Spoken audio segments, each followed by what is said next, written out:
Up. Hey! Okay. We escaped.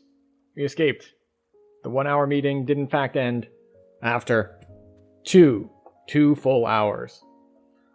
So, what are we doing? Welcome to anyone who is here, who has sat through our starting soon screen being up for half an hour. Yikes.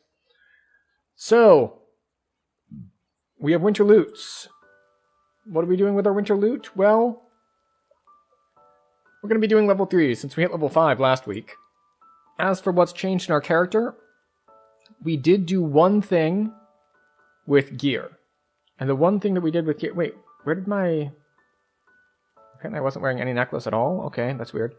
The one thing we did with gear is... we turned in tokens for a Feywild Scepter. So we have generic spell sight and potency and insightful potency now. So we've got that going for us, which is nice. Do we have a different / better necklace? No. Excellent. So we have two major options here for our next things that we're running for level 3s. We can either head into Waterworks, or we can head to, well, technically there's also Saltmarsh, but I don't really want to do Saltmarsh hardcore. There's just too many things that can one-shot me. So it's either that, or it's going to be... it's not Delirious, what's the other one? Catacombs. Catacombs is the other one. And we will see Koval's Blockade, Feywild, so there's no one else doing stuff on this level, so... I think we're just going to head to Waterworks as our starting point. So we are starting late. We got to get started sooner and not just hang around. The strong smell of sewage permeates the air around you. Oh, our, You hear human voices up ahead. that is too quiet.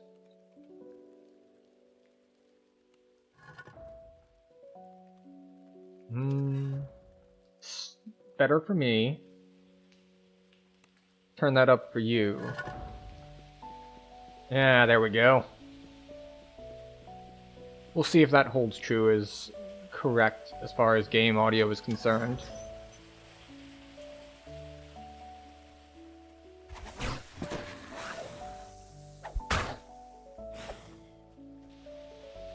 So we are now in hive form. I was just thinking, it's like, alright, now I need to manage to kill the beholder. It's like, no. We are in Waterworks, not in Invaders. There is not a beholder trying to camp us on this bridge. Now, of note, so we are doing hardcore stuff. So we have our winter loot equipped, and this is a first life character. We are a Blight caster. As far as builds are concerned, we have some SLAs. We have our Splinter Bolt, we have Produce Flame, and we have Acid Spray, which means Acid Spray is our main AoE. As you can see with these wimpy dudes. But we're going to be heading into this on Elite, not Reaper, because our loot does not require Reaper, and while I will run Reaper on this character, it is not my preference. Because, or at least not my preference while solo. I forgot why this was probably or potentially a bad idea. As I walk directly into the room and it's like, oh wait, this quest starts with a trap. Will I get one shot by this trap? Hopefully not. Ready, go. Okay. Alright, we successfully managed to not get one shot.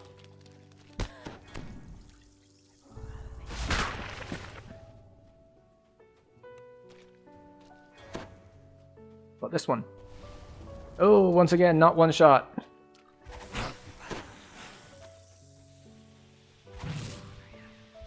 This is, of course, our primary concern on any hardcore character, is getting one shot. Or crowd control to death. There is a wolf there. And wolves means tripping. And this stupid demon soul thrower keeps jumping back so that my AoEs don't hit him. And then my single target spells also managed to not hit him because other people got in the way and pulled to get down, Mr. President.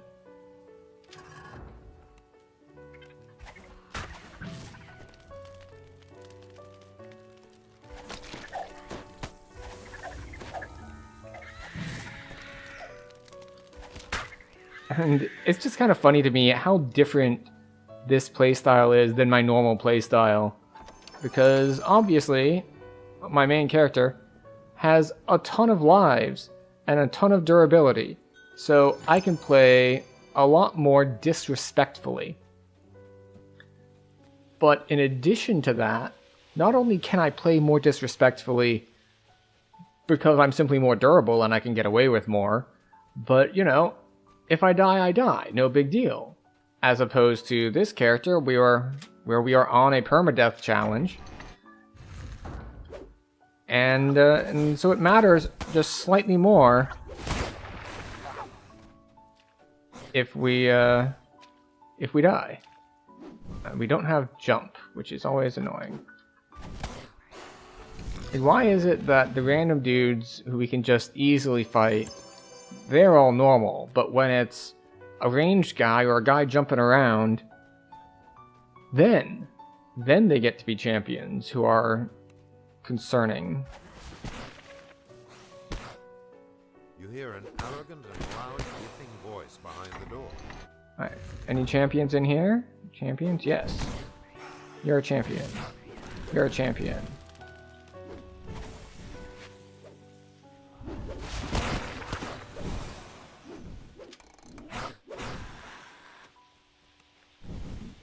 You bonk. There we go.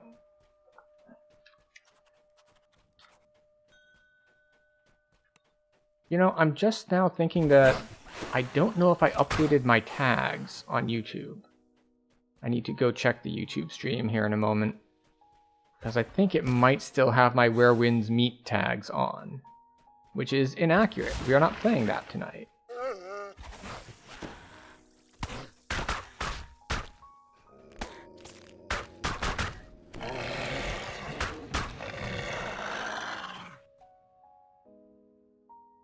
Okay, where is that?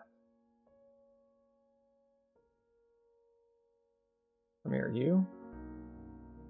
Edit. Where are our tags? Yep, those are the wrong tags.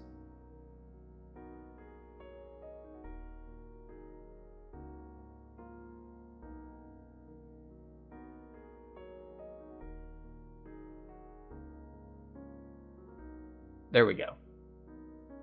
Fixed. Now we won't mislead people or the algorithm.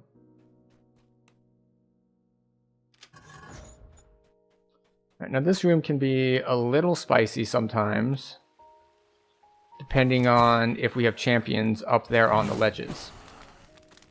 So we want to be able to snipe them down if necessary. See, this is the weird thing about playing DDO hardcore. It's like, it's trivially easy until it isn't. Because as long as things are going well, it doesn't look difficult at all. It's just like, yeah, you just go through, you kill everything, no big deal. And then something goes wrong and you're like suddenly dead.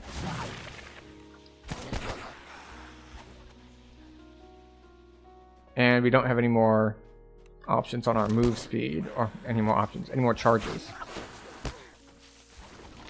It is nice that we are running with someone else who is the same kind of class that we are.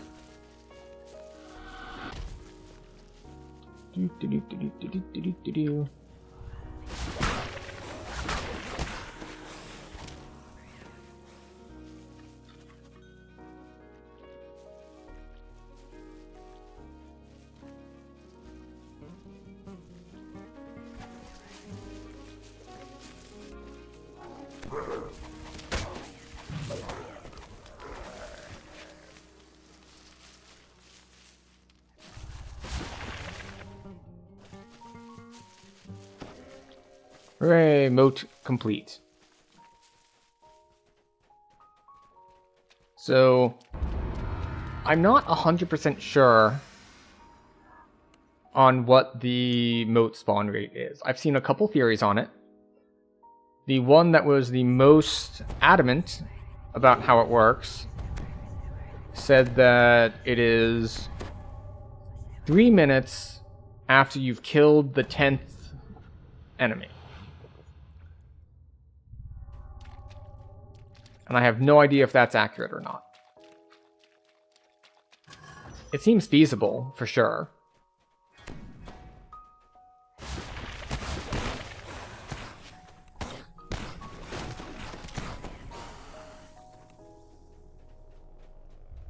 Okay. Now we need to not get hit by this trap, which I think means walking forward here. There we go.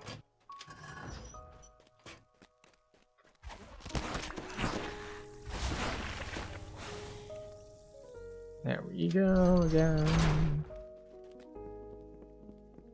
Oh, he's got a lot more mana than I do. Now, there's a couple of possible reasons for that.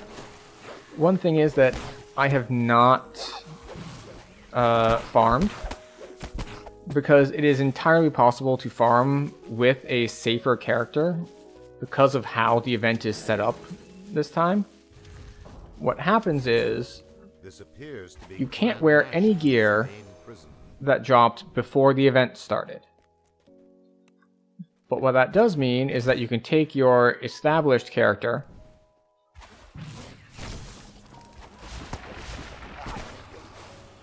and you can go back and you can, now that the event has started, you can farm things.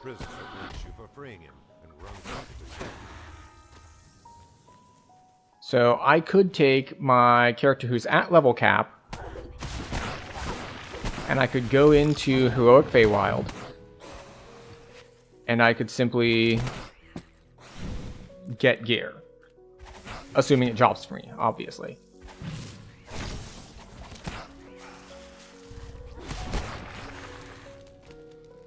That's always the assumption. The assumption is that, you know, if you run enough times, you will eventually get the gear to drop.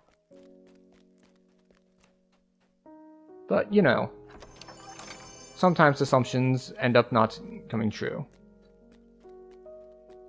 Wait, let me come down. We already pulled the guys from down here, so shouldn't be too perilous for us. I don't know why we reflex save against restoring some health points.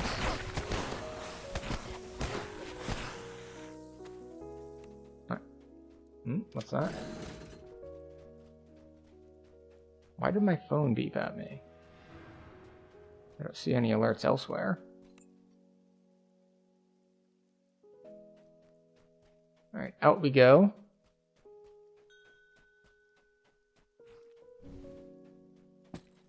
Where? Is it up top? No, it's down here. Okay.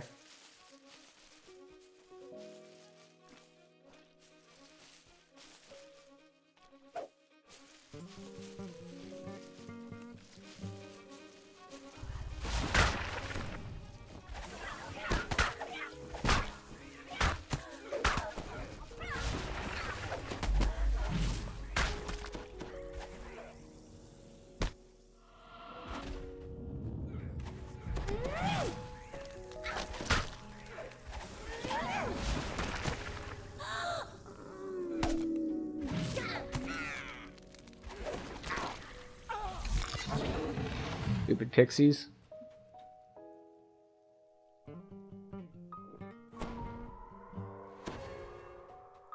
Yay. Little bit of moat progress.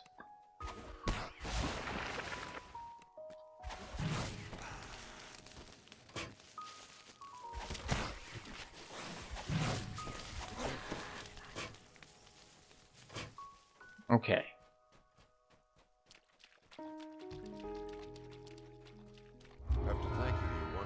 There we go. We're getting more points. We're making progress, and we're not dying. Not dying is an important part of all this.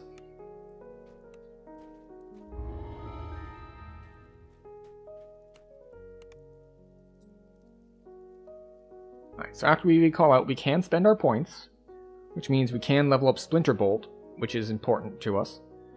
And then I think we save the other point because we want to spend it here. This does mean we need to grab the new Splinter Bolt. And this is a tip that it always throws newer people off. And I know because it definitely threw me off.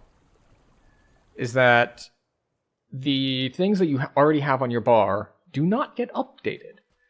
If you only have 1 point in it, and you put it on your bar, and then you put 2 more points in it, the 1 point version is what is still on your bar. So you need to drag the new version to your bar. Oh, we're so slow. So slow! Oh well.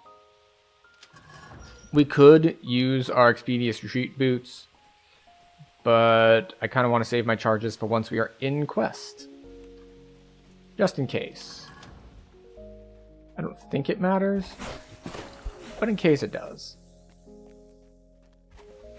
Let's see. Alright, we do have guild buffs, so we've got that going for us, which is nice.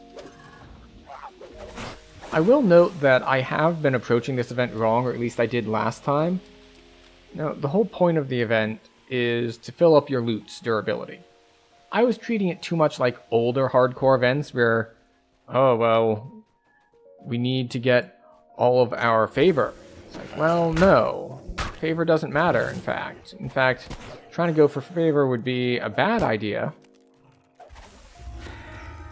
Because, obviously, when you're going for favor, the risk is that you have to actually fight more of the quests, including the more dangerous quests that are more likely to kill you.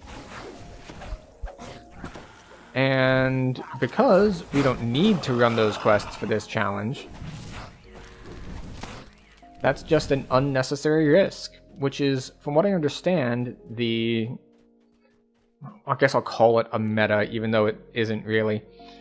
We'll say the efficient way to accomplish this event is to sit in the first quest of Ravenloft.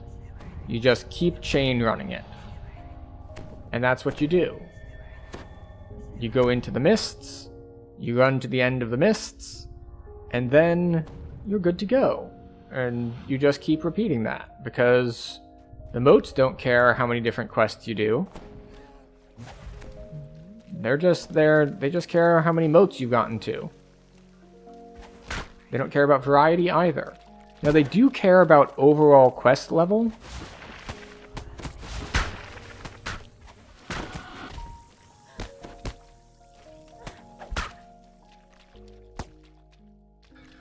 Yeah, so they do care about overall quest level in that you will cap. Like you can't, because I have the highest level thing, the highest level loot, the one that's like, you need 2,000 durability for me, I am the hard one. You cannot level that in all like level 1 quests. There is a cutoff. It will stop making progress. And there's a cutoff for that I believe it's every 5 levels. So I think it's 5 levels and 500 durability.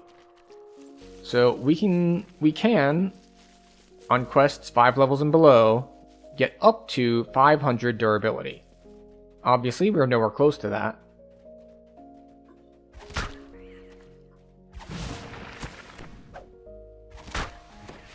Alright, you doing it or am I? Alright, I'll do it. I'll put on resist acid. We both put on resist acid. Most of these don't hit hard, but it's one of those things where, like, sometimes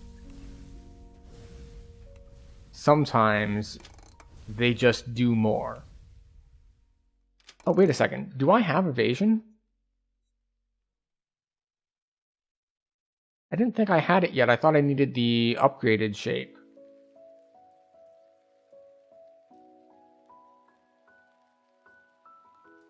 Oh, we do get evasion. But my evasion is not active because I'm wearing a large shield. So that's something we'll need to resolve. By which I mean I'll need to stop wearing a large shield. Large shields are great for, you know, when you're not evading things.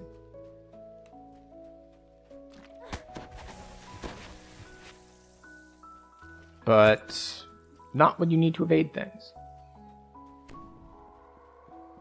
What do I have on my shield anyway?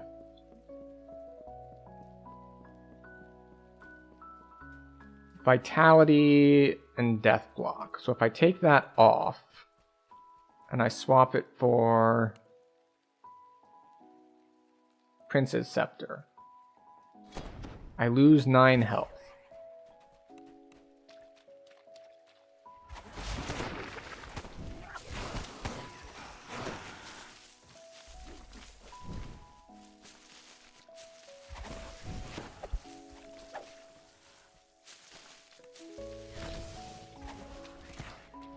Okay. Here we go. Safely kill the shaman. They should be dead, and our ally here should be up pulling levers. There we go. Yeah, he's got it.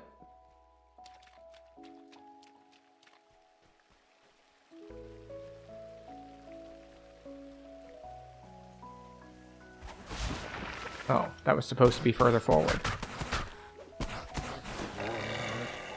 Just gonna kite these guys through it a little bit. Hooray! Teamwork. Because I think he put down a spike growth as well. Okay, I'm wearing Featherfall, I believe? Somewhere on here? We can check it by jumping down a little bit here in a second. Oh yeah, there it is. I'm going to cast Resist Lightning, just in case.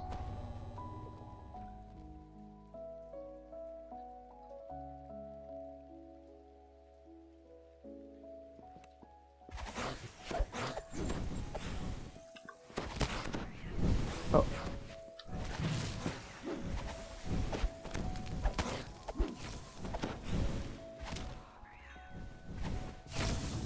Yes, I see that there's a moat.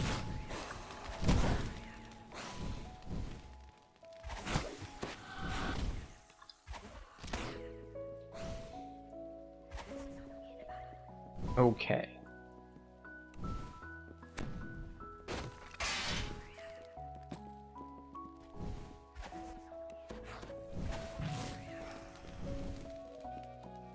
All right. Moat it is.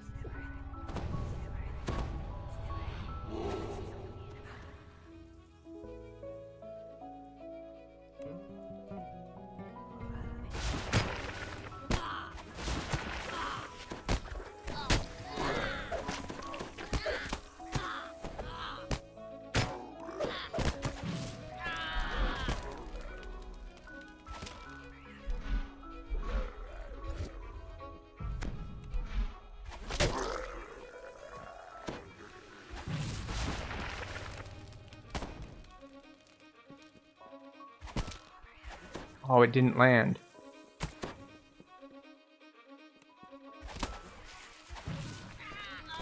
Alright, there we go.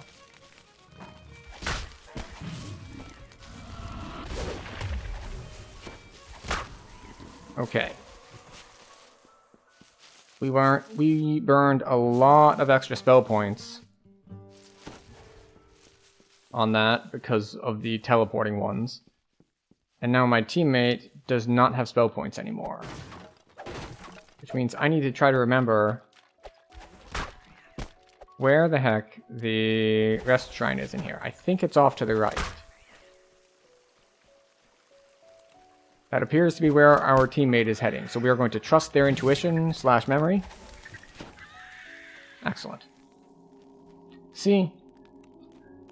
And you might think, well, why? Why don't you know where the rest shrines are in this basic, well-known low-level quest? And the answer is, because it's been a long time since I've needed to shrine in this basic low-level quest.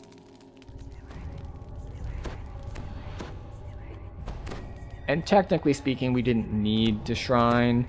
There was a very good chance that just we were gonna be fine. But you never know.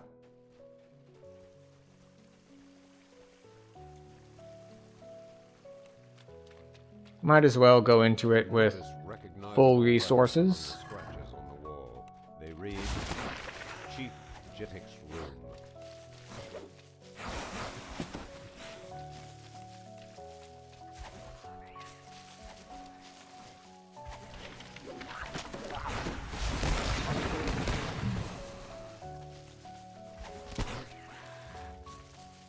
You hear Alright. footsteps on the other side of the door. You know, that whole you hear loud footsteps thing, I swear there used to be a Minotaur that spawned there. I don't know if he's like a rare spawn and I've just not seen him in a while or what, but I swear there used to be a Minotaur that spawns here. Alright, so the question is, of course, what do we run after this? Because we can take level 6 now, which means we don't need to run level 3 quests anymore. We could jump straight to running level 4 quests.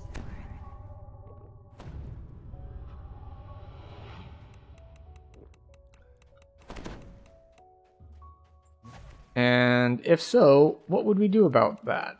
Like,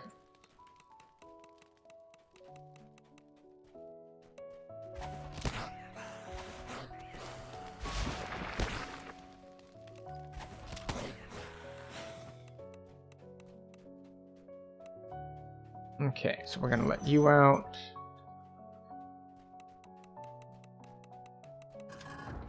Cruel implements of torture are scattered around the room.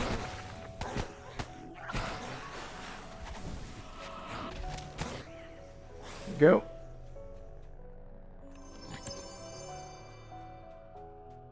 Okay. Progress.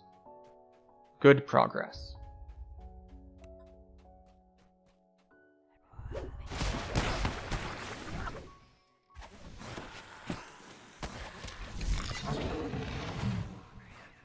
Okay.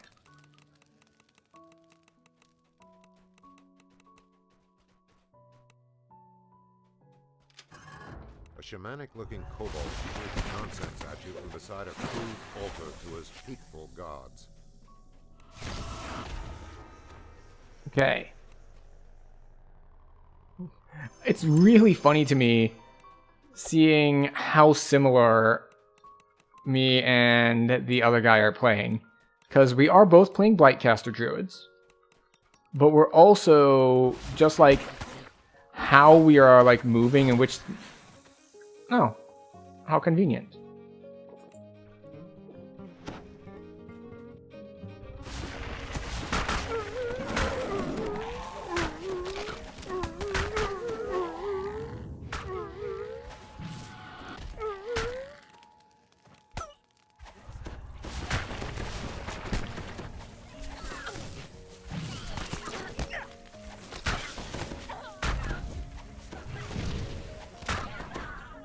Okay. Well, that one hurts a little more than the others. The thing is, if a purple mote spawned, I don't think I would even fight it.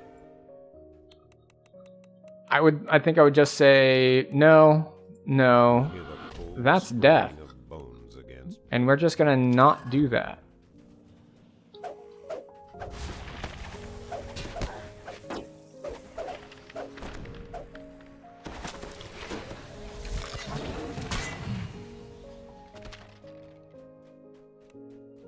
Of course, we still need to find the dude.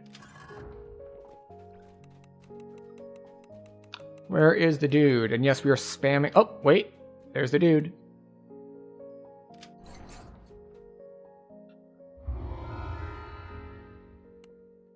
I was gonna say, we're spamming the target thing because you can do that. I used to, like, walk up really close to each gateway to, like, actually look through with my eyeballs. And then it's just like, no, you can spam target him.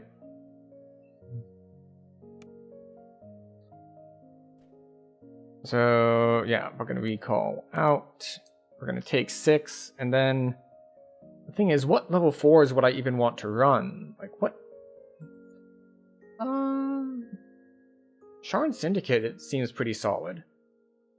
And it gives me good favor. And the quests, I was going to say the quests aren't particularly dangerous, but there are a couple in that chain that are, we'll say, trap heavy. Like, because the other option is, of course, if we're going to be at our level 3s, there is stuff out in the Cerulean Hills, but those can be pretty threatening. Then again, they can be pretty lucrative.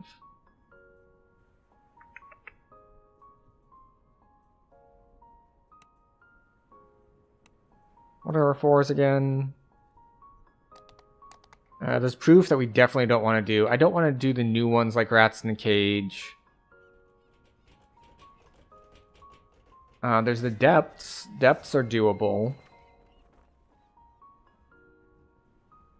There aren't really that many level 4s. I guess we do Cerulean Hills.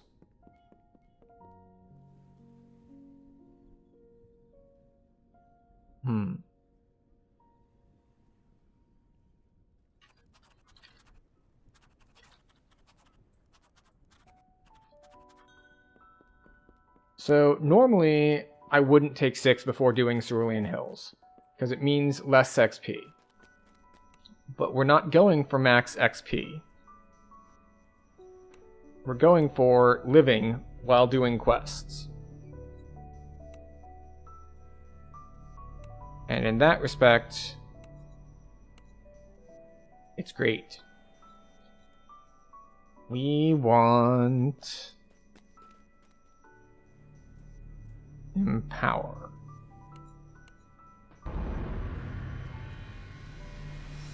And then we take this. Now we get temp health. So that is a big upgrade to our survivability.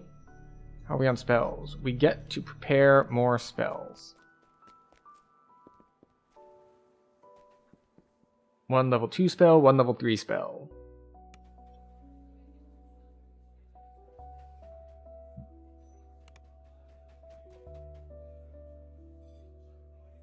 We'll take protection from energy. Normally here we would take lightning bolt, but you know.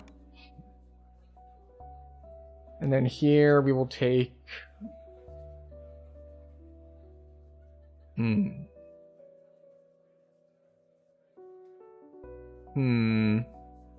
We'll take lesser restoration. Which again, we took it, could take something like bark skin, but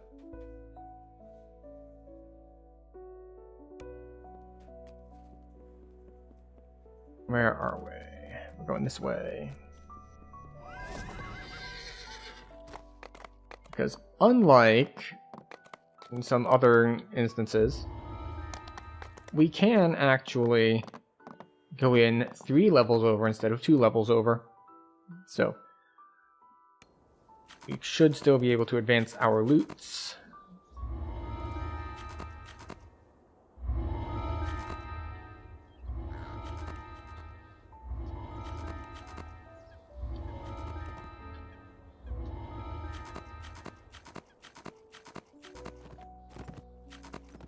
Okay. Now we are going to be doing very careful. Actually, you know, I didn't look at the exact tooltip / guidance. Like, is it in this tooltip? No. Oh, he left. Alright, so we're soloing again. So, I know that the cutoff for getting durability on your loot is 3 levels. But I don't know if that's 3 effective levels or 3, like, exact levels. By which I mean, A dusty caravan this is a level 3 quest. But on Elite, it's effectively level 5. So I don't know if I can go in here up to level 6 or up to level 8. Level 8 would make it quite easy. But maybe that is the intended goal. Because they have made this a lot easier.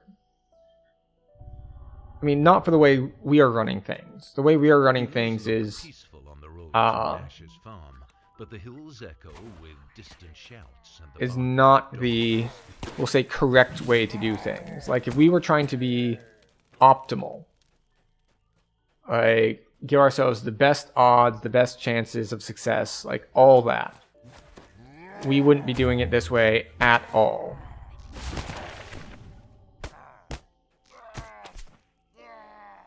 Because the rules for hardcore this time don't prevent you from running with softcore characters. So the correct way to successfully get your hardcore rewards is to get carried by softcore characters. That is the optimal strategy, which is quite unfortunate. Raiders have thrown up a crude barricade across the road to discourage anyone from returning to the front. Oh yeah. Yeah, that temp health is already putting in work. We're taking damage, but it's not sticking.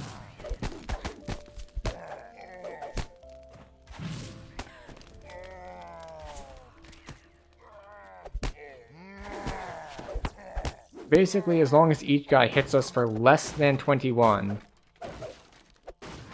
we are good to go. Are we getting attacked from behind yet? No? Okay, good. Oh, look, an orc wizard. Dead orc wizard. Ranger? Oh, he's not dead. Okay.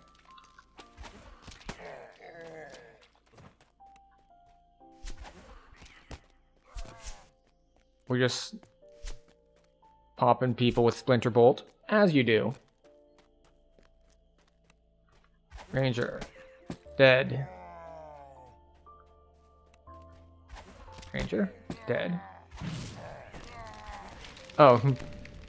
I cast crowd control because I was expecting the champion to not die from the one shot. I was incorrect. I did not accurately predict how much damage we would be dealing. But then again, we are on Elite, not Reaper, so there's an adjustment period there.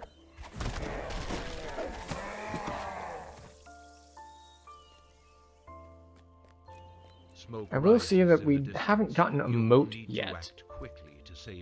But then again, we can always wait after the quest is complete, because you don't actually need to complete the quest. Oh, sorry, you don't need to wait to complete the quest in order to get your moat spawn. The moats can spawn after the quest is technically over. Which means that in many cases it would be advisable to deliberately not do the moats until after the quest is over, just so you don't have to worry about potentially overlapping stuff, like things spawning while you're fighting the moat or things of that nature.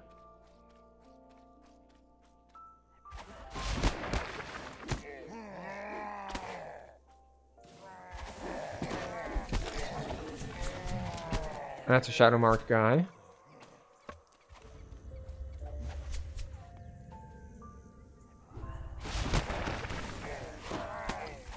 Bop. Okay. The local orcs will See, there we go. We finished up. And now we get the exciting prospect of waiting for the moat to spawn. So we finished in 4 minutes and 8 seconds. At least one theory said that, okay, the moat spawns 3 minutes after you've killed the first 10 guys. And I think we killed the first 10 guys within the first 2 minutes. So we will see. I've seen at least another theory that it spawns on a person when they take some sort of in-game action. So just standing here won't do anything. Ah, well. I don't know, was I moving when that spawned? Alright. Well, it's time to solo the blue moat.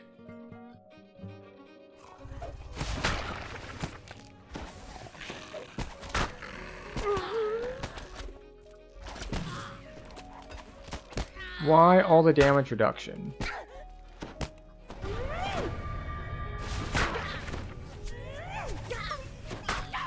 I will say, even though we're in a higher level quest, this is way, way easier. Yay, temporary health on kill. Temporary health on kill. MVP. Alright, we're up to 164 out of 2,000. Just blitzing along. Of course, obviously it would go much faster if we were... Well, okay, not much faster. It would be faster if we were in Reaper instead of Elite. And it would also... Let's see, this is a buckler? I think you can evade with a buckler, right?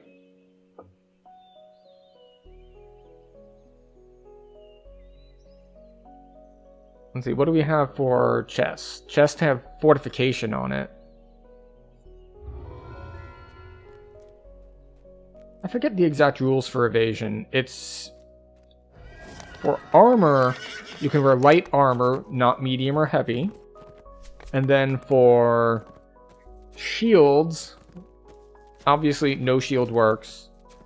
And heavy and tower shields are a no-go. I believe bucklers are okay. And I forget if light shields are okay. Now, one problem I'm going to have with finding groups is that I'm a little behind. Only level 6 on doing moats. The local orcs have transformed this cave into a shrine. Something glimmers nearby. Which means a lot of the people who would be doing moats, revealed by the gatekeeper's spirit. excuse me, have already done so. Or they're like already higher level. Or they decided, screw this whole thing, like, I'll just get carried. Or screw it, it's not worth it because other people are getting carried.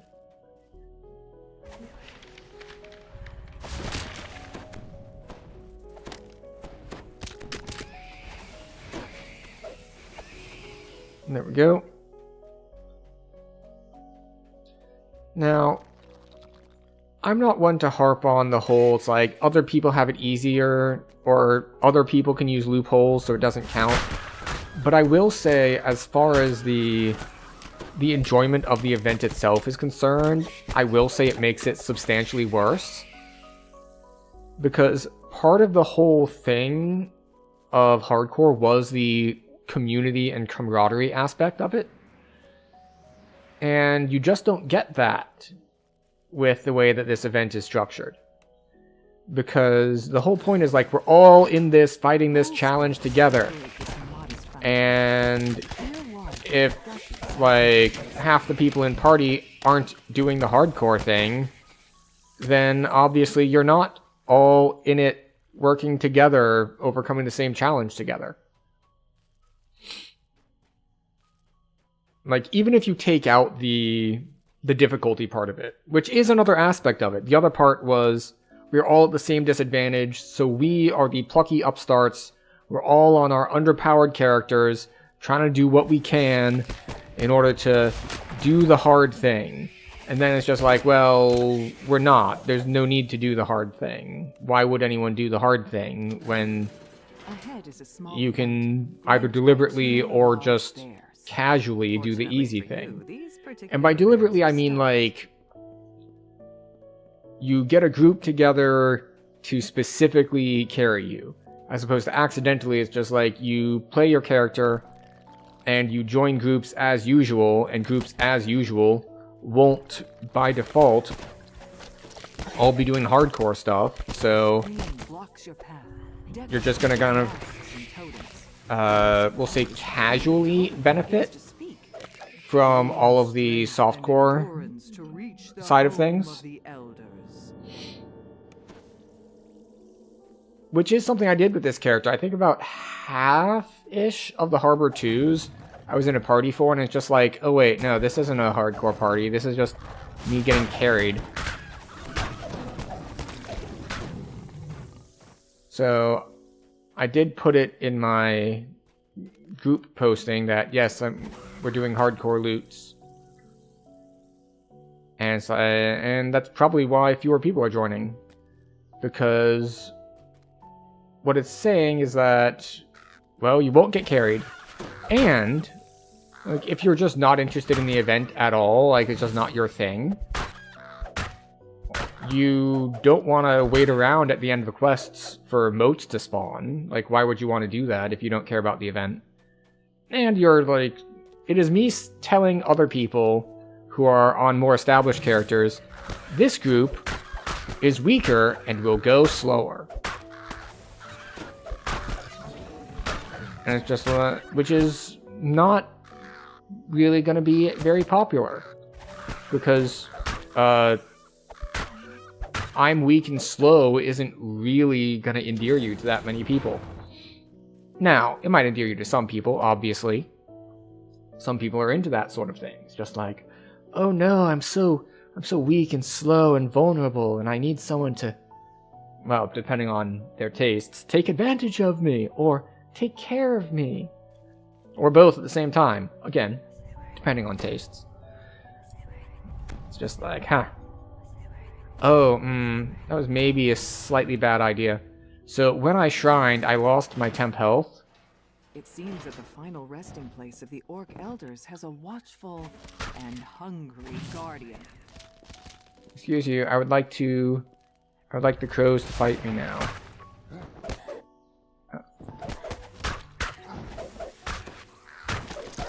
See, I was hoping that the ravens, not crows. They're corvids, it's close enough. I was hoping that they would come down so that I could kill them for temp health before the manticore got me. Ooh, a bottle of smoke. Who was it that sent the initiate to plunder this sacred site? And why? I don't know if that stacks with hive form. It does not. So it doesn't do anything. It's just there just in case I feel like dealing with it. Oh, wait. There are some ravens that aren't dead yet. Ugh, it's so raven. So where are we? So we have this light shield. We have a small shield of Constitution. Wait, don't I already have Constitution 4 somewhere else?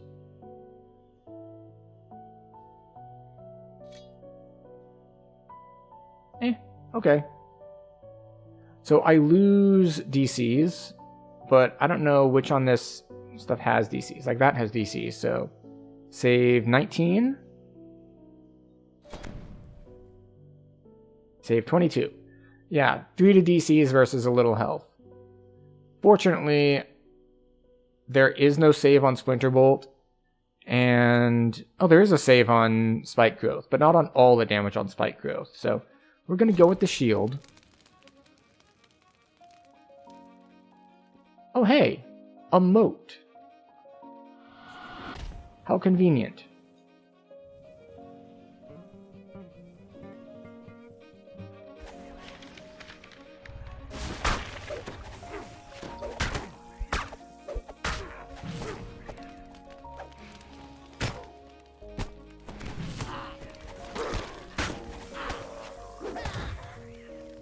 Oh, we got tripped. That's not ideal.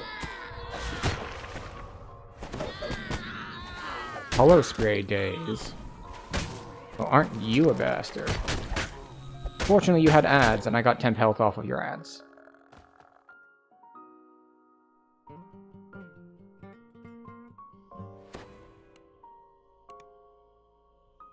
Alright. Is this next quest going to kill us? I'm gonna say no.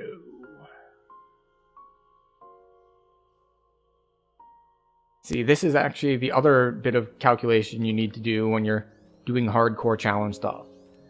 Is you need to evaluate each particular quest and be like, wait, will this quest be harmful to me? The old mine here has long since collapsed. Now, Someone must have I understand that part of the problem, as a quest, has claimed many a hardcore life. There are many hardcore lives that have been claimed by this quest. But we are feeling overconfident. So we're going to ignore that and run it anyway. We've arrived at the main shaft of the abandoned mine. Security Arrived at the shaft, you say? Still active long after the miners left. A note placed above the lever reads, "Entry to mine 2A is forbidden due to collapsed floor dangerous terrain, and hostile creatures. The rotting wood snaps as you step on it, dropping you into the quiet pit below. You don't see any way to get Okay, back. alright. Forward is the only We option. continue to have effective benefits of temp health. Also burst damage. I will say I hit my Coal Flame accidentally. It's like, I hit it and I was like, why did I hit Coal Flame against these fire methods? And the answer is apparently because Coal Flame still works on fire methods. They still take damage from it. Not a lot of damage. They resisted a lot of it. But not all of it. Which is kind of weird, I gotta say. A nearby Canith crystal hums with magical energy. It's connected to a barrier that Okay, blocks and the we path will forward. put up protection from energy fire, which absorbs 72. Buffets your face. An ancient magma brute lumbers about in the large chamber ahead. Just gonna strafe back and forth to dodge his fire shot things. The rumble of the brute ends. Okay. leaving only the Do we go sound of forward? its magma We do go flowing forward. into the Okay. forest. Because one of the actual bigger risks in this quest are the methods. If they like all get on you and then they like all breathe at the same time, it can be a little tricky. Alright, so what did we get? We got a robe. We don't care about the robe. I'm also just noticing that we're getting Festivus coins. So that's a thing. But we are once again in moat waiting mode. Which is good, because it means we can look at our inventory and look for things that we might want to put on. Okay, so we did switch to the shield, which is fine. We've got... No, we don't care about that. What is this one? Ah, yes, that's our Scepter of Corrosion. So, while we did pick up our Potency, Insightful Potency caster stick from Feywild turn-ins, we don't have crit. So, there is a good chance that when we go to Feywild stuff, I'm going to look up which quests drop the appropriate caster rings that I want, and go for those. Because I'm trying to think of what the pairings are. Because for things like Splinterbolt, we want Force. And that ring is, I believe, Force and Cold. And then I think the negative one is Acid and Poison. We're gonna Google this real quick. Ring of Falls Decay. Yes, Falls Decay is Acid and Poison, and it drops in Make Believe. Cool.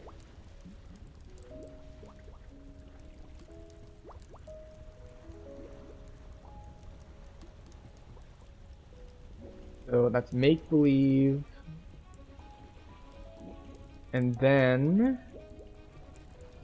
Oh, we have our moat spawn. We can get back to Googling after we do this. It allows just an excellent break in the stream for looking up things. Like, well, would we normally stop to do this? No.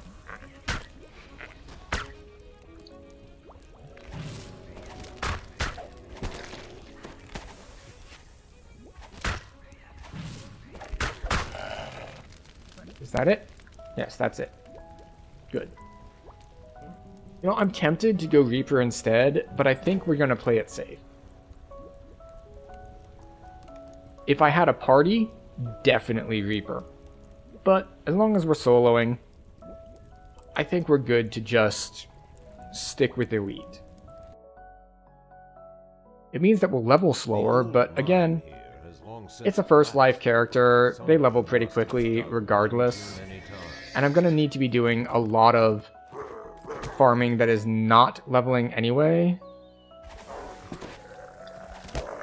Like, it's entirely possible that I stop at like level 12 for a bit and max out everything I can get from Into the Mists. Like, that's definitely a thing that we might do. I don't currently plan on doing it, but it is definitely a possibility.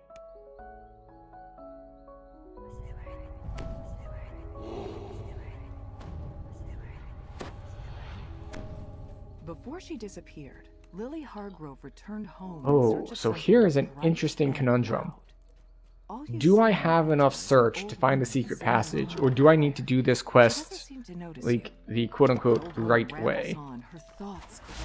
Or, I suppose it's not like right or wrong, but the long way. The non-shortcut way. The garden! She gasps. You Take find the a scythe. dull and rusted scythe among the other garden tools in this workshop. You take it with you. Perhaps you'll need it outside.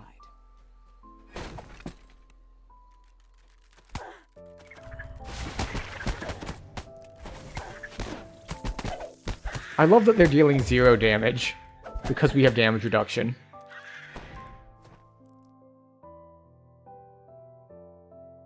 Oh, not enough intelligence.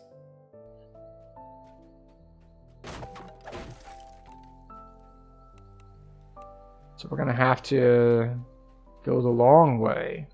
If I can even remember the long way.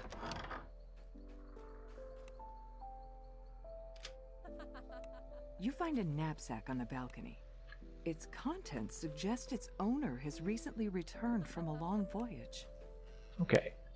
So there's a crest.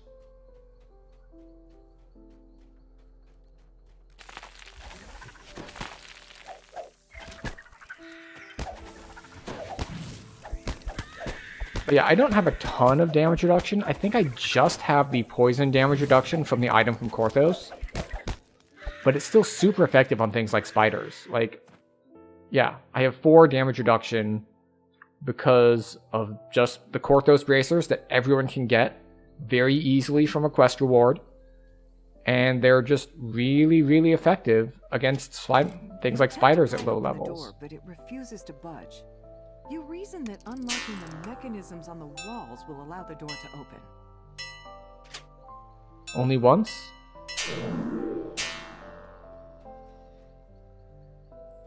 Alright. Now we have to go find the other crest. One was in here. The door is in that other one. Is the other one back this way? Or is this... I think this one has just shrines.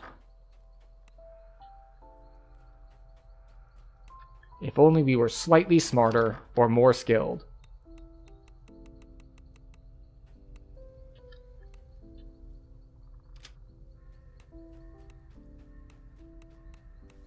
Alright, I'm looking for a scorpion crest. Has anyone seen a scorpion crest around here anywhere?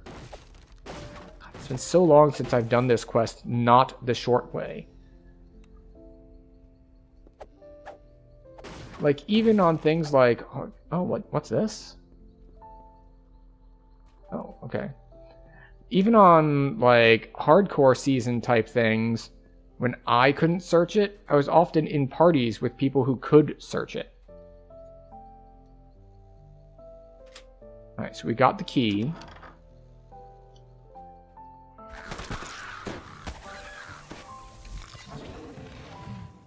Alright, another crumpled note, another vision of the past. I thought that because we got the key from that earlier place that perhaps this would be the where the crest is. But we did see a sparkly over here earlier.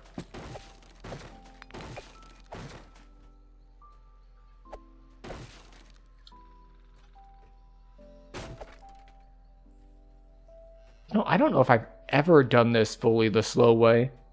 Because as I said, even when I couldn't find it, I was always partied with other people who could. So we're learning things. We do like that in this channel. Discovering things for the first time. The joy of discovery. It's something that I feel like I need more of. Like, there are some people who are just easily amused. Or, in this case, we're going to say, you know, they have like a childlike sense of wonder, for example. Just like You get happy over the smallest, easiest things. And some people take that as like, oh, it's a sign of immaturity, it's a blah blah blah blah blah. It's like, why are you making such a big deal out of this? It's no big deal. Why are you treating it like it's so big and such? Like, no, it's... I wish I had more of that. I'm waiting under our favorite. I wish I were less jaded and more able to just be like, you know what? I'm so happy at this dumb little thing that I don't need bigger things, I don't need fancier things, I don't need impressive things, just stupid little things, and I could get more joy out of just the little things. And in this case, I'm working on it. As the bird descends upon Rosemary and Sage. There's a lot of just minor things that I do greatly enjoy. Lily says, You'll all see. My voice will shake the world. I will note, I don't think we've gotten a moat yet, even though we've been wandering around for quite a while. A real figure appears before you. You are so jealous. And now look what you've done. You want my songs? Come and get them. Blinded and enraged, the Phantom lunges towards you. The Phantom shrieks, her voice echoing through the clearing and sending a sharp pain to your skull. But soon she dissolves into well, that's a little weird. and vanishes. You found Rosemary's songbook. Or rather, the weird thing is that the scarecrows didn't attack me. Perhaps there is something else nearby that can deliver. Wait, no, we don't want to recall yet. We have not yet gotten our moat. So what did we pick up? A dire combustive ring. With the bird in tow. So nullification and fire lore. Return to the gatekeepers and leave this cursed place. So we don't care about that. What do we care about as far as our build is concerned? Because we're gonna have, by the time we're done out here, we're gonna have probably 3 or maybe 4 points. Yeah, we've got 2 already. We might get our 4th, but we have at least 3 points. And we have access to this 3rd tier. So, do we care about Wellspring? Maybe? I don't know how many fire effects we need to worry about destroying our spike growths. We could get Enveloping Swarm. Again, most stuff it's not gonna matter.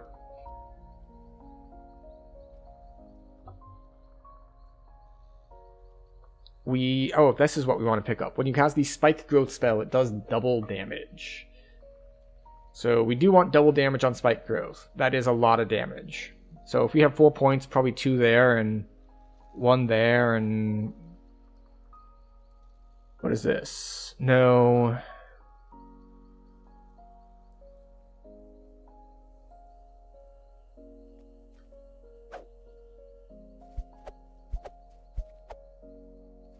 Let's see, did I miss a moat? I was scrolling back through the log because there is a warning that, hey, a moat spawned and you missed it. Because we've been in here a while, so it's entirely possible that... Oh, never mind, we didn't miss it. Here it is. It has arrived.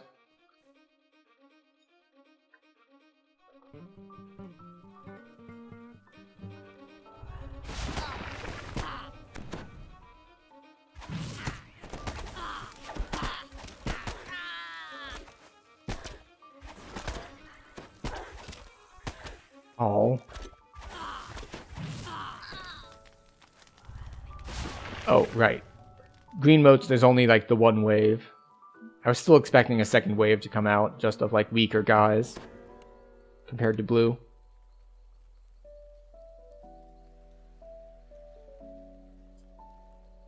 So let's see, we have 2 more quests out here? Yeah. We've got the temple quest and we have the hostages quest. And hopefully we don't die in hostages again.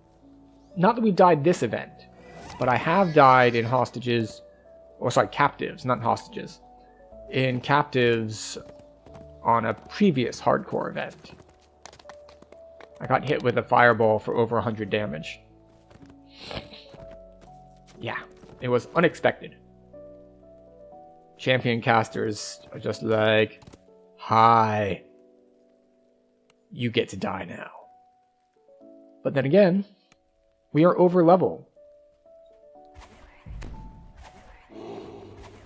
You've entered the ruined temple by its long abandoned rear entrance. I just tried to, find some sort of or I didn't try to, I just stopped myself. It's time for you to figure So we'll out say just almost what tried that to was. This use the otherwise keybind to tranquil dash, chamber is tainted, that the except spell I'm takes not on a so character with the much dash. blood. So just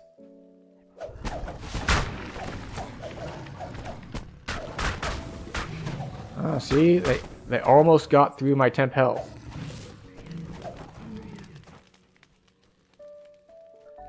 But note that that is how well spike growth is killing things right now, when I don't have the talent to make it deal double damage.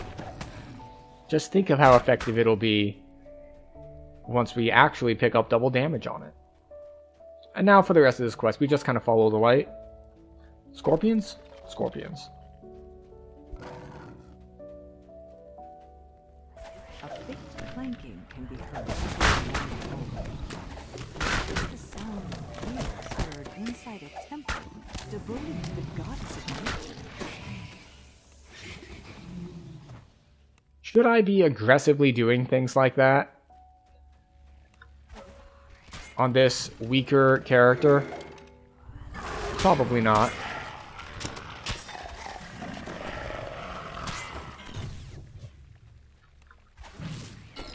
But, you know, it's working for me.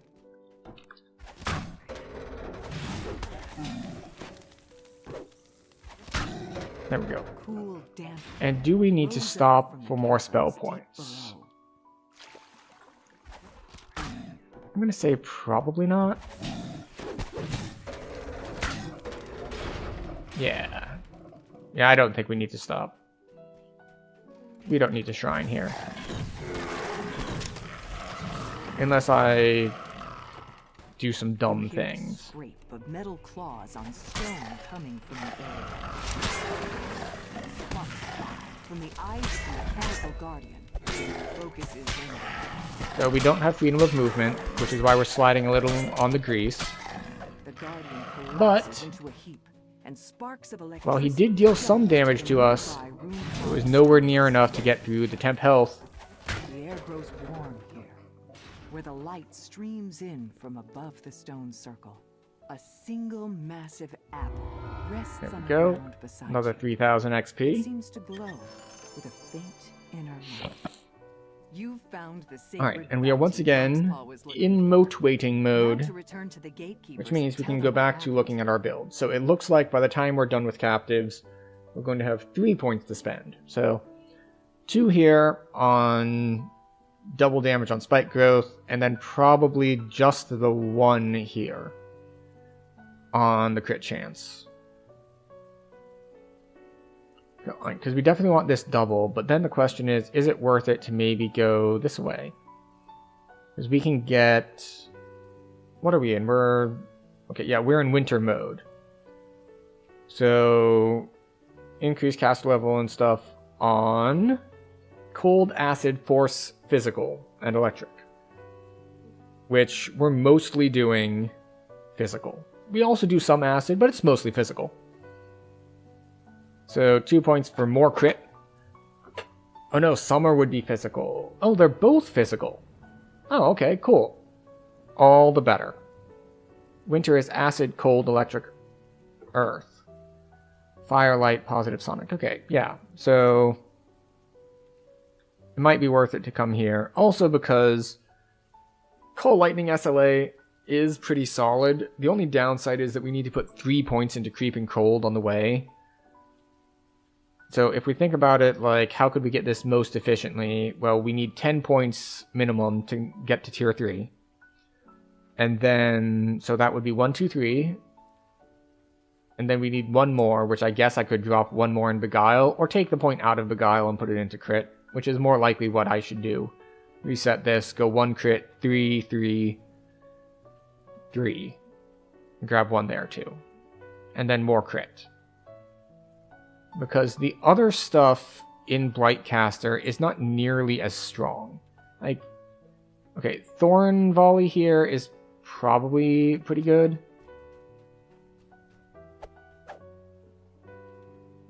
But I always ran into targeting issues with it. It's like it has a tendency to just not go off, from what I remember. Whereas something like Salt Ray is much more reliable. And then of course we can have things like, okay, we can remove poison immunity. It's like, but we don't really cast that much poison stuff.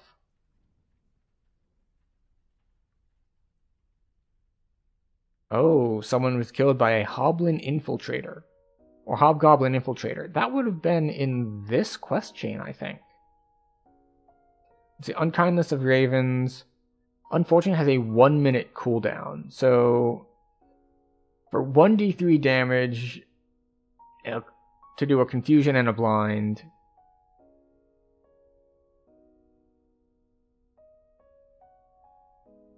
And then, basically, we need Falconry in order to make it worth it. So, this is just underwhelming.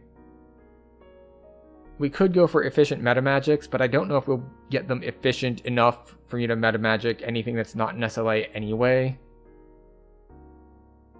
So we're probably going to spend, let's see, we're at 13, 16, 17, 18, 19, and then 1 in a random place. And then we definitely want this. The question is, which T4s do we want? Oh wait, Spring's Resurgence. We should be rushing Spring's Resurgence next, actually. Because the ability to suddenly get a heal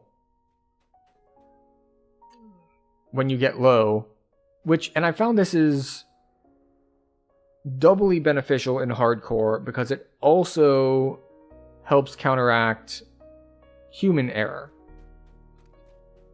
Because what can happen is you don't notice that you were taking damage. It's just like suddenly you're dead and it's just like, wait, why did I die? And sometimes you died because there was a huge burst of damage. And sometimes you died because you got chunked down 2 or 3 times back to back.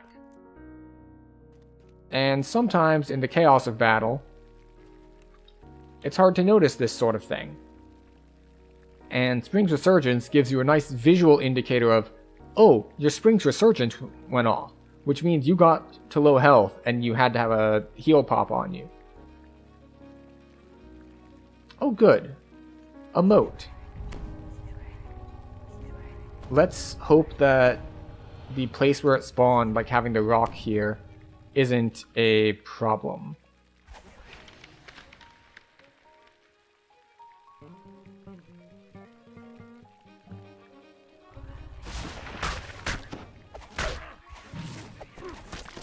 And we're just going to spam all of our abilities.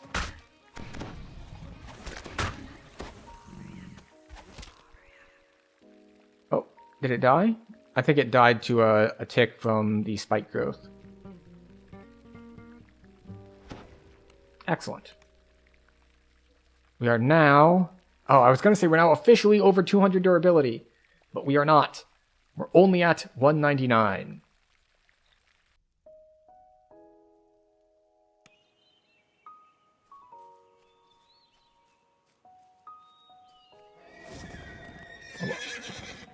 We get to hit up captives. And then, what next? This is another thing that we will take into account. I think we'll look into where we're headed next. The road continues east into territory controlled by hostile... While we are waiting for the next moat to spawn.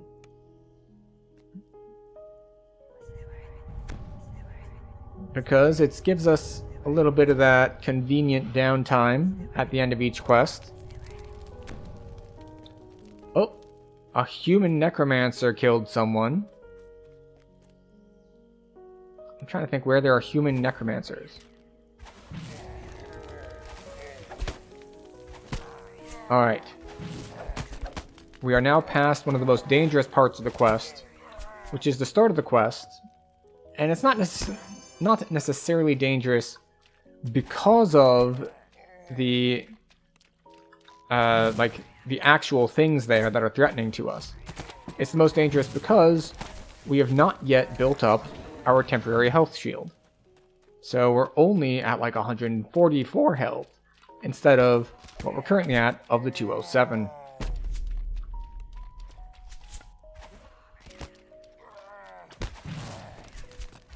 The Ghoul tribe has transformed the two islands in the center of the river Stop that. into a fortress. The orcs must be holding the captives at the very heart of the complex. Okay. Somewhere Splinter Bolt atop the continues to be smaller incredibly island, effective at killing things. voice barks order. It must be the orc commander directing This is normally the role that Lightning Bolt would take for a non-Blight caster druid. Oh right, he's Stone Guard. He doesn't take as much damage from those. Excellent. Progress.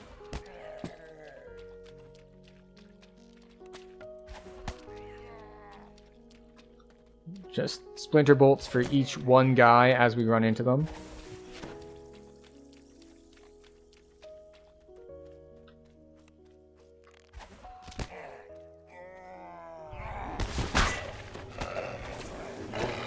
There we go. A little bit of spike growth.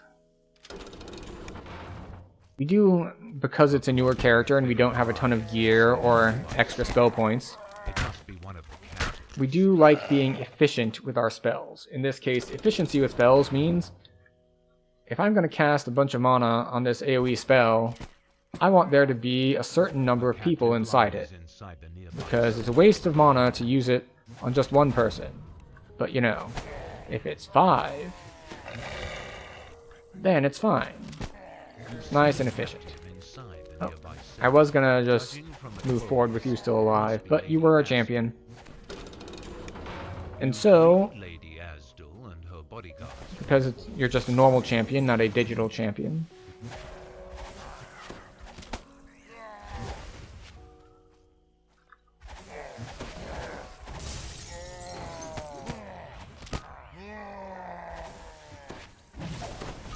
Okay. Got rid of all the things spawning behind. Hello, Need More Chai. Welcome. How are you doing on this lovely Thursday? The Ghoul tribe's plan to ransom We... captives taken from the Meh? Cerulean Hills Oh, that's has been unfortunate. ended.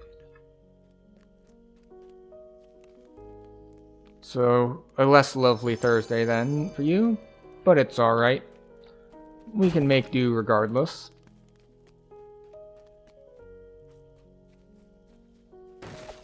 And because the moat is not here yet, we will... I'm always a bit torn on shrining before moats.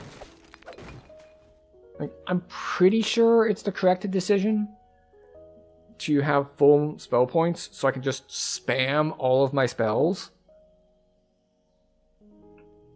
But it does mean that I lose my temp health buffer.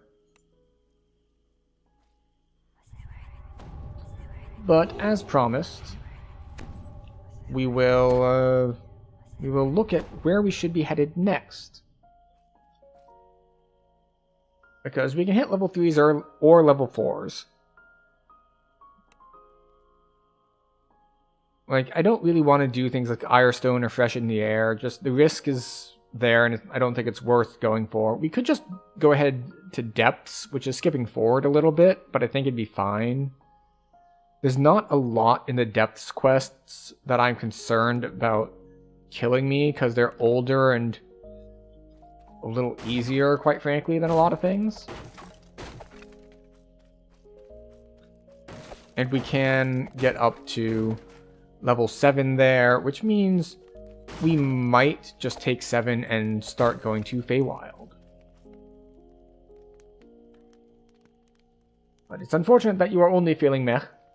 It would be better if you were feeling better than meh, but, you know, meh is better than bad. So, we'll take that as a minor victory. So yeah, we have the option of random 4s. We have the new 4s in Wayloon, which I'm not going to do those. We have some random things like Restless. We have... If we wanted Coin Lord's favor, we do have that whole chain, the Sharn Syndicate chain. Now, the problem with the Sharn Syndicate chain is that there are some quests in it, particularly, let's see, Repossession.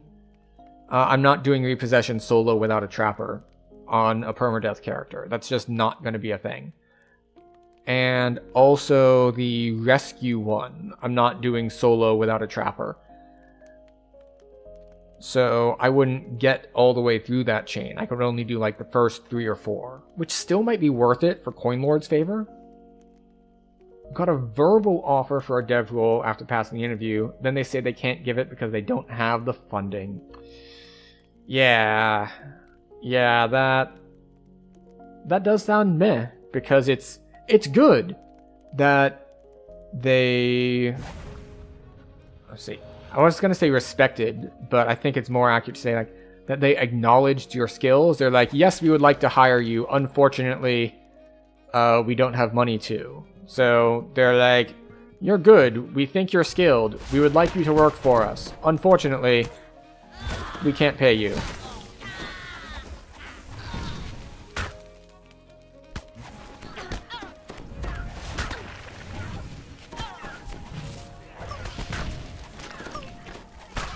Which I will say is definitely better than them trying to pull some sort of, well, we want you to work for us, but we don't want to pay you. Like, unpaid internship sort of nonsense. But what it does mean is that there is a world where you get a call back sometime in the hopefully near future. That they're like, good news, we found funding. Are you still available to work for us? The road continues east into territory Granted, controlled by hostile... I have no idea about this company and their finances and how the odds are on that. But maybe.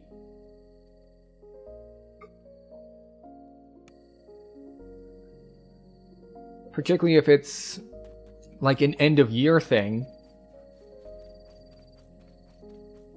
I mean, I think the biggest possibility for hope there is that maybe it's more of an end of year thing.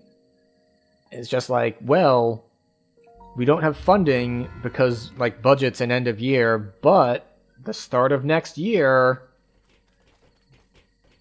which again is not super likely, let's be real about it, but possible. Let's see. Negative healing amp, no, not useful.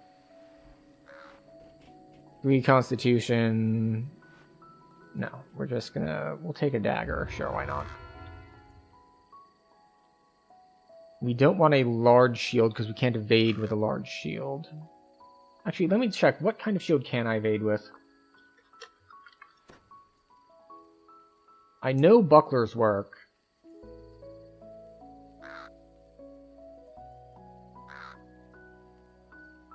Okay, so small shields do work.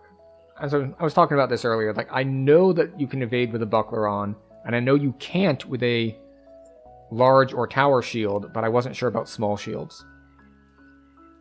Let's see. Dampening, blazing. Oh, inventory slots are full. Right, yes.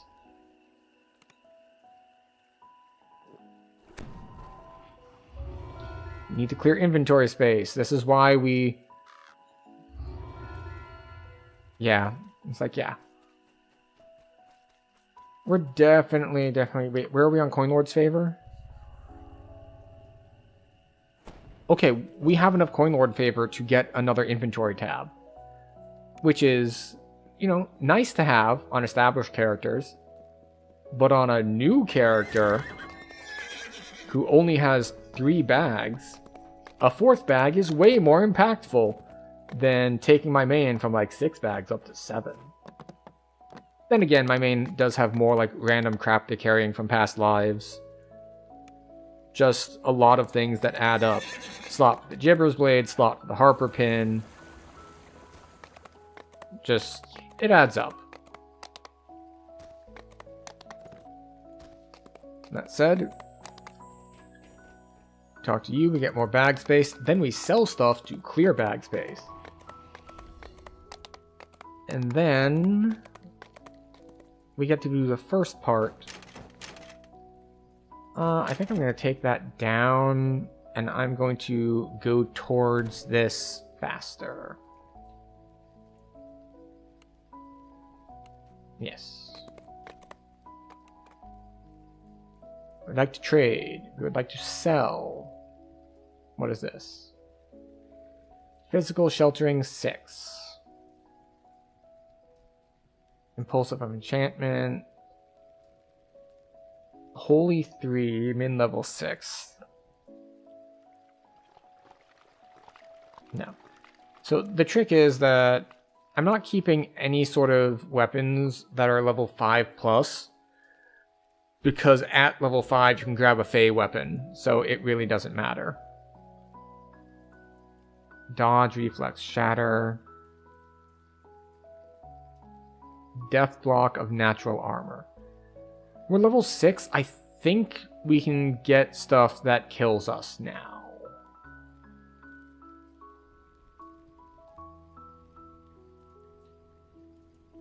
I'm not sure about that, but I think it's true. So we're gonna act like it's actually true.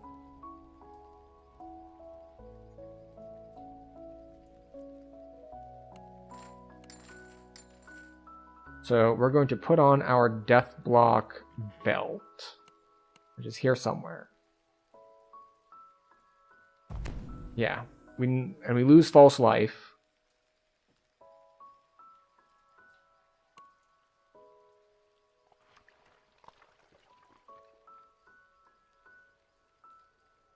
And what do I? No, that goes away. We're not carrying that around anymore. That would be ridiculous.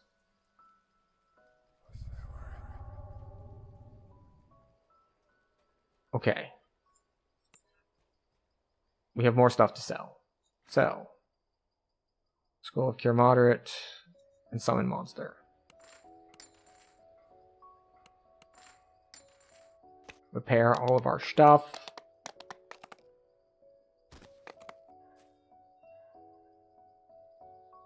And we will hit Sharn Syndicate. Not all of it. For like the first, I want to say 4 quests? Maybe 5?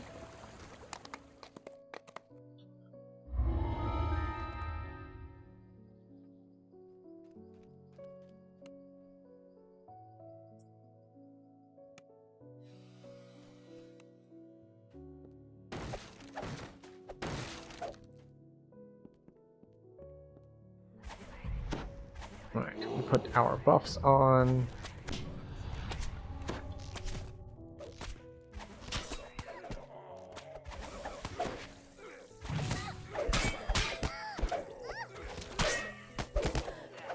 These guys spawned in way faster than I thought they would.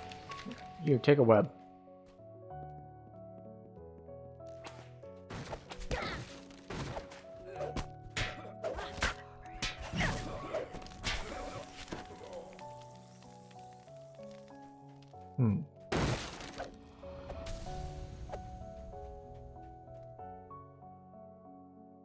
Where does the next wave spawn? Because there are no shrines, I want to make sure that I'm actually fairly efficient with my spell point usage. Not because I'm worried about the main quest part, but because I want to make sure I have enough spell points left for the moat.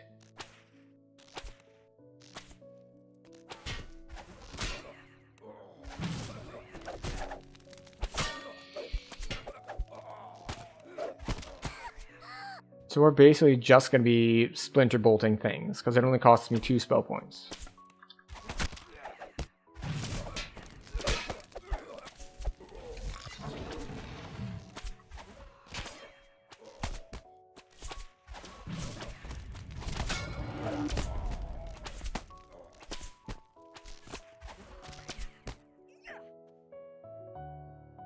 Yeah. The funny thing about this one is that because we have to wait for the waves to spawn, we might automatically get the moat to spawn too.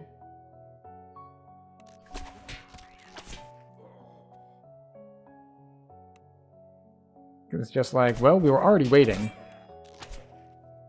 And then the moat spawned because we were already waiting.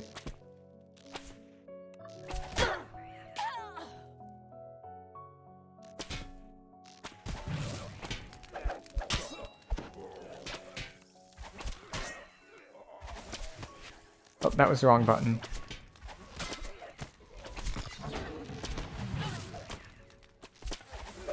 Oh, that was the wrong button too. How's Rance doing?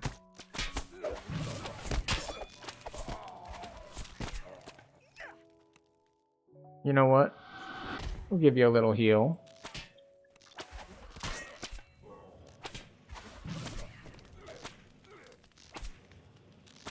How about your brother? Your brother needs some healing? Maybe he needs a little healing.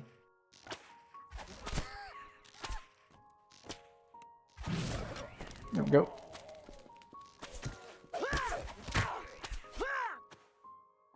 But yeah, because the group sizes in here are so small, I haven't felt the need to use any of my AoE abilities. They only spawn in groups of like 3?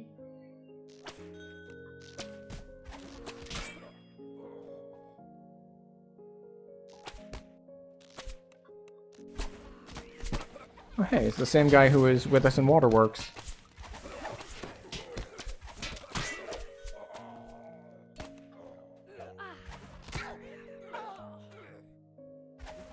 Oh, that was the wrong button.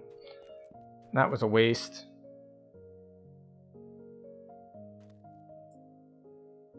How close are we? Alright, we got about another minute left of this part. And I'm looking at my buff timers for that. Because it takes like 5 minutes and we put up Expedious Retreat, and Expedious Retreat from the boot clicky lasts for 5 minutes.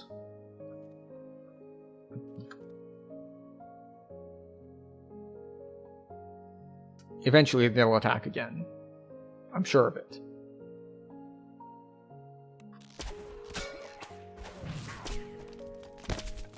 I'm gonna bonk you. Bonk. Now normally bonking wouldn't feel that threatening, but you have to understand, we are in hive form. We're essentially just a giant cloud of bees. And how would you feel if a giant cloud of bees ran over to bonk you with a stick? And on the one hand, you might think, that's awful. On the other hand, you might think, you know, if there's a giant cloud of bees running over to me, getting bonked with a stick, you're really getting off pretty light. It's like, there's so many worse things that could happen when a giant cloud of bees attacks you.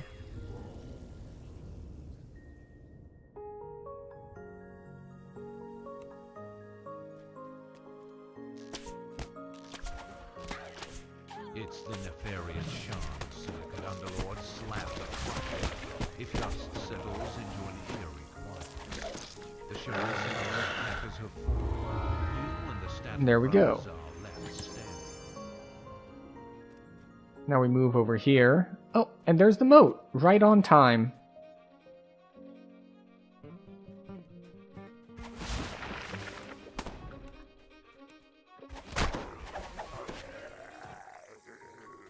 You know, I'm just now realizing that I just put points into doing double damage with spike growth and then proceeded to not use spike growth. Oh well.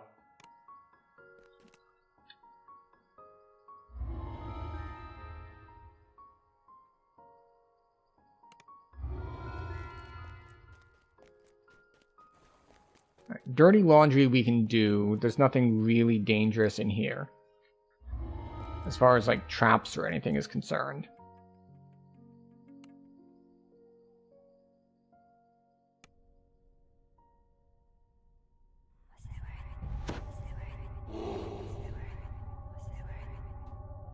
The foyer of the shiny shilling is as you rush forward, accountants flee through a back door.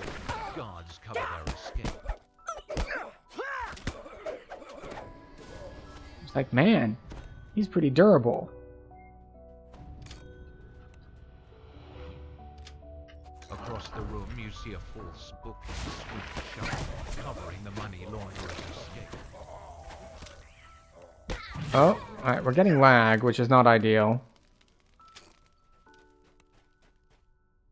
The false bookcase swings open, revealing the dimly lit on the other side.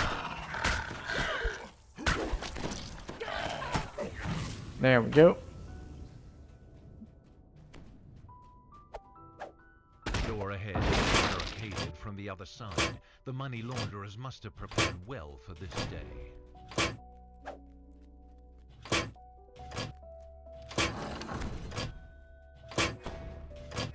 Down the gloomy corridor, you hear the motions of guards alert for intruders.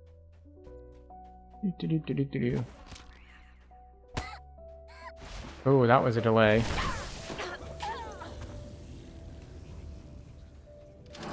The storehouse of illicit goods. If we're getting big delay, we might...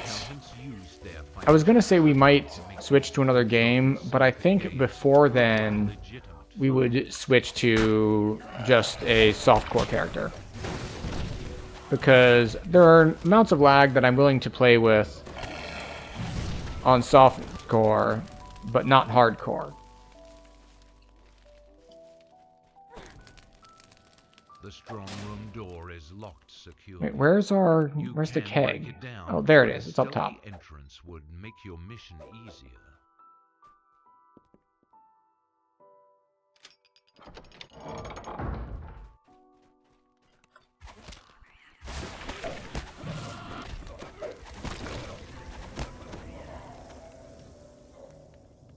Oh, sorry, misclicked. Alright, cool. That's fine. I was like, kind of happy that that guy joined the party because there's an artificer. It's like, oh, okay, that means we have a trapper. That means we can do the whole chain.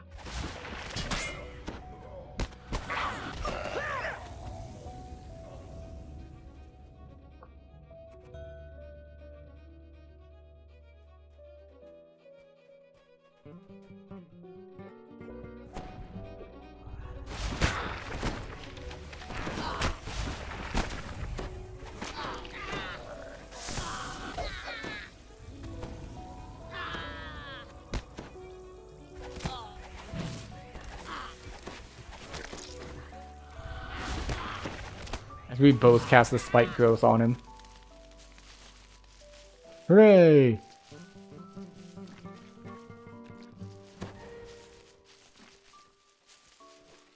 Where's the cask? There it is.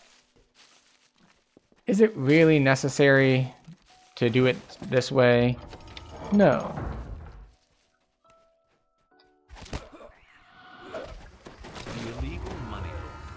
Shiny there we go. And we already got a moat, so we don't need to wait. Associating with the Shan's syndicate.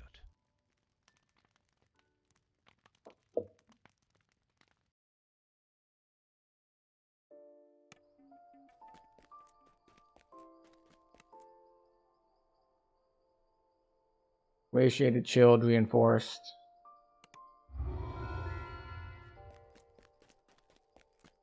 Okay, I think we do repossession next? 'Cause repossession we can do. There aren't any nasty traps, and we can simply choose to fight everything. And we get our crit.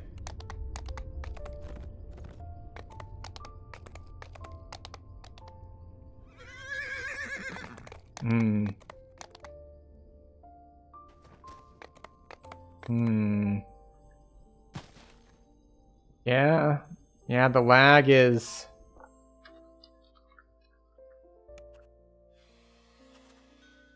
Lag is certainly something.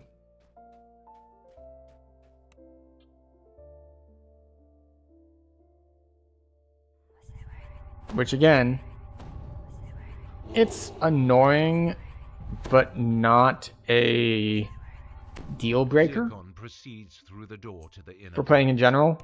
but playing in permadeath mode, I'm a little bit more sensitive to the lag. A house of Kundarak vault so blithely.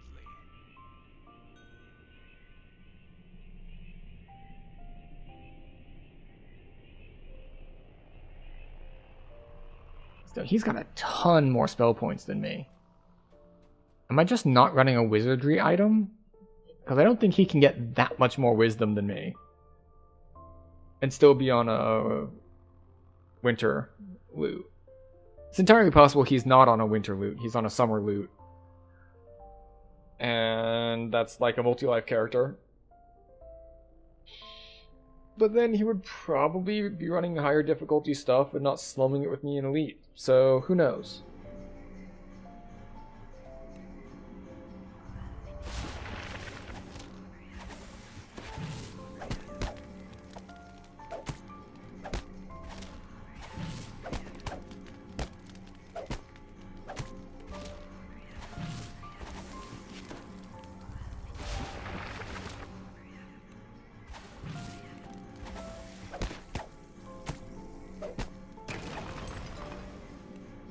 Alright. Why aren't there... Ah, there they are. I was like, there should be dogs.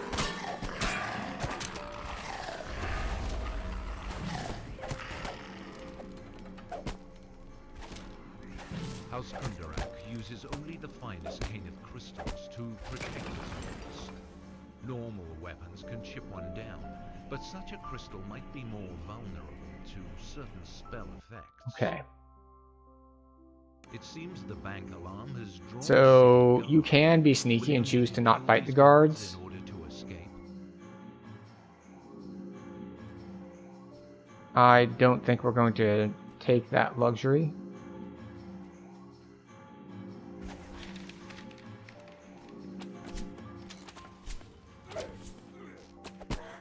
Maybe we will. Maybe we won't.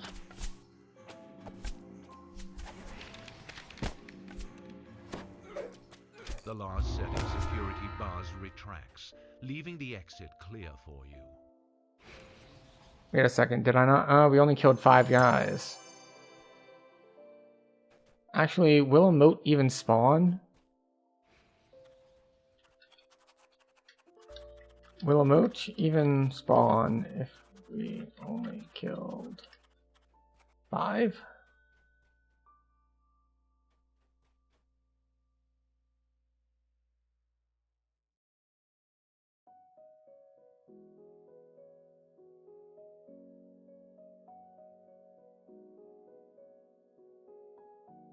Well, I don't know if it will. We could be here a couple minutes though, which means we can look at our build again.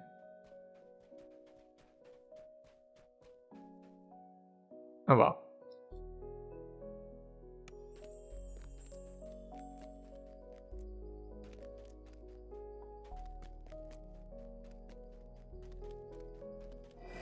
Oh. Another bit of lag. Yeah, so we're not going to waste time waiting around for moats to spawn when they will not spawn. Prudent of deadly. Ooh, wisdom. I don't even know if I'm wearing a wisdom item at all, and secret and open lock are not useful to me. We're going to grab that just in case. Hooray! We, in fact, were not wearing a wisdom item.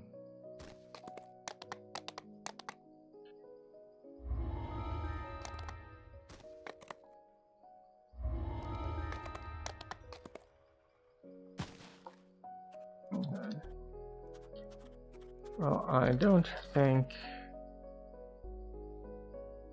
I am up for the next ones in this chain without a trapper.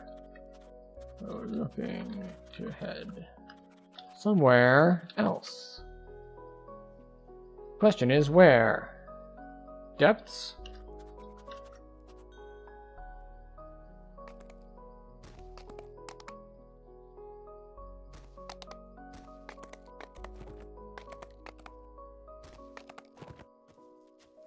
Which is funny that I'm actually respecting the content which is just something that comes a little bit more with hardcore. You can play kind of fast and loose with stuff in your standard gameplay. It's just like, hey, well, this quest is harder than others, but, you know, it's no big deal. Whereas in hardcore mode, this quest is a little harder than others. Could potentially be a big deal.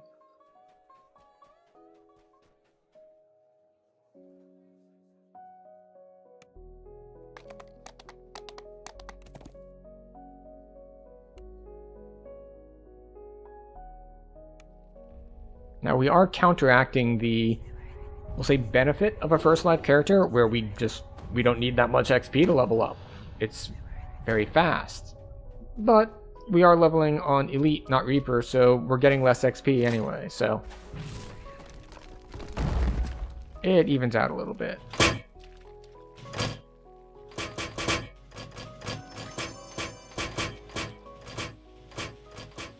Right, we do want to make sure we kill everything.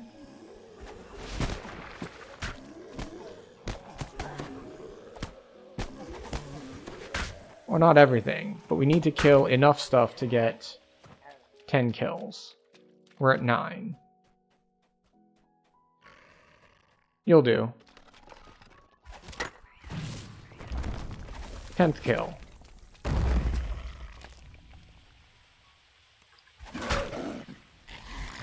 Hellhound down. Orange violence up. There we go. We have now killed the requisite amount to get our loot. Not our loot. Our moat. We get a different kind of loot for completing the quest.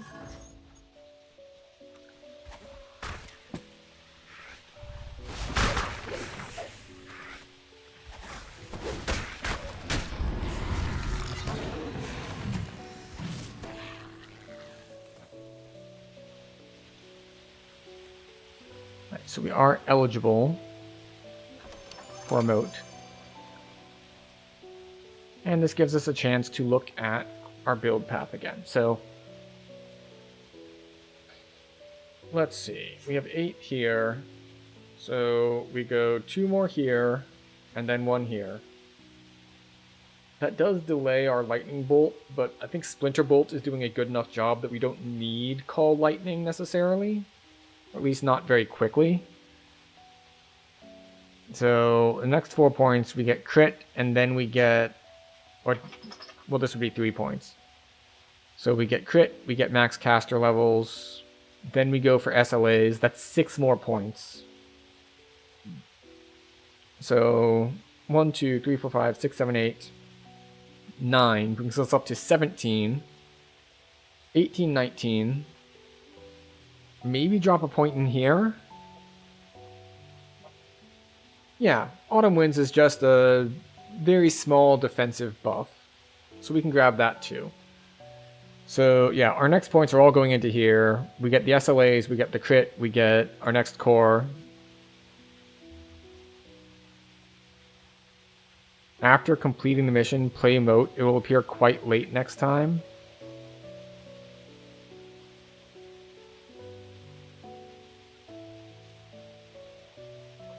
I'm not sure what he means.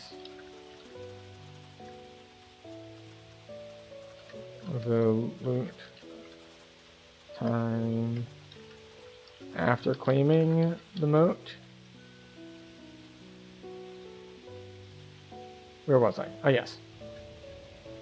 So, yeah, so we're going to grab the SLAs, we're going to grab the crit, we're going to grab the core, we're going to grab the defensive buff, and then what's the first thing we get at the next tier? I think it's going to be Spring's Resurgence.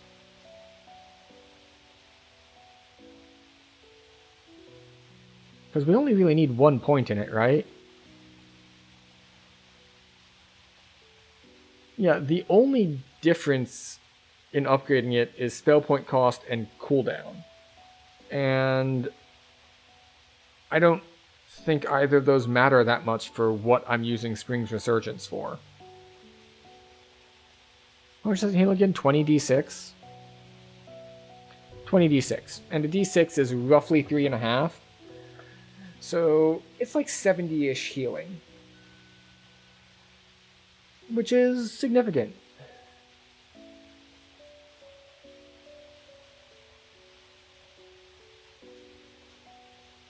I don't know why he's capitalizing moat. Oh, you need to complete the moat first before finishing the mission, and the next moat will appear sooner. Interesting.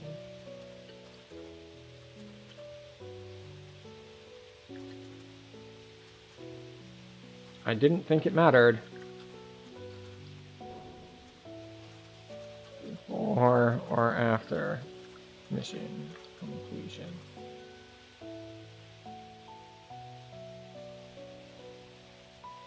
Right, that's our 5-minute mark.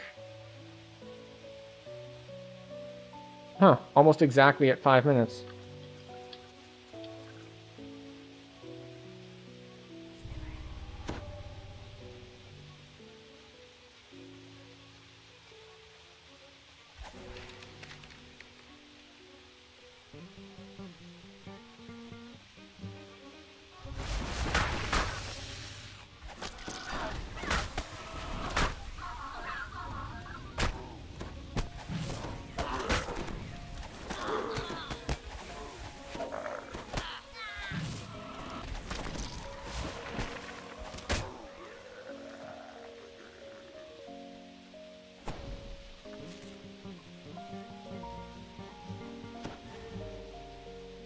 Okay. We'll do it that way going forward.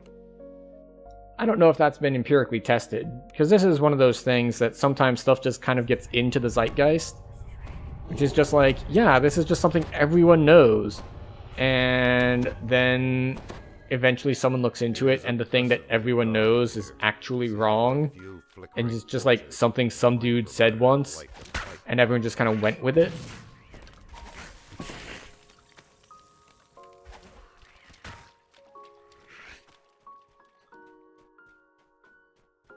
But honestly, it doesn't really affect how you run that much to, in this case, just wait outside of the boss room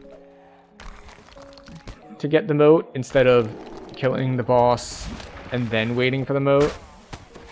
Like, you're waiting for the moat in both cases. It's one of those things that even if it ends up being incorrect, it doesn't really make a big difference. Or rather, there's really no downside to doing it that way. So why not?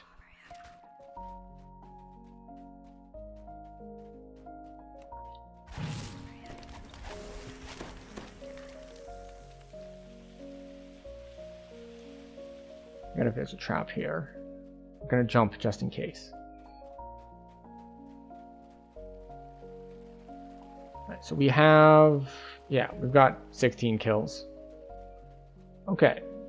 So we wait for the moat outside of the boss room.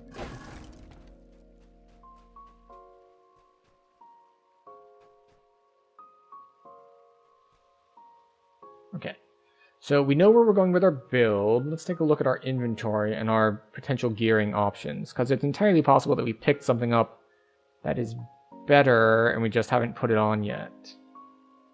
No, this can just go away. We really don't care about that. So the rugged belt, that can just go. Spell warded cloak, spell resist and spell saves, as opposed to poison resist and dodge. Spell resistance is going to be useless. Like 7 spell resist doesn't do anything at all. Okay, it does almost nothing, I think. Let's see. What's the DC on a spell resist check? It starts with spell level, doesn't it? So even spell resist 7 means like spell resist... Alright, so spell resist 7 means maybe a 20% chance to resist, but it doesn't even... spell resistance doesn't even work on crowd control spells. Or sorry, on damage spells. Other way around. It only works on crowd control spells, things like Hold Monster and things of that nature. But then again, that could be useful.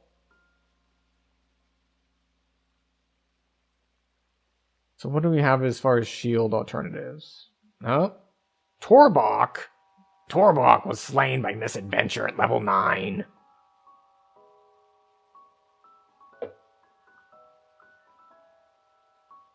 Let's see. We have physical sheltering. We have acid resist. We'll keep the constitution. The reinforced outfit is just no. That's a heavy shield, or a large shield, so we don't get evasion if we put it on. This is fire resist and combat mastery, and we don't care about those.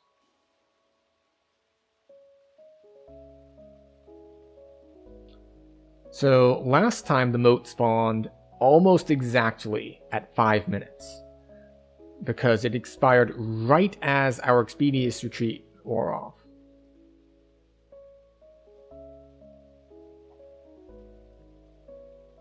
Let's see, there is... So we've got the next, I want to say, 3-4 levels planned out. It just all goes into Season's Herald. The question is, at level 12, do we spec out of that in order to get our T5s over here?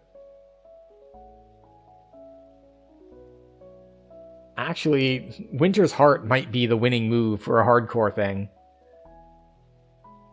Unfortunately, it's unlike the Capstone of Enlightened Spirit. So the Capstone on Enlightened Spirit, you get your temp health, and the duration is longer than the cooldown. So you can hit it and kind of just store and have those preemptively. Whereas Winter's Heart, you can see that it only lasts 30 seconds and it has a cooldown of 1 minute. Which means you really need to hit it when you need it. You can't just kind of bank it. Although you can hit it just before doing something, obviously. So Winter's Heart is good. What is this?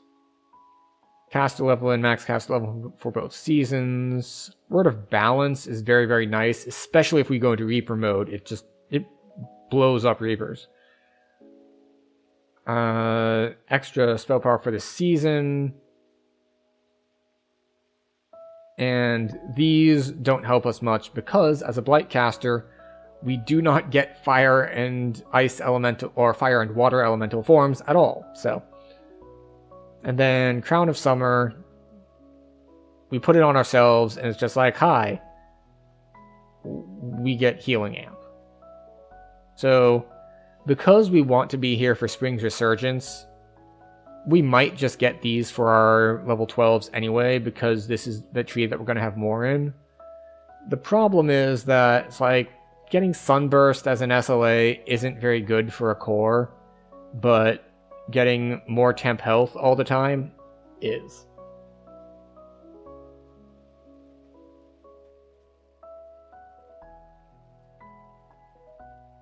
Alright, it's like we did kill over 10, so this one's being a little slower. Where were we? Oh yes, we were looking at the level 12s. So Coated Thorns is the one that it's a multi-select, and we can't see it because we're in Quest, because that's how multi-selects work. But you do either extra poison or extra acid damage on all of your spells. Acid and poison spell power. And acid immunity strip. Grasping Thorns is super strong, though. So, yeah, I don't know. Winter's Heart and Spring's Resurgence might be the better move, even though Grasping Thorns is incredibly strong and incredibly fun.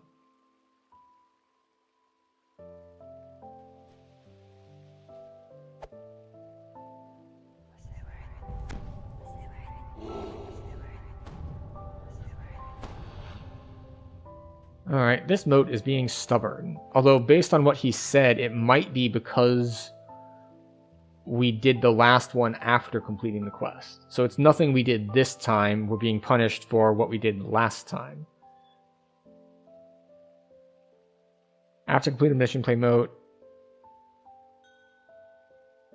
It will take about 10 minutes. Okay.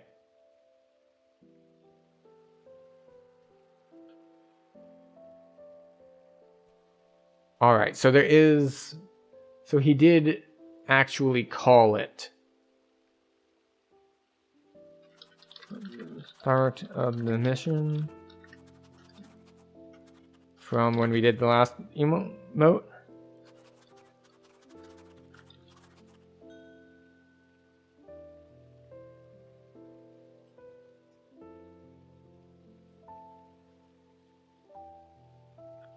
So it's seeming like it would have been a better option to just complete this quest without a moat to reset the timer. But yeah, I think we are going to go Seasons Herald T4, even though Core 4 over here is better. We'll figure it out once we get the points.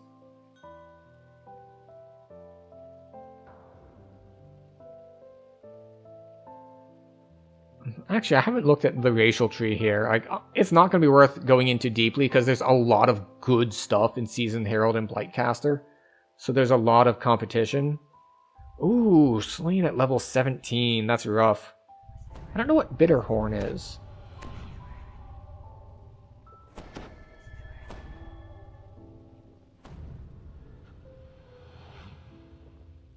So...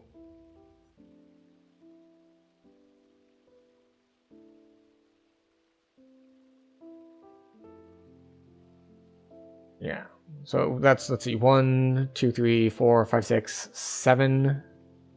So for 7 points, we get the extra hands, and 2 more to an ability score.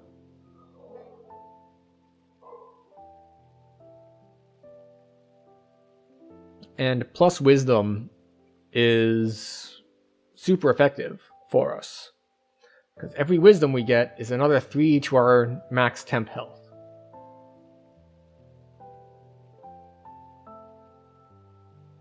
What is the other effect on this besides the stack? You gain Know the End, which acts as a permanent death block. Ah, ooh, We might want to rush that. It makes gearing easier.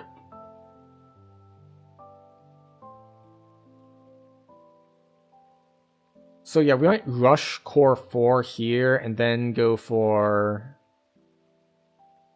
and then go into Seasons Herald. It means I don't think we'll get our T5s in time, because at level 12, you have 12 times 4 points, which is 48. Which means if we have 21 here, we have 27 left.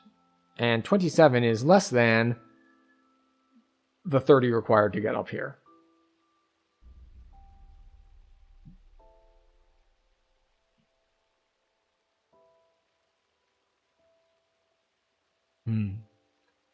See, this is actually a good problem to have. There are some classes and builds where you're just like, screw it, I'll just put points somewhere, it doesn't matter. Whereas here, there's a lot of different stuff that I actually want. Like, I actually want Springs Resurgent. I actually want permanent death block and extra max stack size on Death Eater. Like, these are both things that I very much want. They both cost 21 points. But because we already want Splinter Bolt, and every rose has its thorns, and Defiled Growth, like, this is a lot. The tier 2s have a ton of the power for Blightcaster in them. We're not speccing out of these, so I think spending 6 more points here, which would be what? 1, 2, 3, 4... and then I need to drop 1 point somewhere. You know, we might skip Enveloping Swarm, because it's a single target dot, and we don't really need that. So it might be 1, 2, 3... like 4, 5. More physical resist rating, or something like that. We might put 3 in this for poison and negative spell power.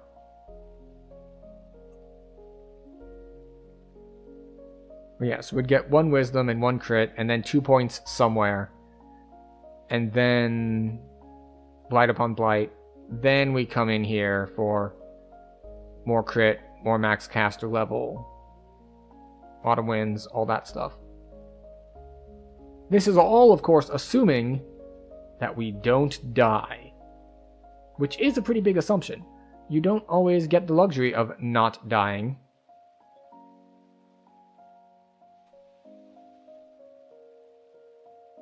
Alright, it has been over 10 minutes. It's been like 12 minutes.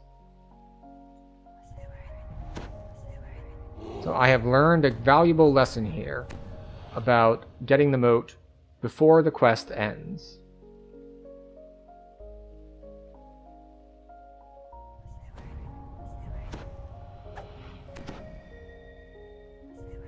Actually, how close are we on our next Reaper point?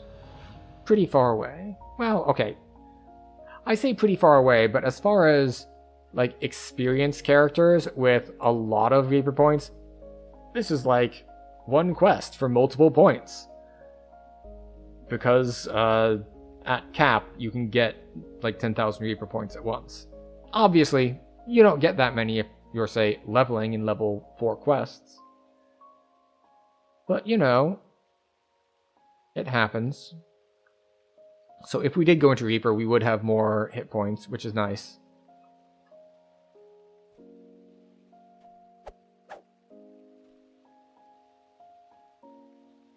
I guess we'll do this. Might as well. We get 2 charges per quest. We can use them up.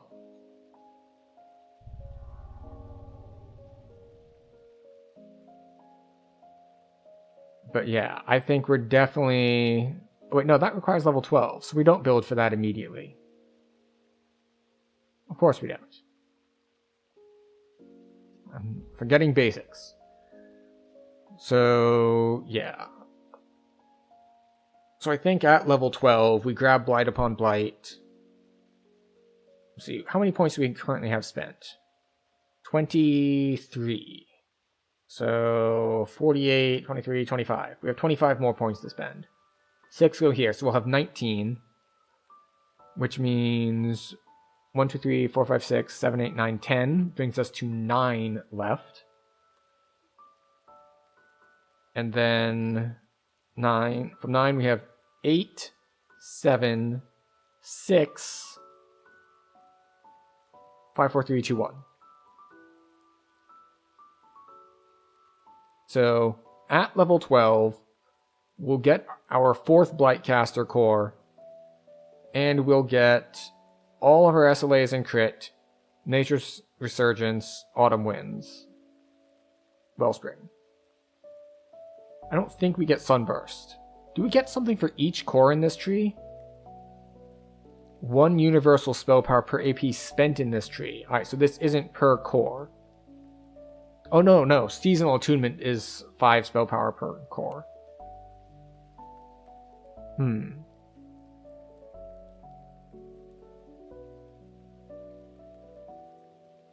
It's been more like 15.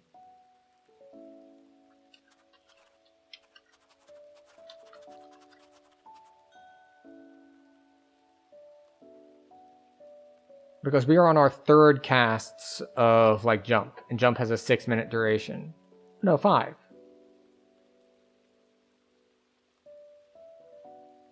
Wait. Really? It should be 6, isn't it? Caster level 6?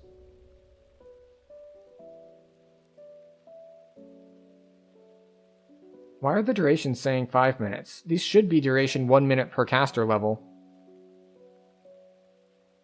Let's recast this. Yeah. 6.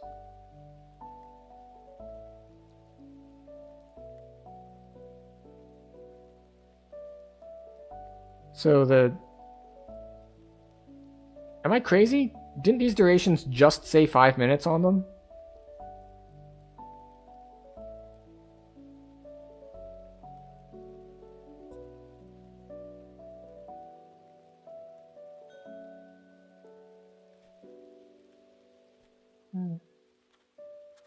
Maybe weirdness because of depths connected quests.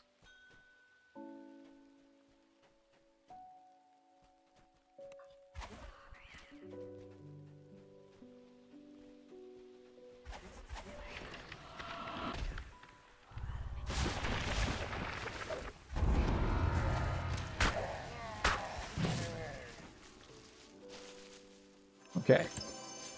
So there is something potentially lethal in these quests, which is these clerics can cast Flame Strike, and it can hurt a lot if they are champions.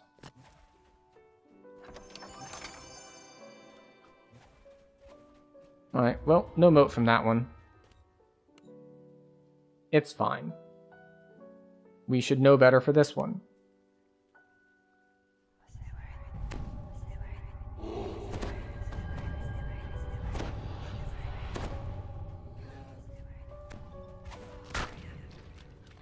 Alright, good. Start with Death Eater. Get that extra temp health going.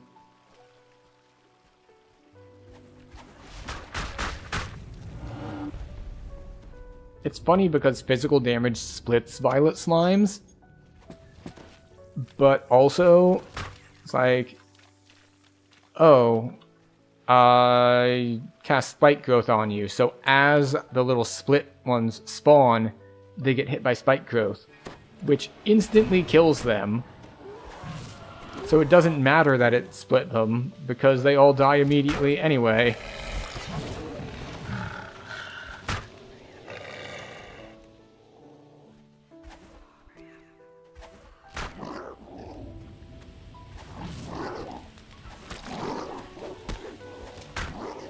I'm surprised he only hit me for 9, but I guess he wasn't a champion or anything.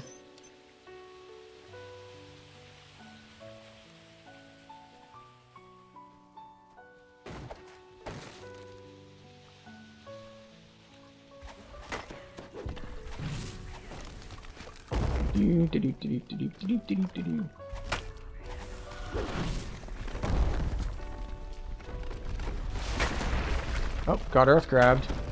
I have lost a character right here to earth grab before, because I just got chain earth grabbed. It was a barbarian, I believe. Just like, I was like, oh, well I have all of the temp health in the world. There's no way something will kill me. And then I just got hard crowd controlled, like, all the way down. It's just like, oh, well then. I guess I'm just screwed.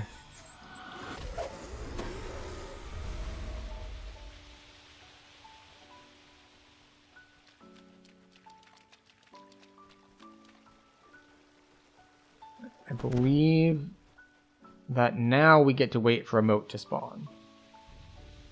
And it should only be like a minute from now. Unless we just broke our entire moat generating apparatus. Yeah, but I don't know why I put the point in Beguile. I guess it's just like I have... Oh, wait, I know why. Because I wanted to get full SLA and the second core, but I wanted to go back over here. So I wanted 1, 2, 3, and then I needed 1 more point to spend. And this costs 2, and Beguile I thought was better than 1 here, and better than 1 here. And... see...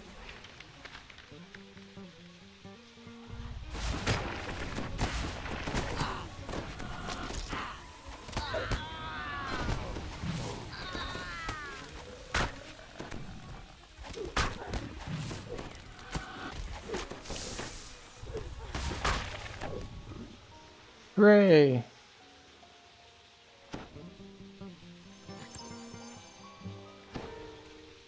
There we go. Yeah, we definitely should have just moved forward last time.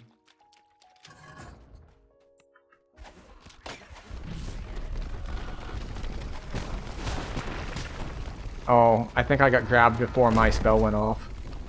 Fortunately, his spell went off.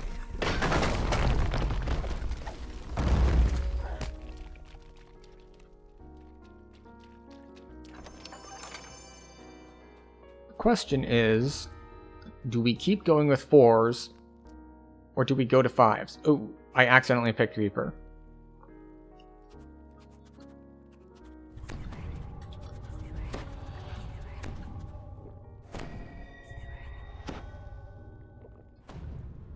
So we'll have to be a little bit more careful.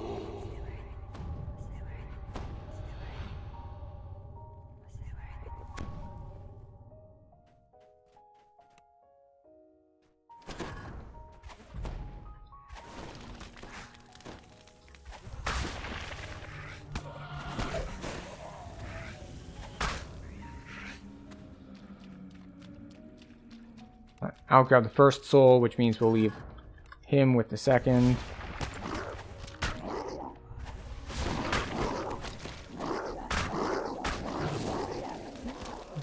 We're just being more careful kiting back.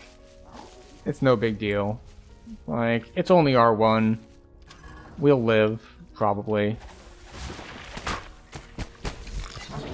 See? Did you hear that? But like, pop, pop, pop. That was the violet slime taking physical damage, splitting, and having the split then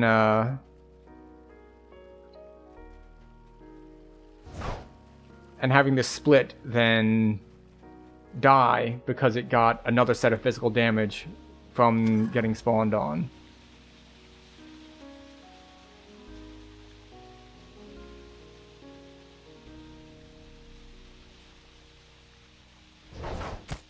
Ow. That particular trap is very unfriendly. Fortunately, we only took a single hit. You can get double hit by that, which would have killed me. Which would have sucked.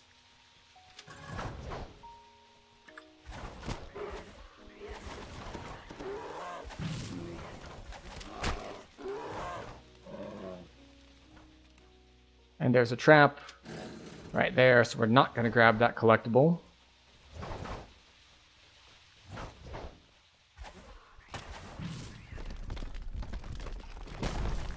And of course we can fail our save again, which means we don't get temp health because we don't get to get the killing blow. This is the downside to Blightcaster in groups. Oh, wait, we want to wait for the moat. How are we doing on time? Well, we got here in 2.5 minutes. And given how quickly we killed stuff to get here, means we got probably 1.5 minutes until the moat spawns. But the good news is, we're going to get 200 Reaper XP, which means we're only going to be 1,100 away from our second Reaper point. Where would we even put it? Probably Constitution. I think Constitution would be the safest bet. The other option would be, how many spell points do you get from the first one? 50 spell points is pretty solid. Oh look, a moat.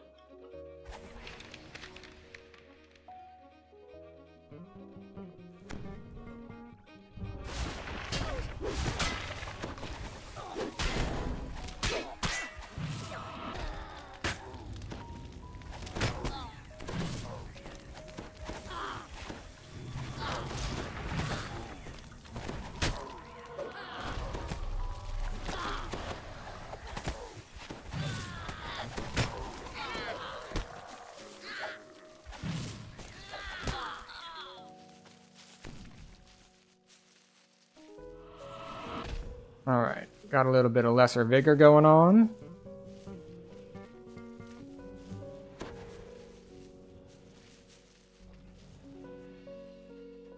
Now we just need to be a little bit careful with these guys.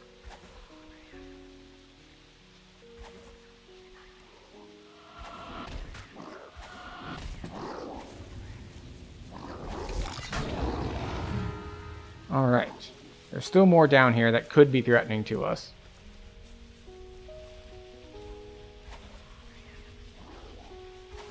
If, of course, we let them be.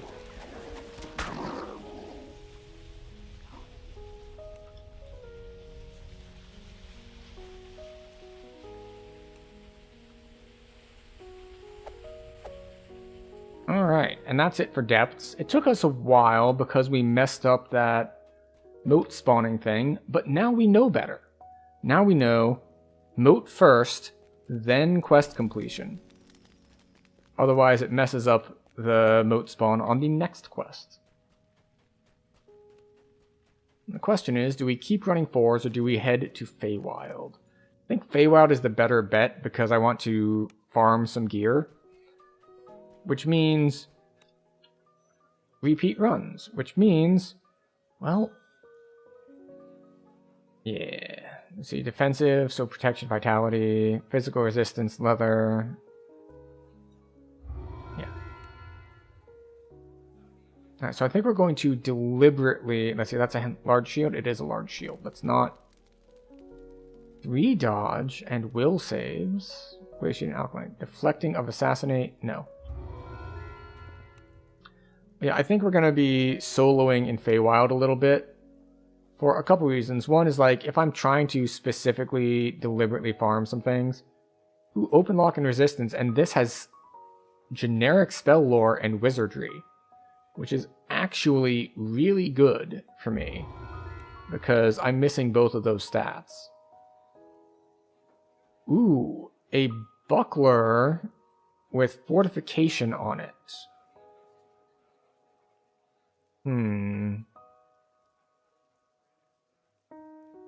Yeah, we'll take the buckler. And then we're going to take level 7. Like, the reason that you normally wouldn't take level 7 here is because I would want to bank the extra XP and make sure that I'd run all the 4s that I wanted to run first and things of that nature. But because we don't care about favor and we don't really care that much about leveling, and we do care a little bit about farming, then the natural conclusion, excuse me, becomes, no, we can head to the level 5s early, we can head to Feywild early, because we're going to be running them enough times that it will make up for the difference. Evasive Belt of Balance, Evasive Belt of Shatter. Yes.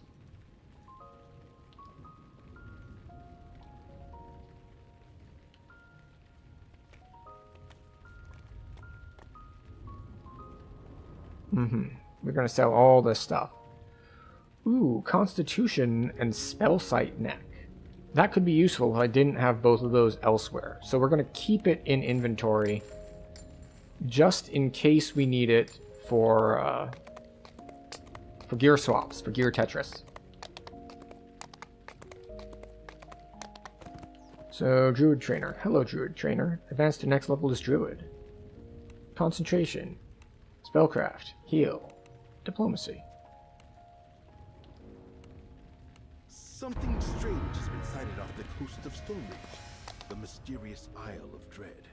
Speak to Wolf, the gatekeeper in Stormreach Harbor, to learn more and now, about this land of dinosaurs and we get to prepare spells. Alright, we have one level 1 slot, which we can do Entangle.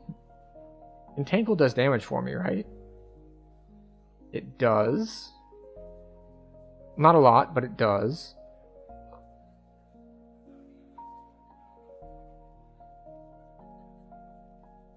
Yes, we'll take Entangle.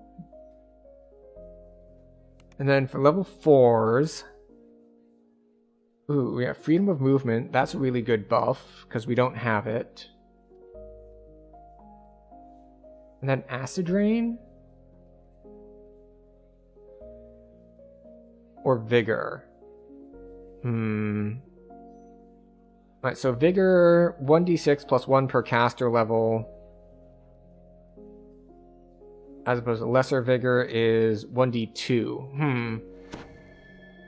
Do I prioritize damage or heals? I think I have enough AoE damage in Spike Growth and Acid Blast that I don't need Acid Rain yet. Let's see, Ice Storm doesn't slow them, right? Yeah, this is just ice and physical damage. Oh, no, it does slow the movement. We have other ways to slow movement. We're going to take Vigor.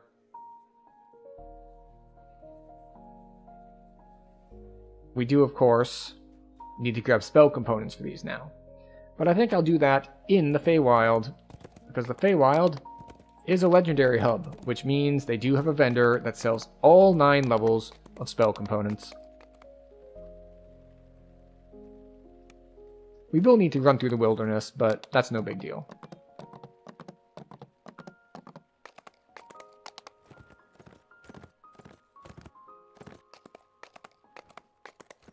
So let us check drop tables actually here in a minute.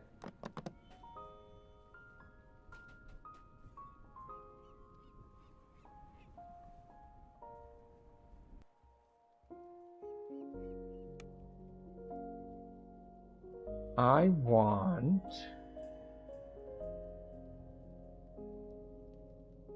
Show me... Oh, what is the name of that quest? Wake me up? Let's see, has a belt I don't care about.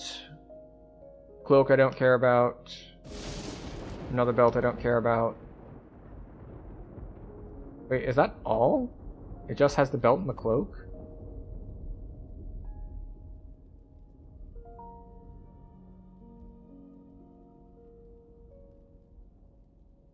Let's see, docent, belt, cloak, light armor. Oh, it has leaf mail.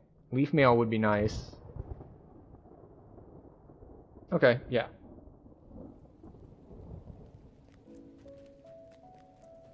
And if I did get the leaf mail, I would need to swap to my other thing.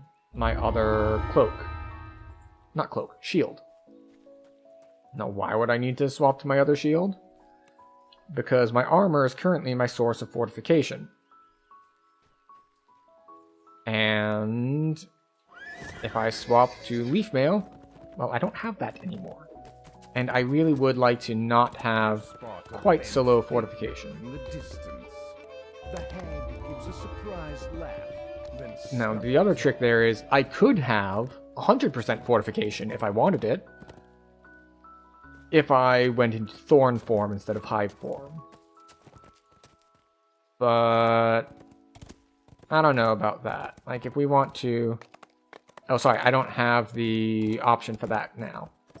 Because I had to choose one, and I will get the other one, but I forget at which level I will get the other one. So we're just going to run through here, we're going to grab a little bit of XP along the way. And then we're basically going to level by farming gear in Feywild. a living chessboard formed. We run to the end of the quest, we get our moat, and when we get our moat, we then finish the quest, and we loot, and we see if we get the loot we want. This soaring structure is Winwood Hall, the home of Because Lord Arden and the local part of being center of hardcore society. is sometimes you actually farm gear, because you can't use all of the hand-me-down gear. Now, is this a good idea, an efficient way to farm gear? No. Because of the way the event is structured, it doesn't matter which character gets the drop. If it's a bind-on-account item, I can use it on my hardcore character if it dropped for a softcore character, as long as it dropped during this event. So I could take my level-capped character down here to level 5 Feywild and farm, which would be safer. And then I could come through and do these while geared. But, on the other hand, if I'm going to be running these anyway, why not? Oh, see, I forgot to get spell components.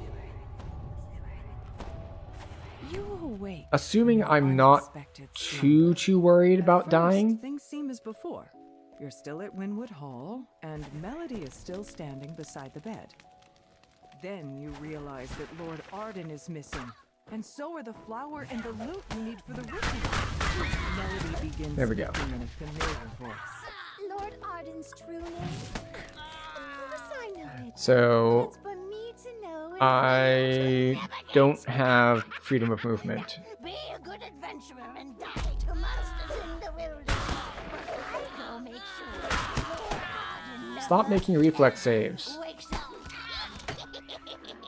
Ugh. She cackles as she teleports away. You see creatures milling around near the gate to Winwood Hall. Oh, that's not good. Notice that things seem different. This isn't the playground. So I had a spell like dry fire and not work right. You approach a shadowy form that But appears to be Lord that's Arden fine, reading a note. because Expression we have lots and lots of temporary health. doesn't notice your presence. Inside the magically sealed gazebo ahead waits the frosted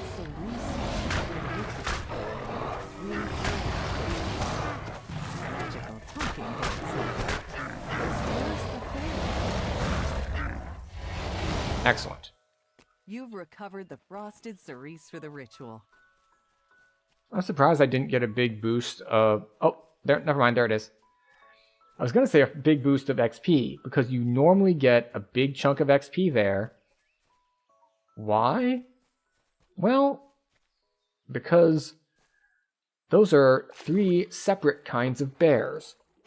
So killing all 3 of them means it's like, oh wow, you killed a bunch of different kinds of bears. Here, have a big chunk of XP. That said, I am a little low on spell points. Moving closer, you see a nasty-looking troll guarding the missing loot. Bits of troll and drops of Oh, a light bearer? Boo.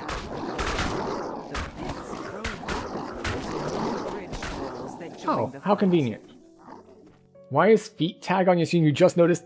So, long have I waited for this day. Because I put that tag on like 6 months ago or more. And you're the first person to mention it in that time. And the answer is because America. What am I supposed to do? Use meters? We use feet. Thank you very much for giving me the opportunity.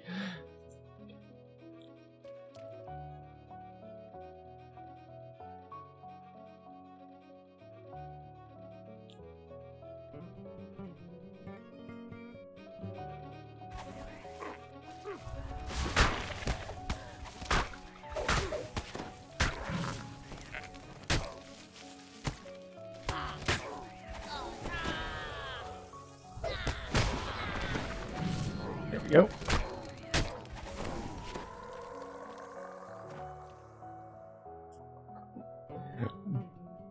But yes, I added that.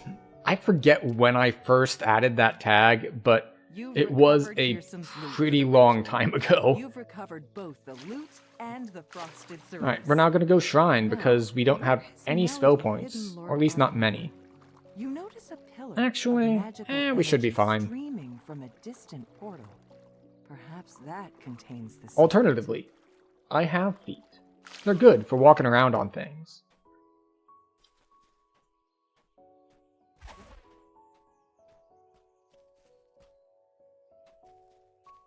Shadowfell Howler Alpha.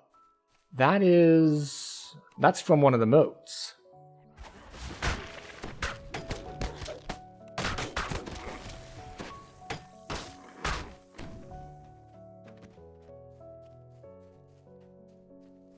Okay, off we go.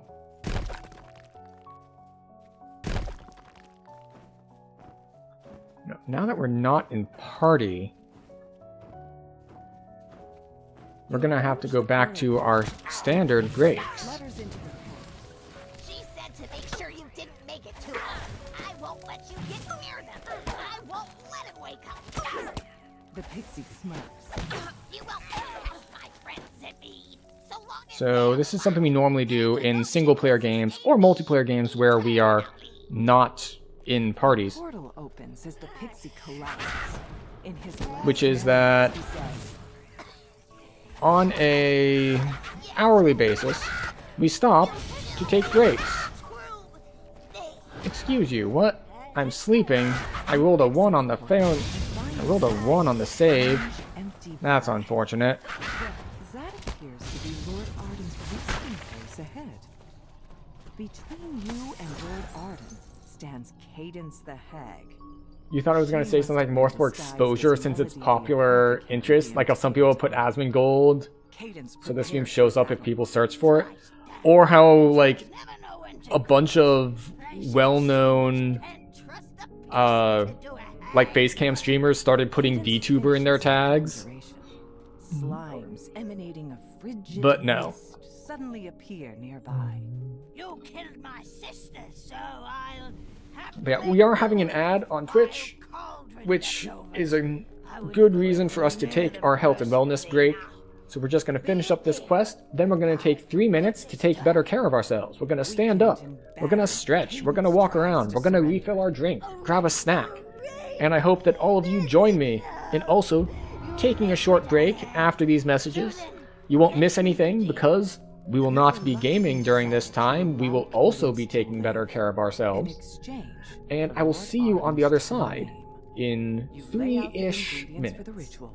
and repeat the steps to reverse the curse.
Okay, so I was reminded of something that I want to share with you because I find it funny. So, since we were talking about tags, and also, don't remain unhealthy. How dare you? But, so, we get certain metrics on things, and one of the things we get metrics on, this is the discovery thing, like, which impressions did we get? Note, 0 views. No one actually clicked on us for these. But impressions is like how many people, like your stream, how many times your stream like showed up in people's recommended, like that, so they could have clicked on it. That's what an impression is. You want the one with the most impressions?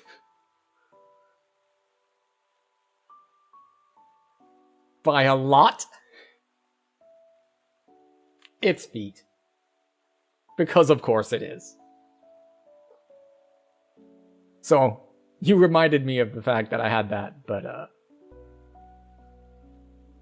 yeah. I haven't looked into which metrics YouTube gives me on that sort of discovery. They have a whole different kind of metric thing over there.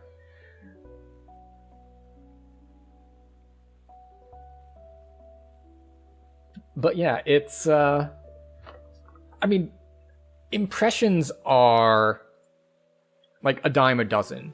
Like, 3-digit impressions is nothing. Like, absolutely nothing.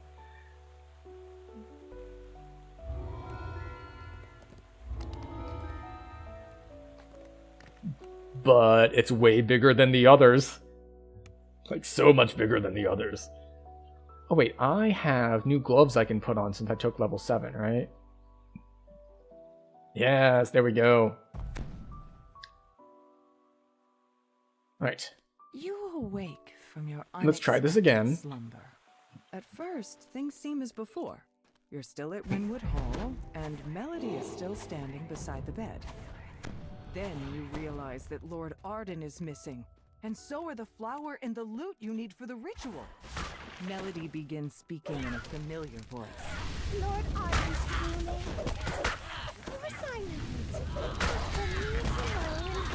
Okay, we took a bunch of damage before we killed anything. And we got down to like 40-ish health, and that's not ideal. Fortunately, we're playing Aasimar, and we have healing hands. She cackles as she teleports away. You see creatures milling around near the gate to Winwood Hall. Then you notice that things seem different. This isn't the Feywild. You are trapped inside a dream.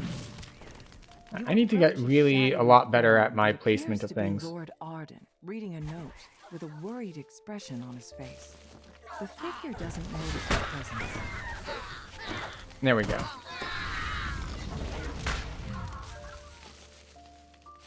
We're burning through a lot of spell points doing it this way, though. Sealed gazebo ahead waits the frosted serenity.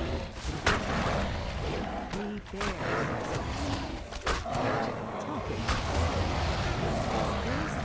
Go. You've recovered the frosted cerise for the ritual. Yeah, we'll go this way. It's like, do I want to shrine or do I want to keep my temp health? And I've chosen to keep the temp health. But yes, impressions have directly to do with, or are one of the major things when calculating things like click-through rate. It's one of the things how people evaluate whether they're doing things like YouTube thumbnails well. Like, oh, well you got 1 million impressions, but only 10,000 clicks. Which means you have a 1% click-through rate, which is, you know, pretty bad. Moving closer, you see a nasty-looking troll guarding the missing loot.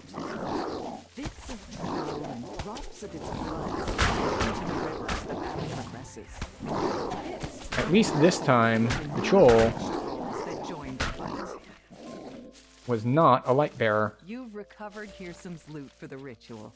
You've recovered both the loot and the frosted I think this time we cerise. will actually shrine before the last fight. Partially because the loot hasn't spawned, or the moat hasn't spawned yet. Magical energy streaming from a distant portal. Perhaps that contains the secret. Now, I'm not going to really hard farm these. Like, I'm not going to completely exhaust everything. Like, I'm not going to ransack it. But I figure, you know, if I'm going for something from the chest, I'll give it a solid maybe 3-4 runs. Because, yeah, maybe we'll say we cap out at 3 runs as far as looking for loot. Because after that, we stop getting XP, really. Like, the difference between the first run and the second run is pretty stark. And we don't really want to go too much further after that.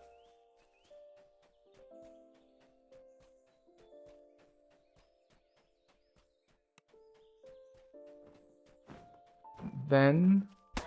oh, how did I not see this group?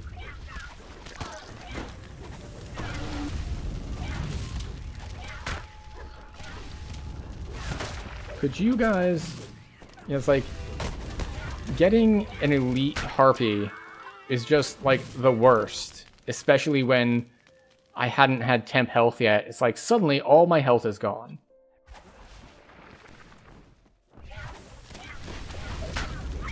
It's like, there we go. That time we did the correct thing and single target focused the harpy. Well, the actual correct thing would have been to put up fire resist beforehand, and then it becomes a non-issue. You approach the portal grove, but a pixie flutters into your path. She said to make sure you didn't make it to her. I won't let you get weird. I won't let him wake up. Oh, are you not aggroing? The pixie smirks. You won't get past my friend. I kind of dropped the ground target AoE because I thought you'd be aggroing and coming over. But it's okay. The portal opens as the pixie collapses. In his So this last is moments, he round says, 2 on this quest. You haven't won yet. You still need the true name. Alright, well we're failing saves. You exit the portal and find yourself in a strange, empty void. Yet that appears to be Lord Arden's resting place ahead. Where'd you go? Between There'd you go. and Lord Arden stands Cadence the Hag. She must have been disguised as Melody the Apothecary the entire time. So we haven't seen a loot yet, or sorry, a moat yet in this quest. Adventurers never know when to quit. I should have seen that you can't trust But that's okay. to do a hag's work. We still haven't completed the quest either, so we're still good on that front. Emanating a frigid mist suddenly appear nearby. You killed my sister, so I'll have to make do with these vile cauldron leftovers. I wouldn't go anywhere near them personally now. Be a dear. Alright, unless the loot or the moat spawned and I didn't see it. Weakened and battered, Cadence tries to surrender. Alright. That's enough. You need what I have. So But I didn't see an announcement, and I remember the announcement being pretty obvious Decided to allow Cadence when this to sort of thing live happens. in exchange for Lord Arden's true name. You lay out the Unless ingredients they for the did ritual something and to repeat the steps to kind of reverse cut the down on the curse. whole... First, play the lute. Oh wait, it's not Then, invitation to dinner, what is find it? up Into the the Mists. flowers The whole roots. Into the Mists farm thing, where it's just like, Burn the hey, roots along don't with keep running the Lord same Arden's quest back to true back to name. back to back to back. You play a brief melody on Hearsom's lute. You mash the flower's roots into a pulp with little effort.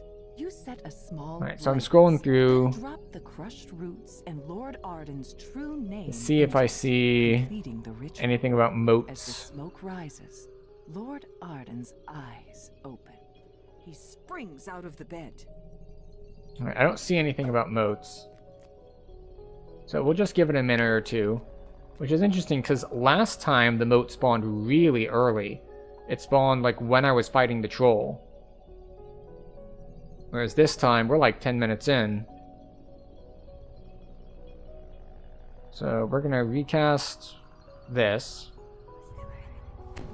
And then we'll give it a minute-ish. Whereas I can eat second dinner. It's like first dinner, but different.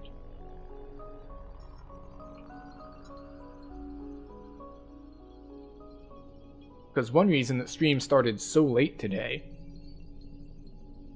is I had a meeting for work on West Coast time, which doesn't happen very often. They're usually very good about that sort of thing. But there was like a thing going on with some like higher up manager person. So it's like, okay, there's going to be a later meeting. And it was like, okay, according to the schedule, it would have ended like 15 minutes before stream. And that's plenty of time for me to finish stuff up and get ready. The 1 hour meeting went for 2 hours. After like an hour and a half, I was like, alright, it looks like we should be wrapping up soon. I'll go ahead and click the start stream button, and it'll just be on that, you know, starting soon screen.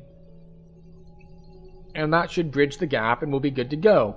Which is why, if you tuned in very early, the first 31 minutes of this stream was on the starting soon screen, because the meeting would not die. Also, I'm getting impatient about this whole moat spawning thing, and I said I would wait a minute. It has been a minute and a half. Lord Arden We'll get him next thanks you time. for awakening him from this curse. He urges you to speak with him. Ah, back at bitter Greenwood snow, Hall not the in one I Blighting wanted. World. We are not a toaster.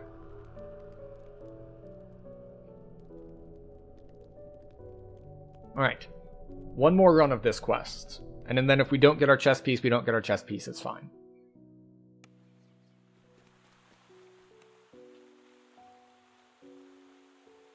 At least I work from home? That is correct. If I didn't work from home, the West Coast time meeting would have been problematic.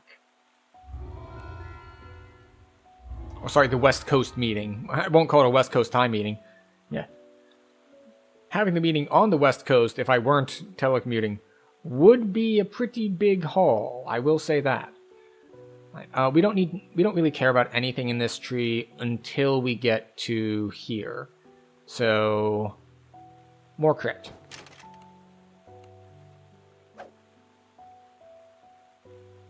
Alright. Last chance.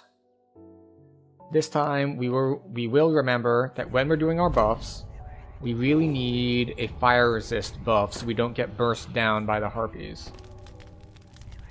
You awake Especially because we're now caster level 7, and caster level 7 means that we now get a better version of resist. Beside the bed. Then you realize that Lord Arden is missing. So are the flower and the loot you need for the ritual. Oh, hey, look, instead of getting down to critical health and having to panic heal, we took 0 damage. Go figure that playing better makes things easier.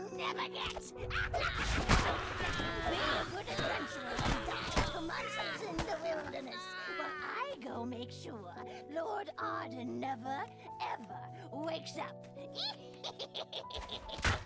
She cackles as she teleports away. You see creatures milling around. There we go. Near the gate to Greenwood Hall. A little bit better movement, better positioning on my AoEs, Different. and we don't need to panic as much this time, because we just do a little bit of extra work to respect our enemies, and respect makes all the difference. The figure doesn't notice your presence. Inside the magically sealed gazebo ahead, So we've already killed 20 it's the things. frosted cerise you need for the ritual. So, in theory, Bears rest the moat outside. should spawn Magical talking bears, no doubt. within the next, This is the Feywild. we'll say, after 2 all. minutes. You've recovered the If the frosted whole, cerise for the it ritual. spawns 3 minutes after you've killed 10 things. How are we doing? We're up to like what, like 230-ish? 266. You spot Oh, movement underneath such the bridge. fast progress. Moving closer, you see a nasty-looking troll guarding you. It's a troll and drops splash into the river as the battle progresses. Bits grow rapidly into new bridge trolls that join the fight. You've recovered here. Alright, some so food not for the only ritual. You've are we recovered doing both better meat on and the frosted the whole cerise. just general Now, gameplay, like not getting hurt as much and all that, You but we've notice a also been dark, much better magical about energy spell point streaming usage, from so a we don't distant have to portal. shrine this time. Perhaps that contains the secret. Hmm. Okay, so we're gonna go for this group.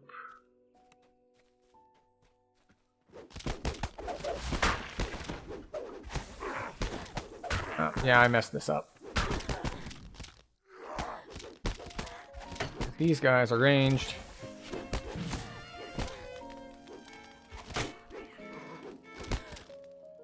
I was like, wait a second, who's playing music? And it's like, oh, got danced.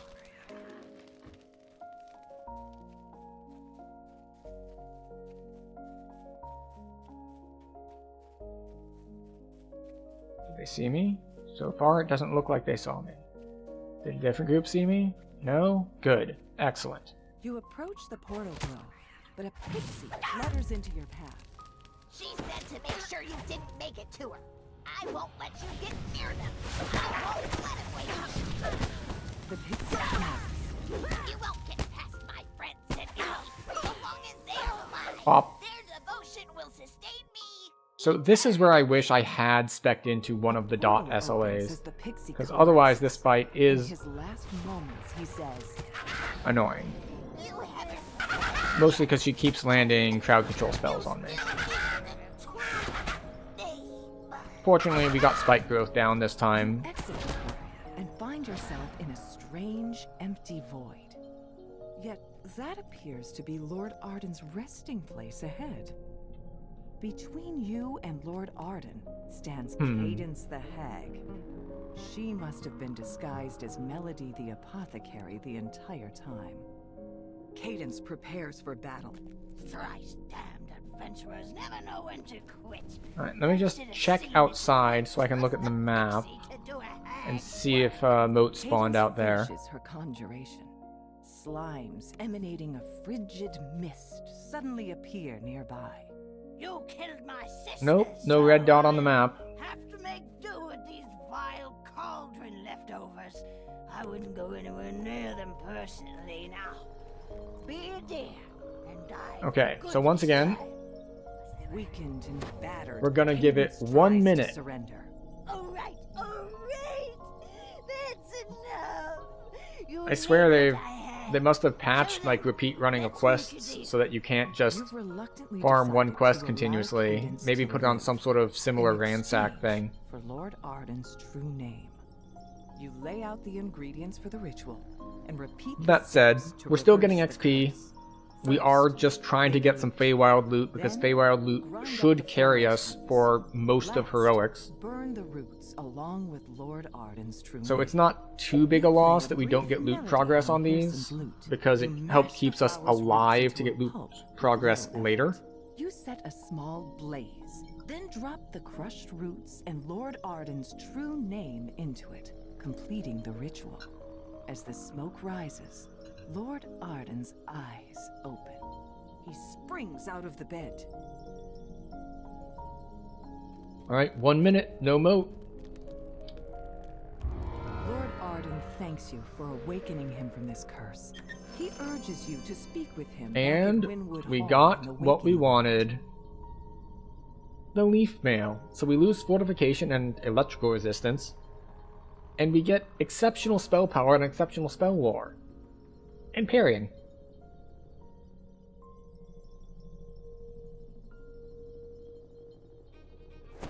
Also more armor class. And we need to switch shields in order to... Oh! Now you spawn. Okay.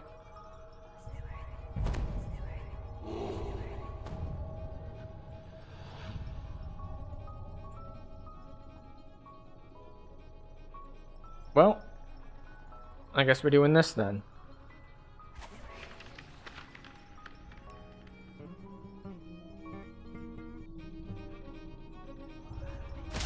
Wait, why did the displacer beast come out first?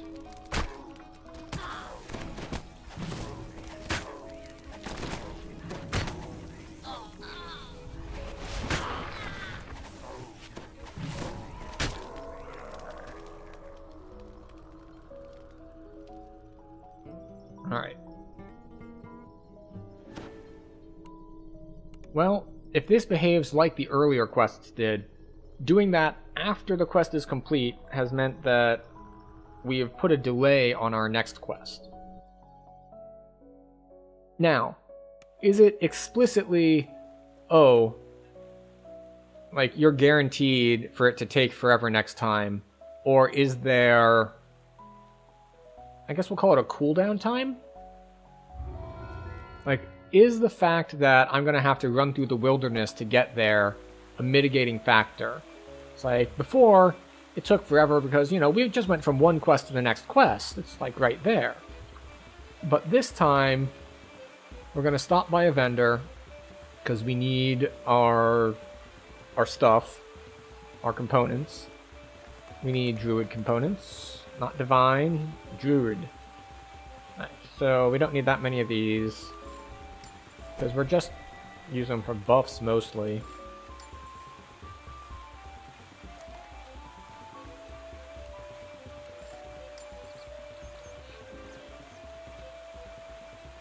Yeah, let's go with 300 of those.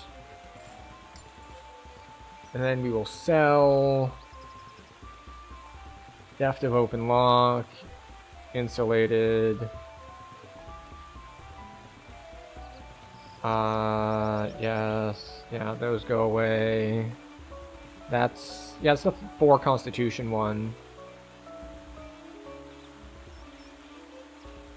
That's the Combat Mastery one. Right. Sell those, sell gems.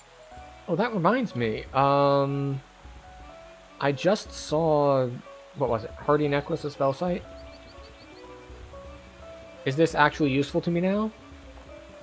No, we have that elsewhere. Okay. I thought if I didn't have the Constitution elsewhere, it would be better, because I know I have better spell site on weapon.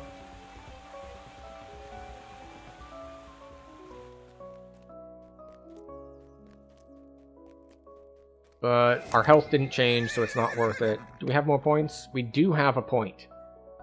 Okay, so we have 1 point. We will put it in max caster level and protecting my stuff from fire. Next point will go into Autumn Winds, or a little bit of a defensive buff. But for now, out. Out to the wilderness.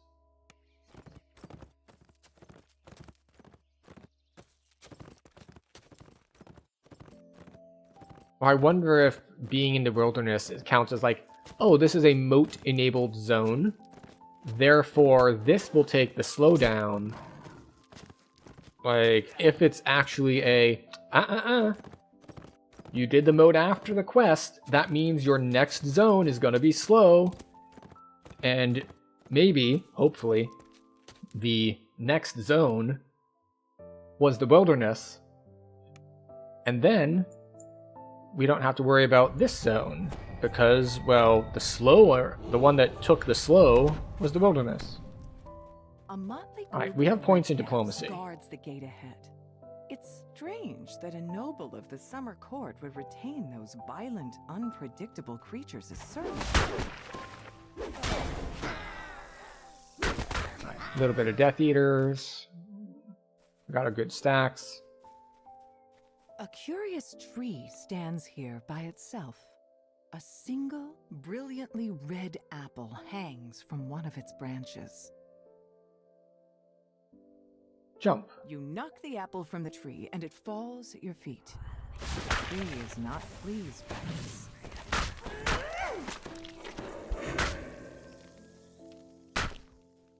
Okay. It's like, it's not The pleased, and it dryad attacks. It's surrender, like, yeah, the well, apple too drops bad. from the tree like a stone. The sprawling courtyard seems deserted. A lone tower looms ahead. What can I do Lord for you, Xavier Outlander? will likely be found inside. Lady White Lily has requested that you find What her can I a do snack. for you, A Outlander? frivolous request, it My seems. part in this Okay. story is There we done. go. Wild. Small promises Time may to have rest. strange So- consequences. The thing is that with points in diplomacy, it's possible that we can do the thing This inside. storehouse is occupied by a very energetic chest. It gapes at you with a big, toothy grin and speaks. What five-letter word Uproad, becomes friends. shorter I am when you Riddlelock. add two Come, letters to let it? us talk. So if you didn't catch the riddle is, what 5-letter word becomes shorter when you add 2 letters to it? And the answer is short. Short becomes shorter when you add 2 letters to it. Specifically, the letters E and R at the end.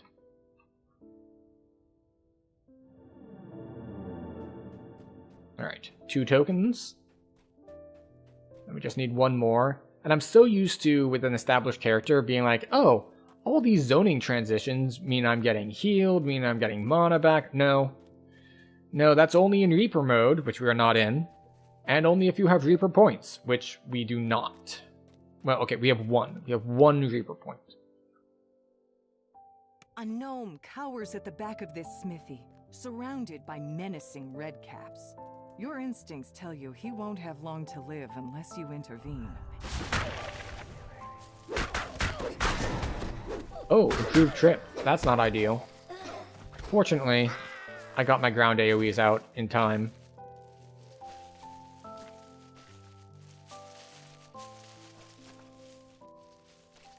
Alright. And we're good to go. We are the thrice proven friend, and therefore we can head in. The tower is a true friend asks. A true friend may enter. Actually, I'm gonna check something on the Googles.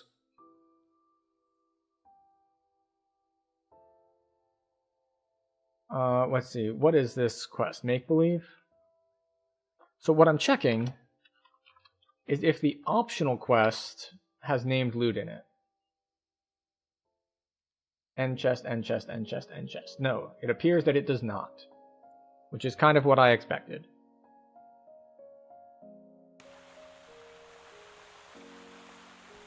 As you reach for the door, a swirling torrent of snowflakes envelops you. Yet, you aren't harmed. You don't even feel cold. A peculiar dog guards this door, all by itself, or so it seems.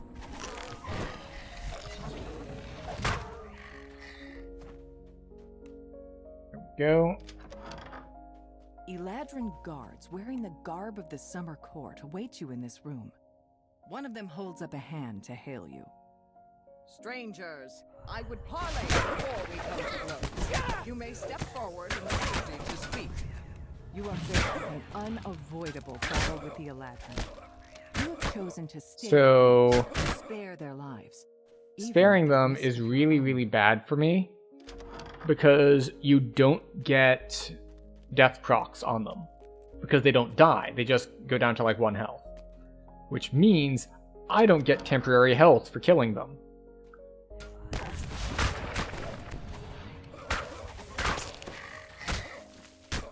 Oh wait, no, I got temporary health for those. Maybe it was like just the dogs? Oh well. I know that there are some quests where when you're not actually properly killing things, you don't get temp health back for your kills. But maybe I was just wrong about if this is one of those quests.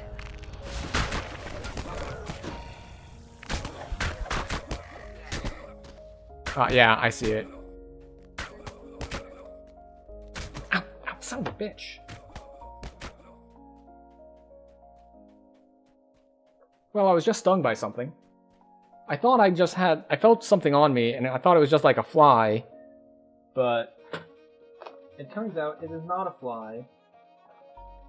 One moment while I get something to kill it with, that is not my finger, because it apparently will just sting that.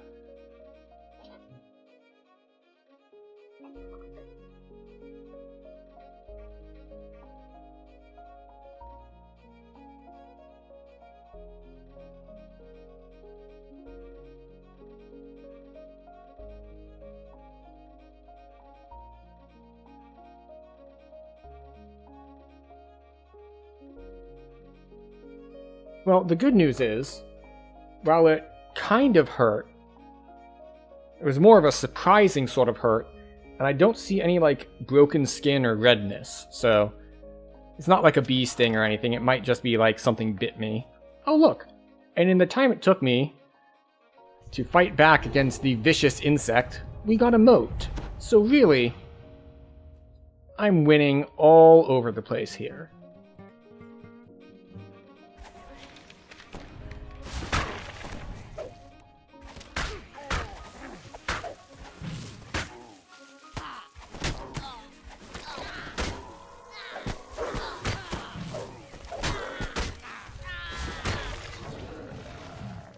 Alright. Excellent. Now we get our moat.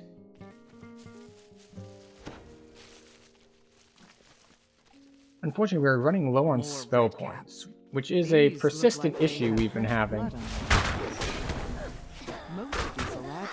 Like, I should have enough for the last boss, clearly. Whoever has replaced Grey Moss must be desperate now. You have reached the top of the tower, where a regal Eladrin silently awaits your approach. He appears to be alone.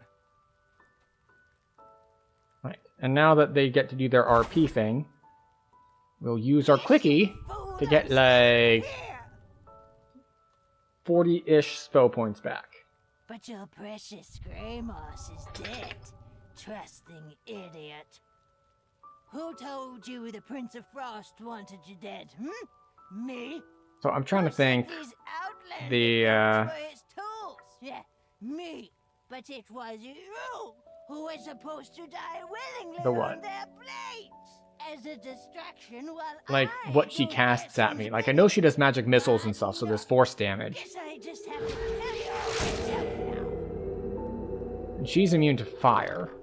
The hag's form splits into several motions.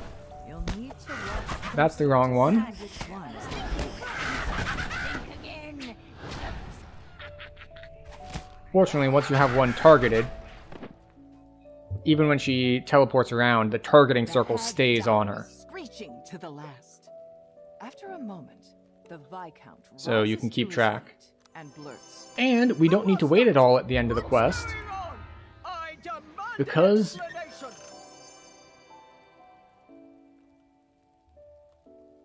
did I accidentally come in here on Reaper? I don't think I did. I didn't. Okay. Sorry, the leaderboard thing's like, you've been updated with this much favor and this much Reaper experience. It's like, it's like, okay, but it's the same Reaper experience I had before. We were in on Elite. It's fine. Alright, what is it, Weasel? Did Timmy fall down the well? Were you upset by me being stung? Did you need attention? Okay, here's some attention. I would like one attention, please. Oh, yes. Oh, yes. Oh, indeed, yes. Was that how much attention you needed? No? More? Okay. Okay, more attention for the dog. More attention for the dog. Oh, yes. Oh, yes.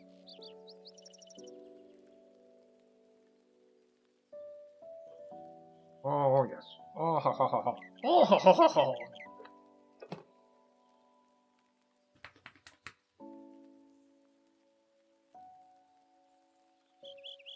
I'm gonna touch you. I'm gonna touch you. I'm gonna do it.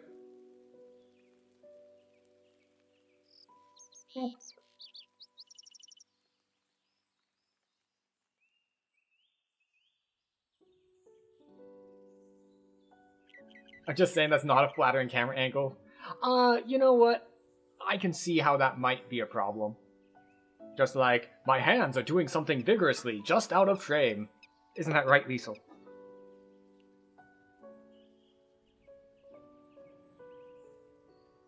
Thank you. Okay. You can go right back down now. No, you may not eat that.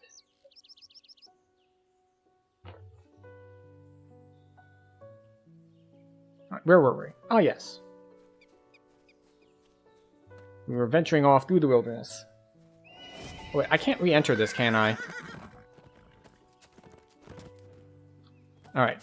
So, I think we'll do one circuit, and then we'll come back to farm. Because make-believe is where one of the rings that I want drops. But because it's not one of the walk-ups, we need to, like, abandon quests and then come back, and so on and so forth.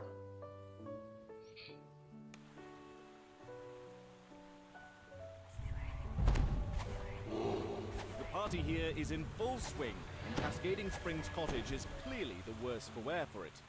A harried housemaid waits on the raucous satyrs.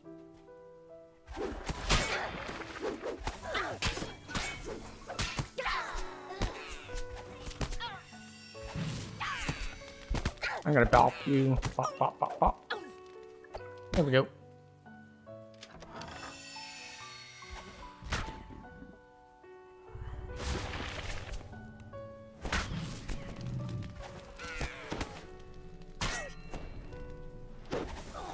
That was a waste of spell points.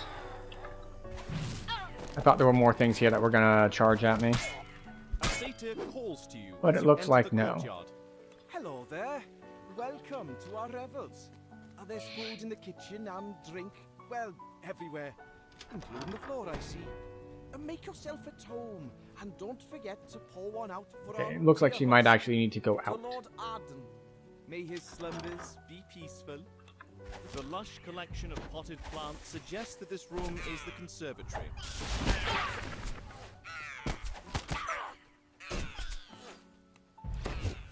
A note next to the sack of seeds reads, Slakeweed.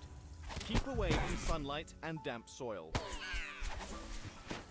Okay, we're just gonna let them do whatever. Not worth spending the spell points on. If they come after me, they come after me. It's fine. Okay, we got red caps. Oh, we got more stuff now. Now it's worth spending some spell points on.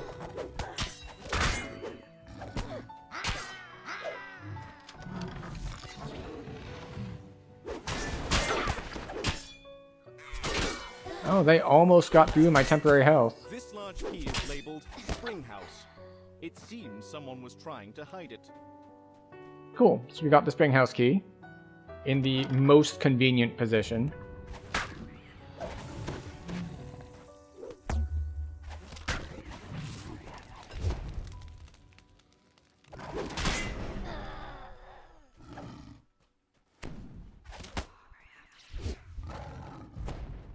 Do. Then we get to mess up the library a bit. It's surprising to find a large, well-stocked library in a house given over to an endless party. It's even more surprising to find a sphinx sitting in the middle of it. We're getting all the little optional things done. Just in case, we're going to put resist energy cold up before we fight the elementals. Water gushes up from the ground in one corner of the room, forming a large pool. This must be the cascading spring the house is named after.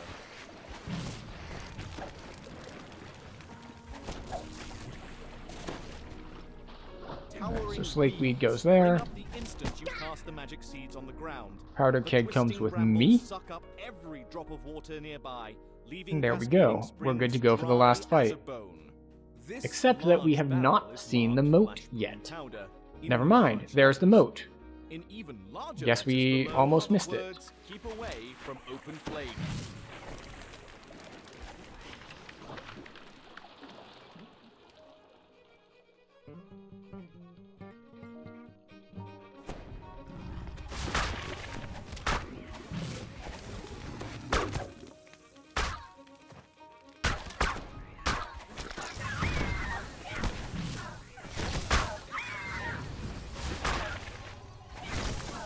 I was about to say that I have like lots of spare spell points for the boss fight, and then I used a bunch of them to fight the moat. Hooray! 296.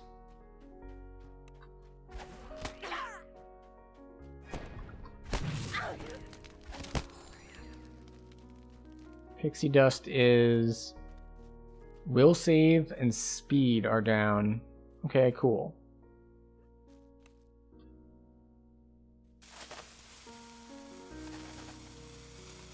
The careless satyr swings his torch too close to the powder keg, which explodes in a shower of sparks. The partygoers turn to gawk at the spectacle. It's a simple task to remove the sign. The satyrs are still distracted by the recent fireworks. You deftly replace the cottage sign with the sign from the library.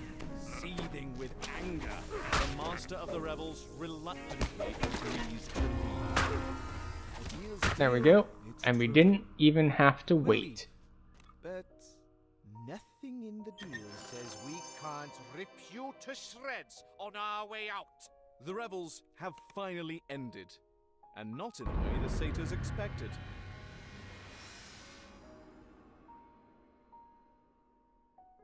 Okay.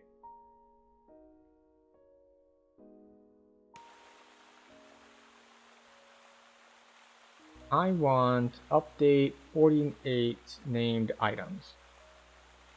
Show me revels. Let's see. Crown of Fireflies would be nice. Healing and devotion. Charisma neck would be okay. The Plate of Summer Solstice isn't any good for me. Van braces aren't much good for me. Okay, so Crown of Fireflies is the only potential thing there. So we're not too pressed about rerunning that one a bunch of times.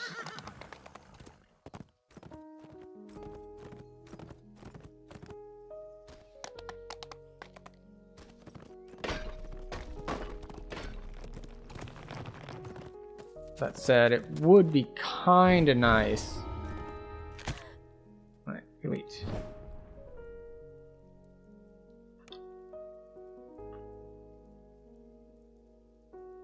Alright, so what drops in here? You enter the grove the Let's village see, there's a told you docent about. that drops in here, which we Small do not care encampment in the about. distance. Perhaps the night the There villagers spoke of is is there. a cloak with blurry, which I don't A need, hearty voice and calls insightful as you constitution, approach. which is okay because it's only one of them. Help us slay the great beast. Also the Rock Slide Ring. Rock Slide Ring is actually nice, not for the stats on it, but for the proc. Oh. They all go after her. That makes this annoying.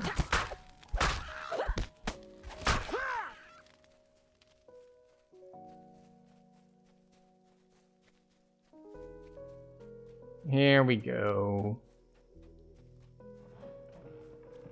There it sits, menacingly. The night whispers to you. Talk to me about a plan. I'm glad you believe me. She tells you. More than you'll ever know. Now, bring your courage to the fore. Alright, come on. You find your confidence well placed. Spindly legs rise from the dirt, and the windmill lurches forward. Creatures spring up around you, rushing to defend the windmill. The strange gemstone seems to be protecting this creature from spells and weapons.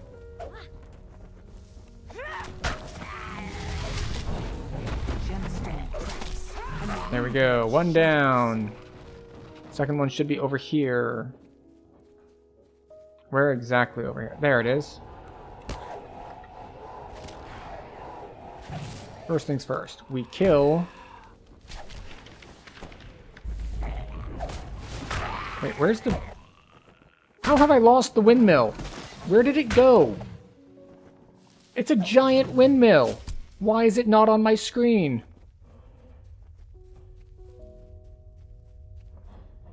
Alright, I guess draw distance is a An thing. unusual gemstone seems to be avoiding you. Alright, I shouldn't have let her help. She is ruining everything. The windmill seems undaunted by your weapons and spells. That's right, come after me. Now I need to find where that... There it is.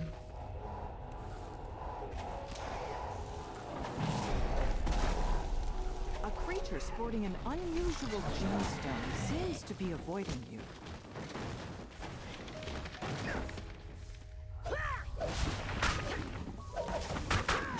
Another gemstone strikes, and the windmill shakes violently. Excellent. Where's my next gemstone head thingy?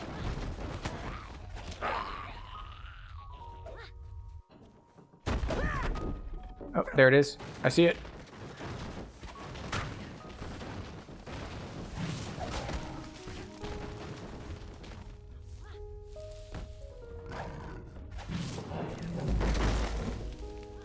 Get webbed.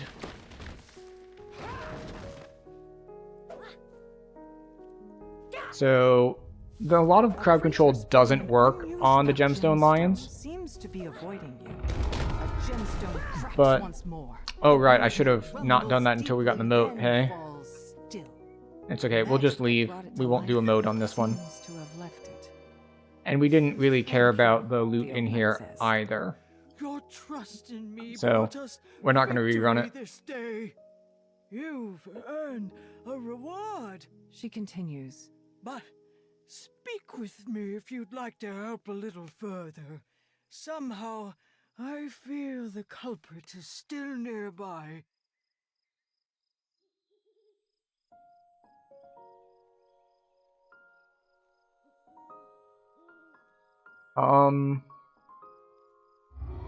Deadly dagger, sure, why not?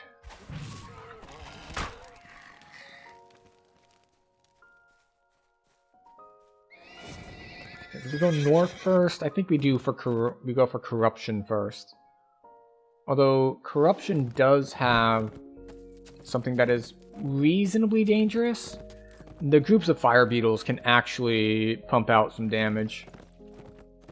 A vast tree reaches upward to the sky, yet some form of corruption has gripped its roots, slowly twisting. Let's see, what about drops in here? This ancient sentinel of the forest. Oh, Winter Cloak is in this one. Yeah, that's a real good one. Winter Cloak and Duskbone Ring, those are both very good. Yeah.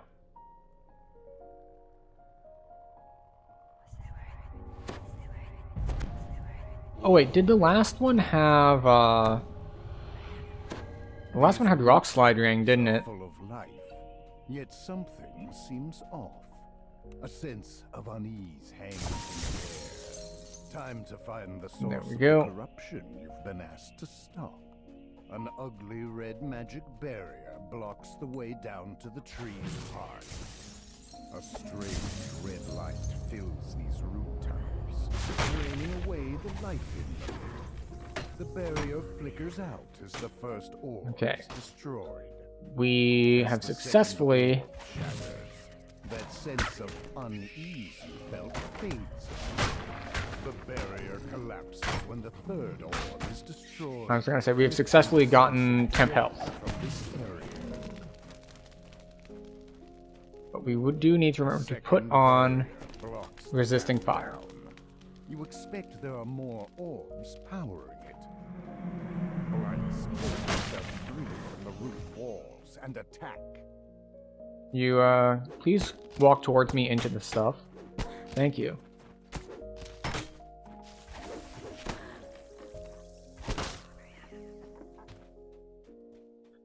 Alright, where are we going?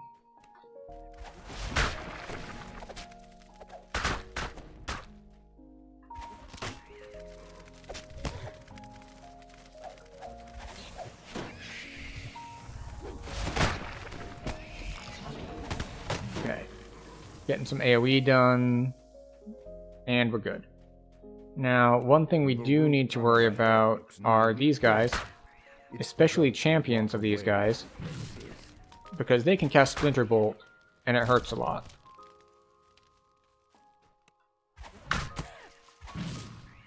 Or it can hurt a lot.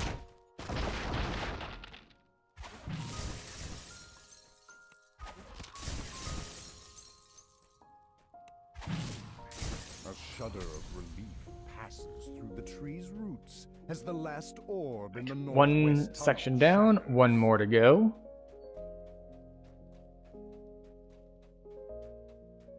Yeah, this one, I think we're gonna do our reruns immediately, as it is a walk-up.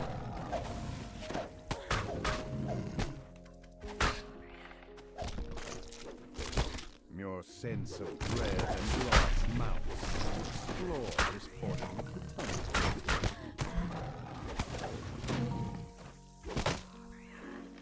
Oh, and a moat. Unfortunately, it is green. I was gonna say it's odd that I've only seen green and no green and blue and no purple. But I'm betting that this is a deliberate choice, that purple might have a minimum level associated with them. Like that you don't run into them until you're in, say, like level 10 plus quests.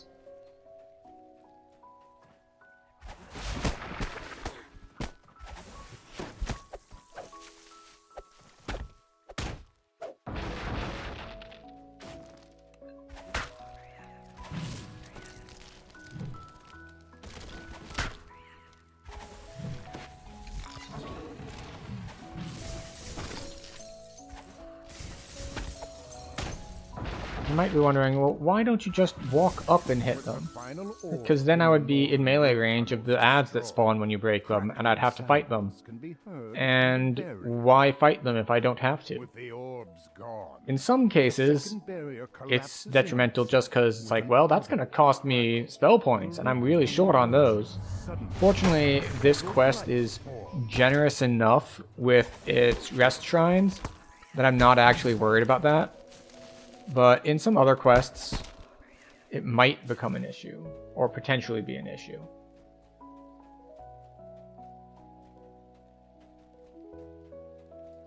Alright, so we're going to kill this group. Then we're going to shrine.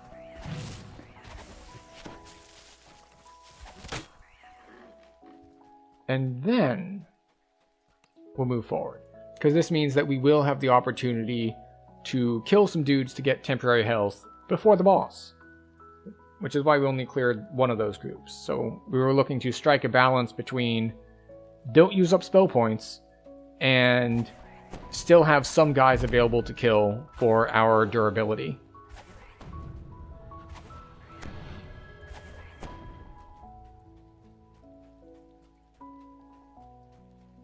Corrupting magic pours impalpable waves, draining life from the tree.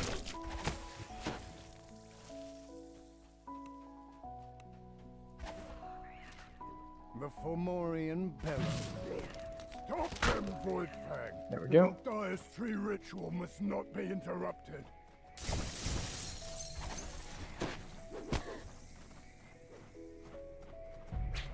Nope. We're gonna block that. I'm not just gonna let you trip us. That's not how that works. With a single magic word, the Fomorian snaps the barrier back into place. However, notice a crack in the face of the barrier which is squeezed. Okay. What do we get? Nothing. Back, vermin. You're not powerful enough to stop me from turning Alright. into a Goliath tree. Well, it is time once again. It's been like an hour. The ground, gasping. And because it's been an hour,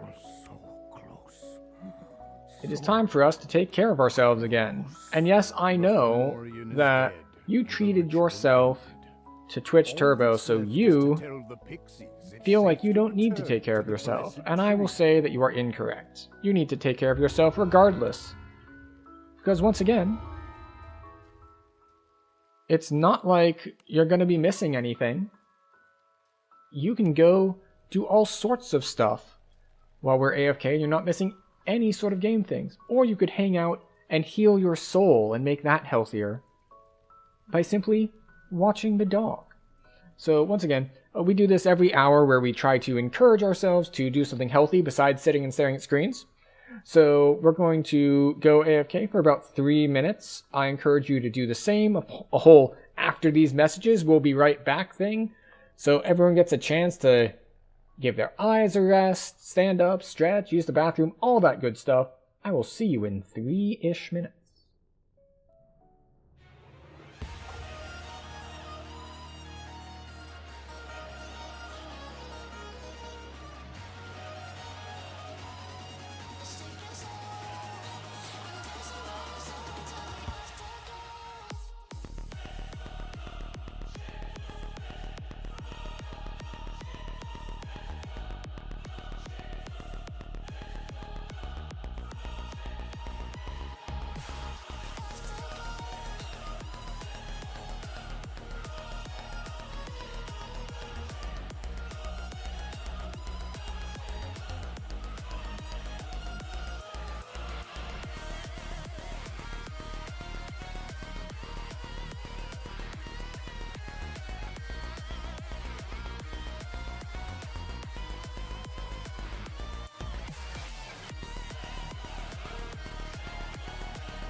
Okay.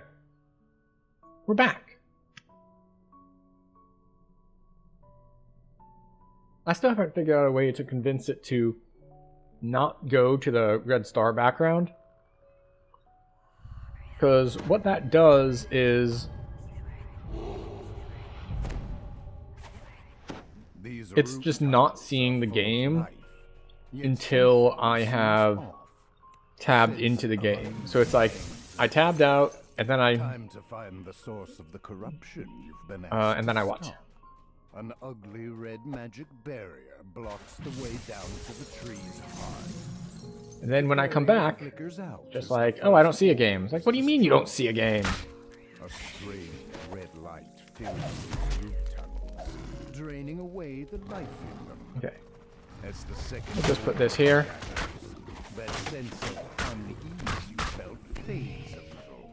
The barrier collapses when the third orb is destroyed, lifting Right. the sense of dread from this area. That's one here. So we drop our AoE there. The path down. Oh. You expect there are And I got it more wrong. orbs powering it. Blights pull themselves free from the root walls and attack. There we go.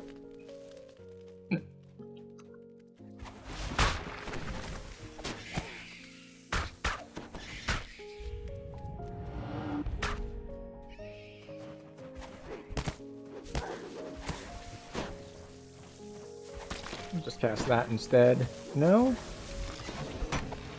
Okay. The root tunnel ahead looks nearly dead. It's begun to rot away in places. Only 23 from that. Hmm.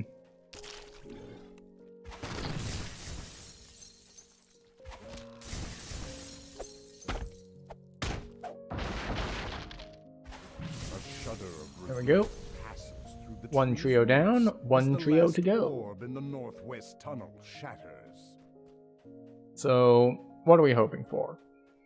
We're hoping for the cloak. Or the ring.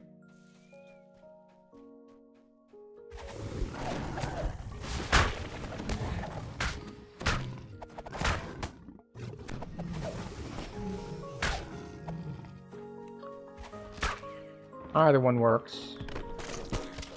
Your sense of dread and loss mounts as you explore this portion of the tunnels. Mm-hmm.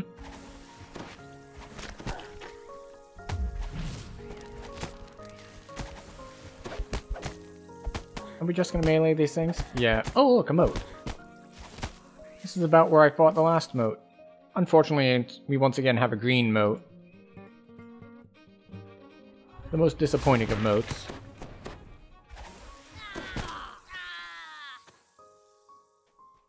Just like, oh look, here's a moat. Here's some durability for your loot. It's like, how much? Basically nothing. It's like 5, I think? Yeah, it's 5. Then again, blues are only 10, so...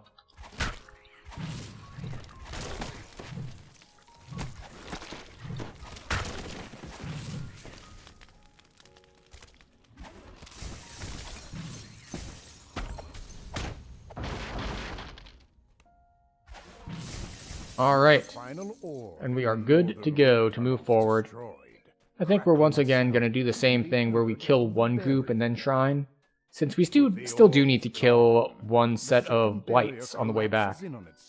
With an audible crackle, the root tunnel lurches suddenly as several blights form.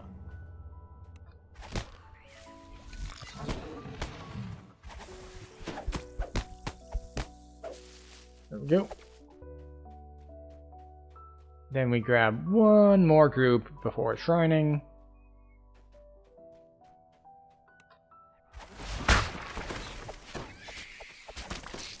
We can just burn extra damage, or extra spell points, I should say. And we're good to go.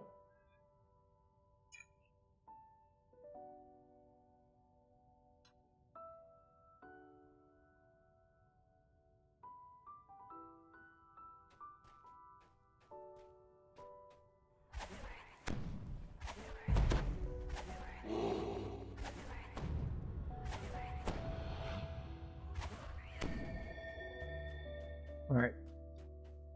Corrupting magic pours down the corridor in palpable waves, draining life from the tree.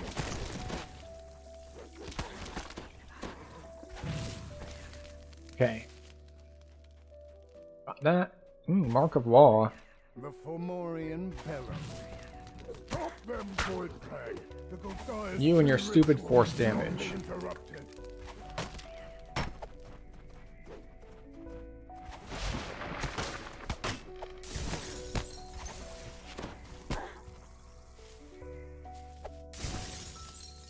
Oh, right. And we'll grab a fungus too while we're here. With a single magic word, the Fomorian snaps the barrier back into place. However, Oh, he moved forward. the base of the That's not barrier fair. Here goes the Blighting snarl. Turn back, vermin. Arrow Crystal Light Mace. Powerful enough to stop me from turning Not useful. Alright, as before, Here we goes said that we're going to cap out at 3 runs ground. for any particular item. That was run number 2. So We have one more shot at the cloak. the Fomorian is dead, and the ritual ended. All that's left is to tell the pixies it's safe to return to the blessed tree.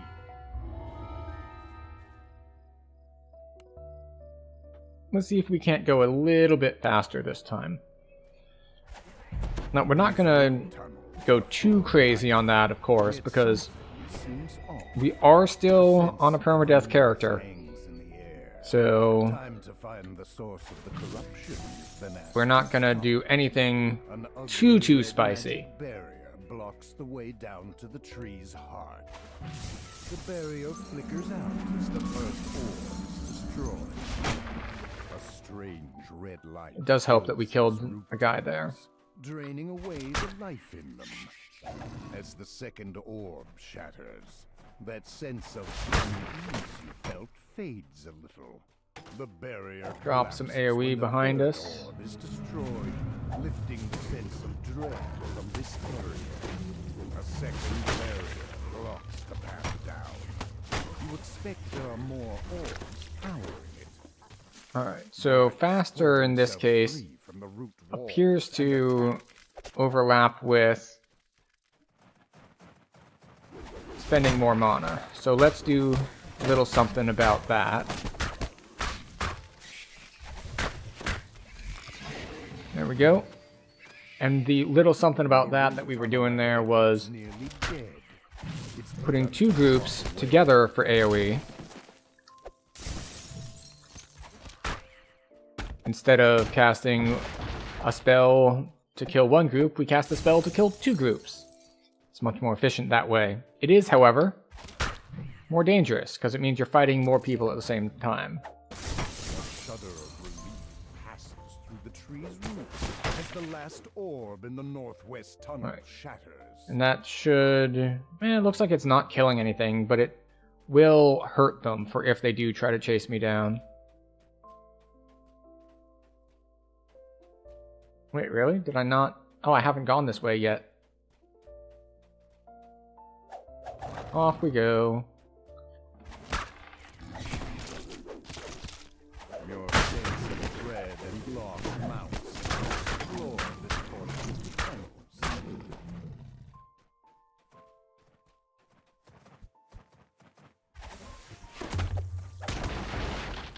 Alright, we're just taking hits for fun now.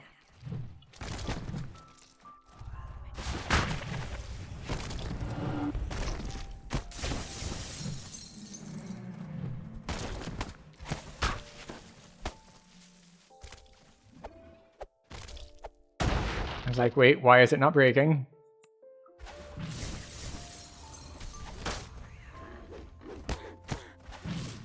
With the final orb in the northern root tunnels destroyed, There we go. crackling sounds can be heard. I was actually watching my health there. It's like, wondering, With the is that going to kill anything? Because I wasn't sure if it would or not. And it did. So that was nice for us. Crackle. The root tunnel lurches as several blights form.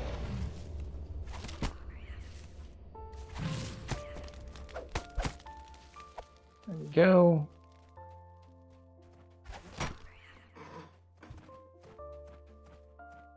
I think we're just gonna go forward to the last boss. No need to actually shrine here.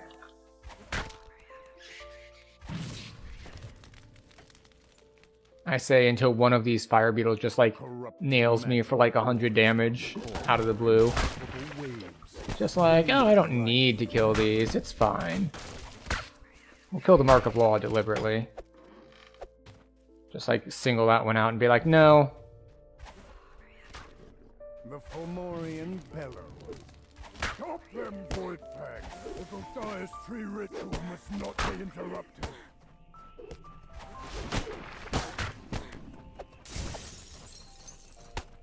Kite these guys through the AoE a little bit.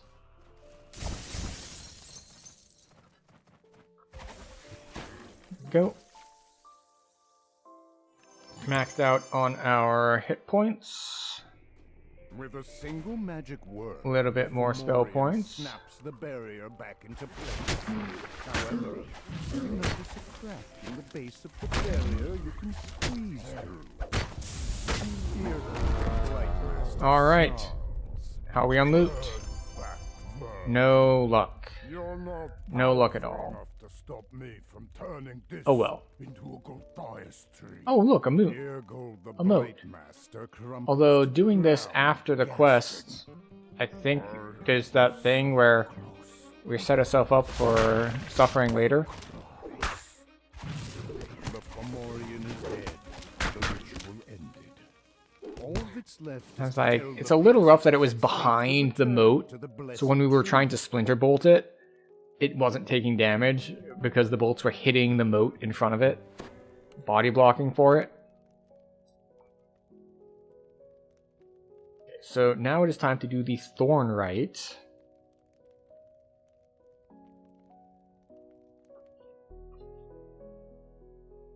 What does Thorn Rite give? Belt of the Ram, which has Ram's Might and Constitution on it, and speed, so not awful. Bright Sun is a docent. Lionheart Ring, which is not particularly useful. Red Dragon Scale Boots, which are again not particularly useful. Okay. So maybe Belt of the Ram. It's 4 Constitution and a little speed, and Ram's Might.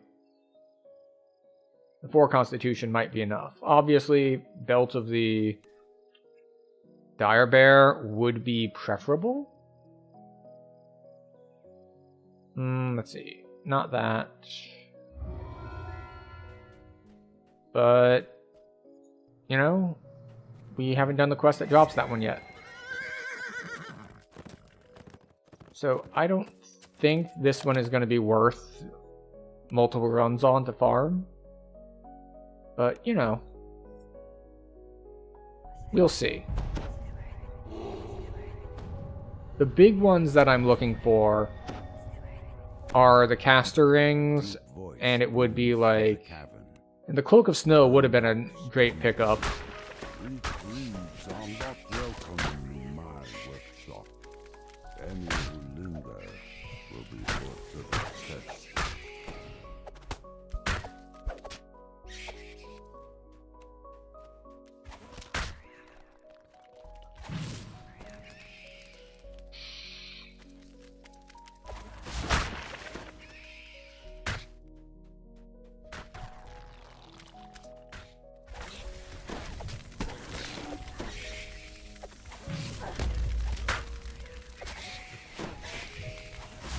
And that's a lot of fire beetles.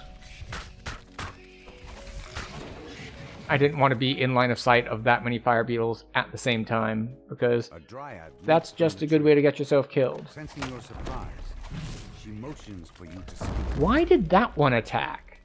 They're not supposed to attack until like Dryad calls for the a couple rounds in. And creatures instantly spring to the attack.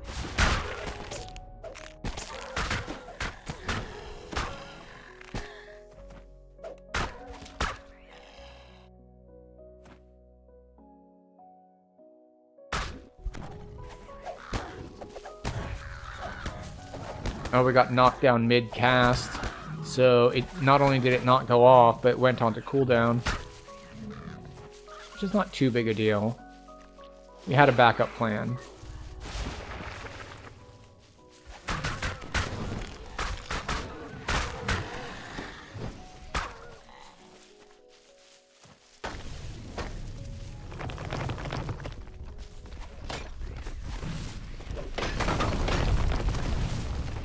See, an earth grab interrupted us that time.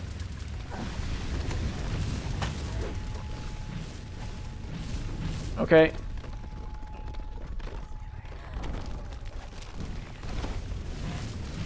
Alright.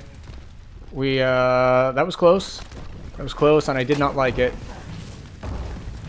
The fire elementals hurt a lot.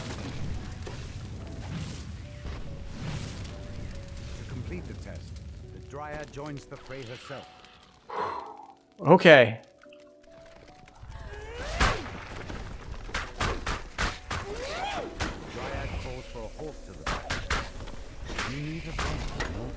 Yeah, getting held in place by the earth elementals while the fire elementals shot at me was... Ooh.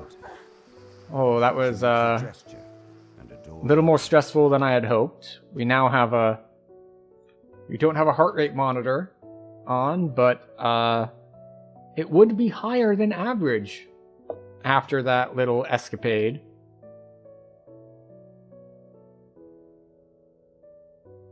Let me just write something down real quick.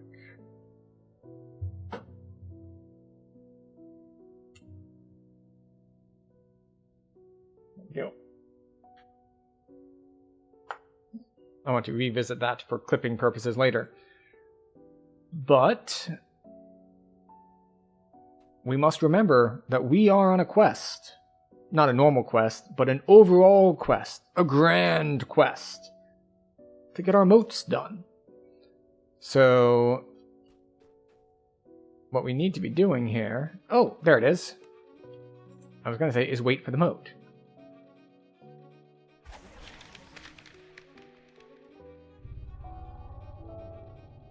Little spell point clicky there. Hopefully 157 spell points is good enough.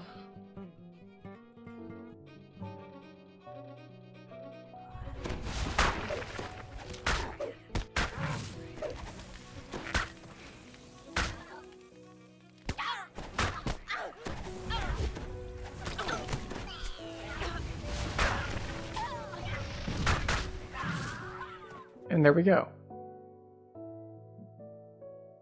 In fact, it only took us 50 spell points.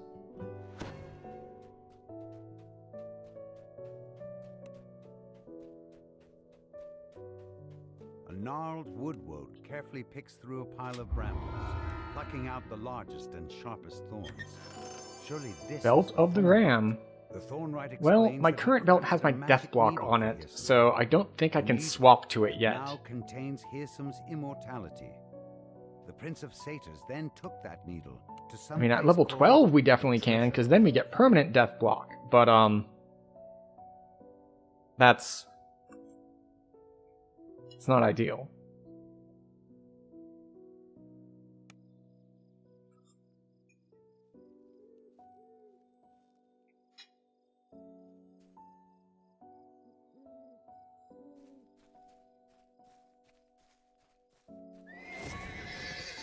Okay, but now that really made me want the winter cloak more, because that has death block on it and would handle all of this for me. So we're gonna say I was lying to you when I said we were only gonna do 3. We're going for a 4th.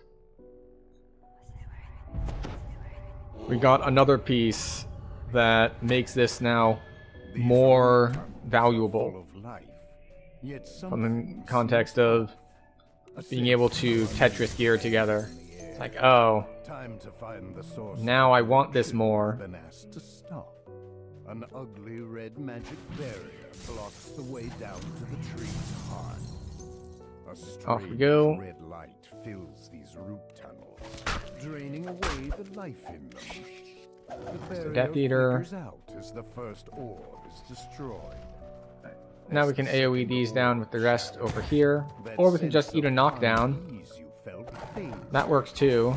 The barrier collapses when the third orb is destroyed, lifting the sense of dread from this area.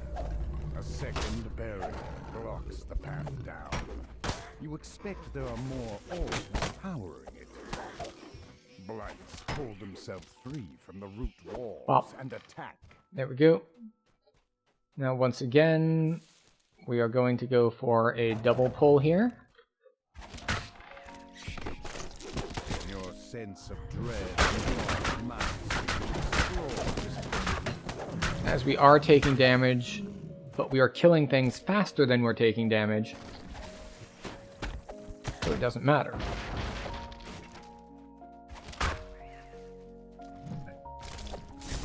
We took one down.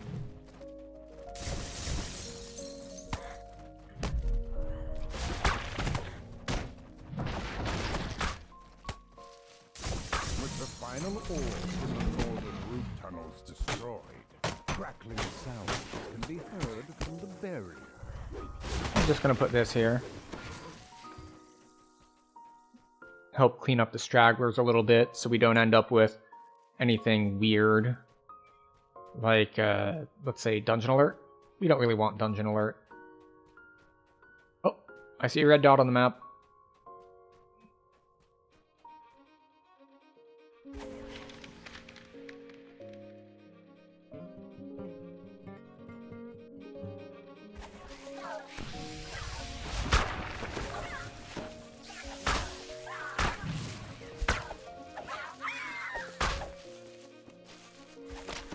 Song Hunter Fellhound.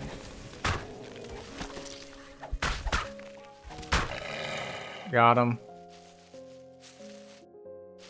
Excellent.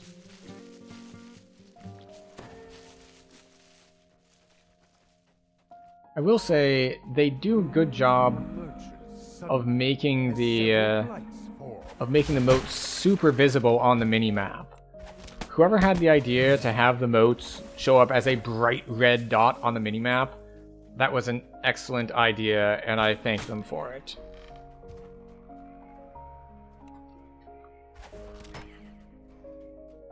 Alright, it's like, I thought I hadn't gone down here, but I thought that that group didn't spawn until I'd done both sides. Apparently that was incorrect. You know what, we're going to put up a fire resist.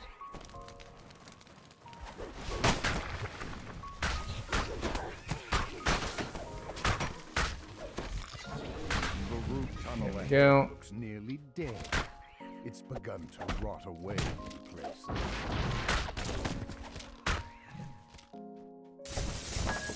Pop that.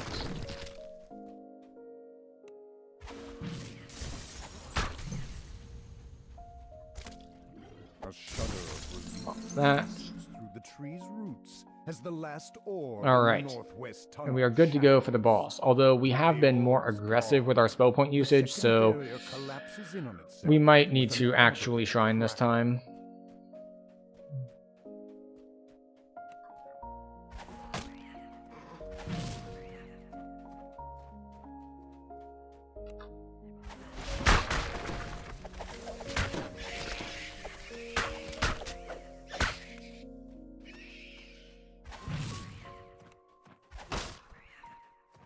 Did you just... There we go. It's like, why have you not died yet?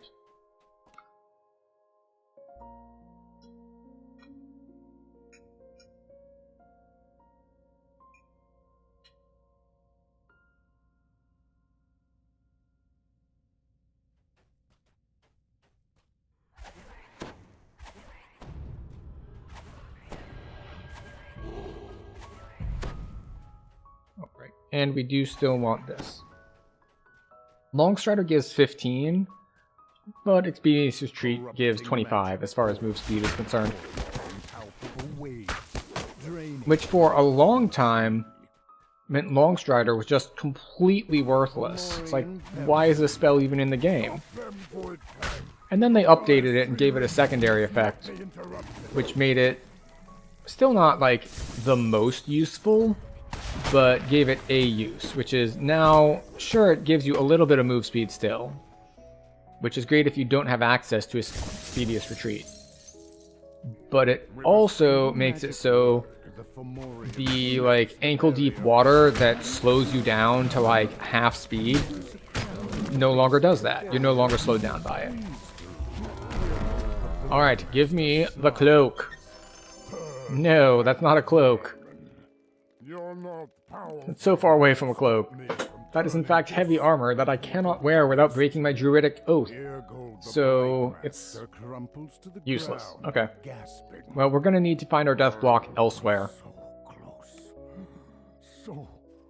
Which is unfortunate because certain affixes appear more often on certain pieces of gear. Death block is most often on belts and armor. Belts and armor, also known as the 2 slots that I've gotten Feywild drops for. So I don't want to switch around. I will say it also comes on... I think rings get a decent amount? In the distance of just a few short steps, I'm not entirely sure. temperature plummets and snow covers the ground. Whatever caused this sudden change in the climate? I'm wondering, should I have taken 8 first before doing these? Well, what in these quests is dangerous enough to kill me? There's a bunch of acid damage in the one up here on the right. The Fomorian gazes are a problem in like Reaper in Epic or in Legendary, but I've never seen them do that much damage in Heroic. And there's the plants that can mess around with stuff sometimes, but... yeah, I'm not thinking of anything major that is threatening in these. The Baron and Baroness Alright. in one of the many holdings of the Prince of Frost. Alright. Oh right, we do the optional in this one, because the optional in this one drops named loot. Of one of the Prince of Frost's vassals, you proceed with caution. Whether you're expected by the Baroness or not, Prince of Frost. So what do we have in here? Is known throughout the Feywild. The Prince There's of Frost deep stands snow before a boots. throne overlooking the crowded ballroom. The Baroness beside him. However, the third throne on the dais stands empty. The air chills. Let's see. As the arch Deep snow boots, Nocturne ring, which has True Seeing on it, and Insightful Fortification. I could use some fortification. If I may, Diplomacy? my lord, says the Baroness. A connection in the summer court sent word of the Outlander's arrival. I Plus have granted them an 2? I thought I had audience with diplomacy me. skills. I assure you, they will not disturb the ball. You're told that Ocean What is my loathes miscellaneous one? extravagant Oh. parties such as this one.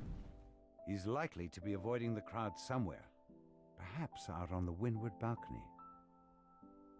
Oh, okay. I forgot that being a massive swarm of bees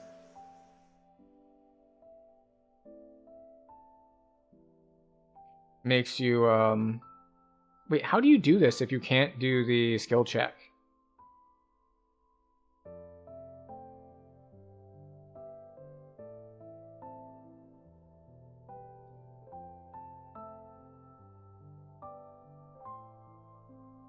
The head waiter will unlock Okay. the door to the treasure Alright, vault so if if you can't pass the skill check, which we cannot, Frost conjured to keep then you gotta do this other thing. toes.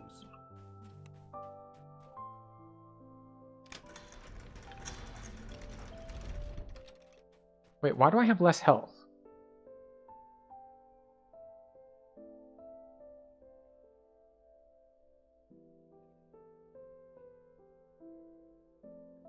I should have like 140, right?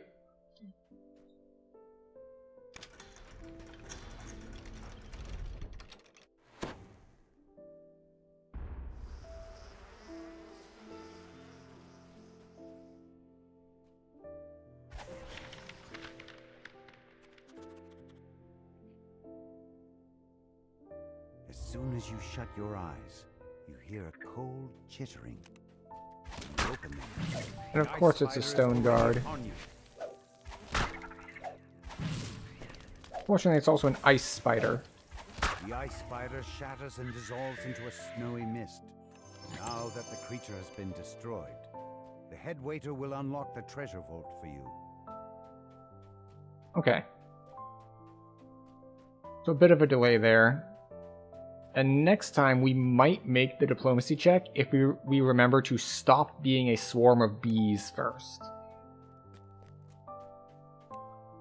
Because that gives us a -5. Spider is no longer around to nip at his staff's heels. The head waiter gladly opens the door to the treasure vault. Water elementals flood out of the treasure vault to confront the intruders.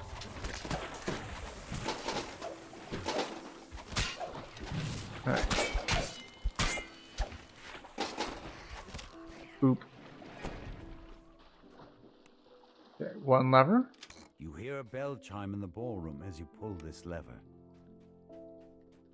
Then we go upstairs, and then upstairs is just a fight. And we already have our ice resist up, so we should be good to go on that front.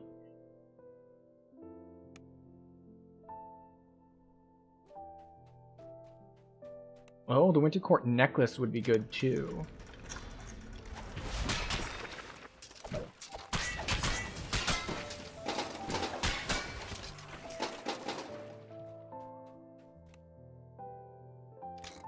Bell chime in the ballroom as you pull. Because right now my necklace is actually a clicky that I could just be swapping.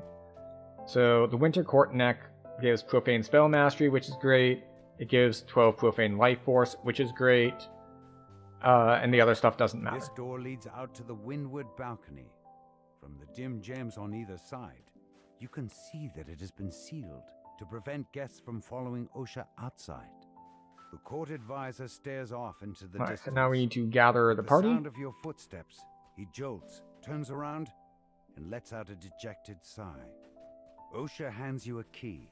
He tells you that the frosted cerise flower can be found in the center of the Aurora Garden, but warns you not to let the true nature of your visit become gossip fodder for the other guests.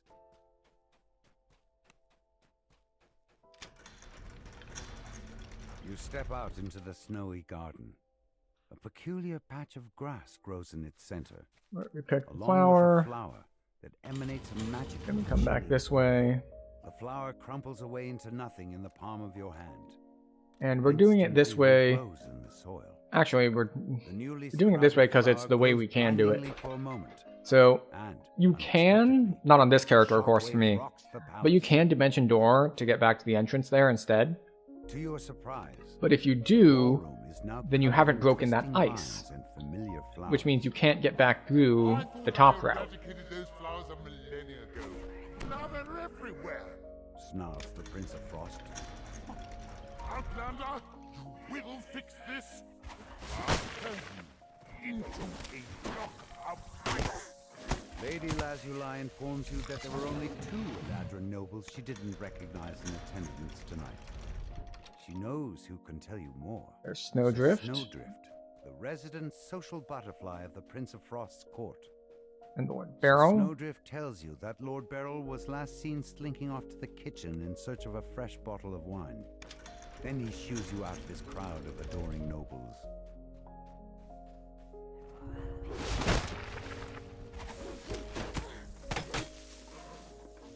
Okay, so they are dead now.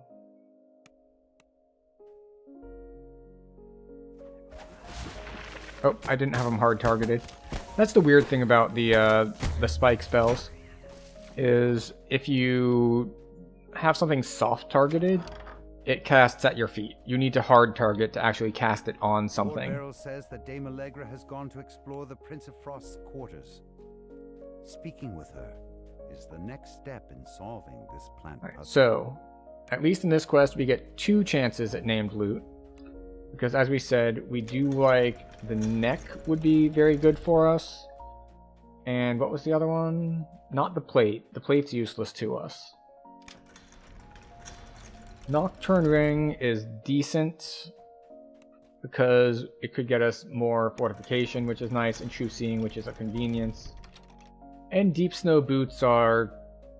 they exist. They have Insightful Constitution on them. It's like, it's not a big deal.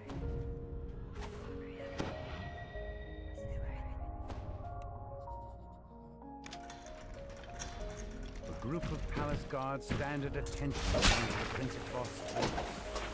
After defeating Lord Gwent, So,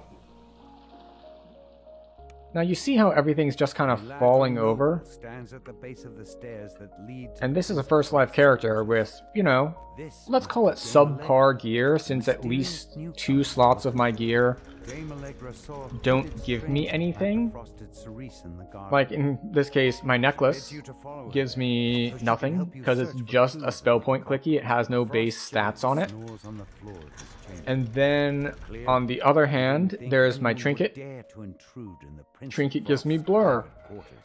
But I already have blur for being in hive form, so the trinket is also not useful. In such a bare room, you know there must be something hidden inside. The spout on this fountain turns like a door handle. A secret passage slides open along the back wall. Hidden away in this room stands a sculpture of a woman. It's black oh my God. Survive. A pinch of frost, a spear of ice. Alright. Optional. Complete. Thousands of years ago. As you drop the journal, the frost Vorpal, comma, of keen edges. A keen Vorpal level 7 weapon. Now, I mean, it's a comma, so it's not applicable to that many classes. Because, let's see, I believe commas are the special ones, and sickles are the simple ones. They're very similar in my mind, because they're basically both just like hooked blade on a stick. But I think like everyone is proficient with sickles, and not everyone is proficient with commas. Notice a bizarre painting depicting the Wintertide Ballroom. To your surprise, you're able to step through it and into the ballroom itself. Wait, why do I not have any temp health after that? Did it go away because I went through a teleporter?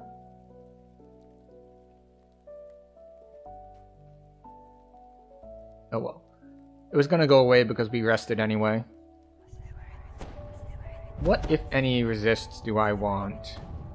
Let's put up, just in case, fire and acid. Dame Allegra stands in the center of the garden. She lets out a low chuckle. Ah, how did you like my little prank? It was good fun. Riling up that gloomy prince always entertains my master here some. Allegra transforms before your eyes. You recognize her new form. The Night Hag, who caused such trouble for the gatekeepers back in Stormreach. Happy to see me, dearie? Good. It'll be for the last time. We're trying to kill the ads for a couple reasons. One of which is to just have them stop attacking us. And another one is for the temp health. She vanishes. In her place, a shambling mound rises to attack. The mass of flowers and vines crumbles into Did I get a moat already this quest? Behind one last frosted cerise flower. I don't think I did. Frosted cerise flower from the snow. But if I haven't gotten one by now, I don't think I'm going to, because if it is after you've killed 10 things, I killed 10 things relatively early, and it's been a while. So I think we're actually going to go with our, oh, there it is. I have 3 charges. Oh no, I shined, so they were going to be back anyway. As before, we will take our standard policy of we will wait 1 minute. So we're going to wait until these have like, we'll say like 4:30 on it.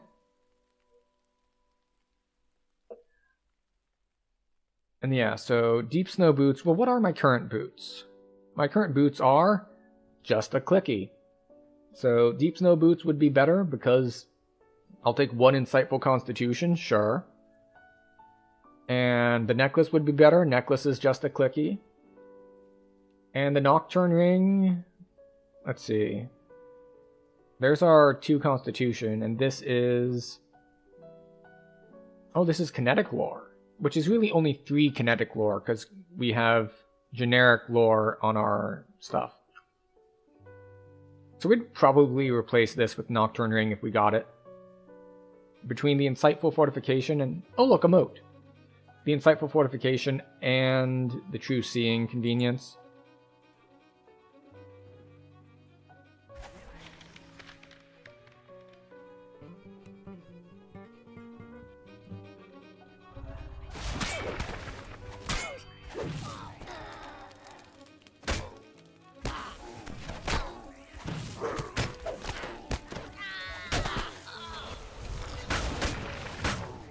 All right. I like the part where I was like, it's moating time, and I moated all over everything. Though the prince himself would never admit to it, the Baroness tells you he is in your debt for thwarting the Night Hag's scheme. Even after thinking, it's like, oh, which of these would be good for me? Oh, I think all of them would be good for me. And then none of them drop for me. Which is just how that goes. Ahead lies Bitterspine Palace, home to the Baron and Baroness Bitterspine, and one of the many holdings of the Prince of Frost. Alright, how about quid pro quo? The Prince of Frost glowers down at you. While we wait for him to do the whole talking and spawning portals thing, The Prince of Frost we can chuckles. look at what His drops eyes here. Let's see. remain cold and hard as they Ring of look Winter's Chill. Ice and kinetic. It is ice and physical. Still better than mine, though. So we would take that. Tower Shield, not useful to us. Dire Bear Belt would be very, very good. Insightful Sheltering, Rough Hide, Natural Armor, all sorts of good stuff. And then he drops a medium armor, The Prince of Frost waves his hand, and a which trio I don't of think we would portals want. open nearby. Okay. So the ring or the belt would be good for us, assuming it drops anything at all.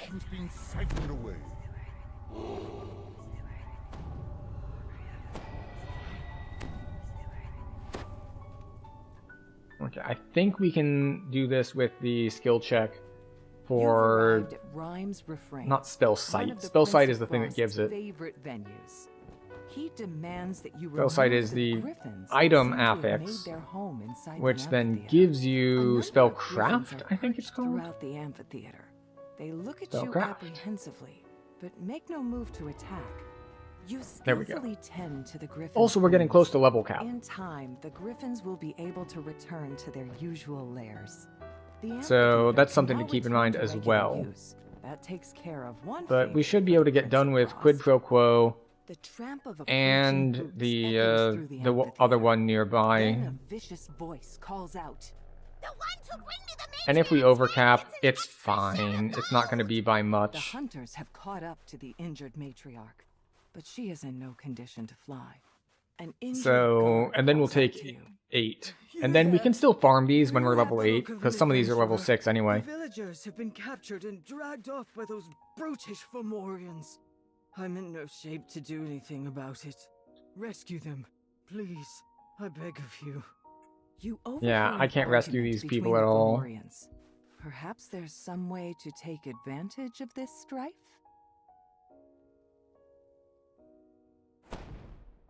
Exit high form. Diplomacy. Failure. Lurtz gives a loud yell and attacks. In the distance, you can hear crew running to assist.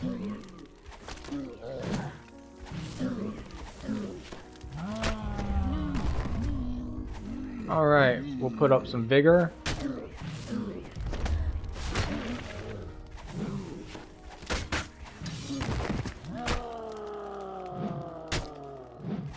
Oop.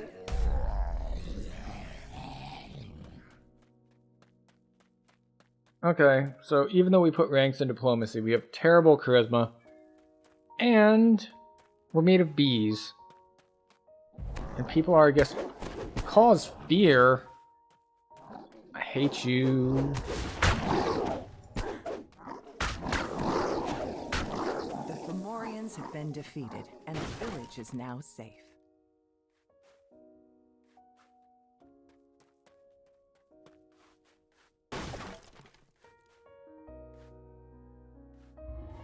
Go tiny bit of little extra XP.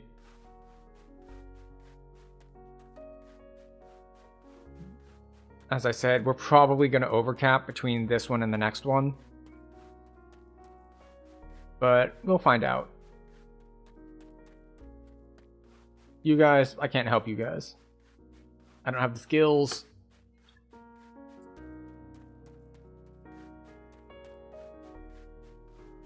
Question is, do we try to do this next part stealthy, or do we just YOLO our way through?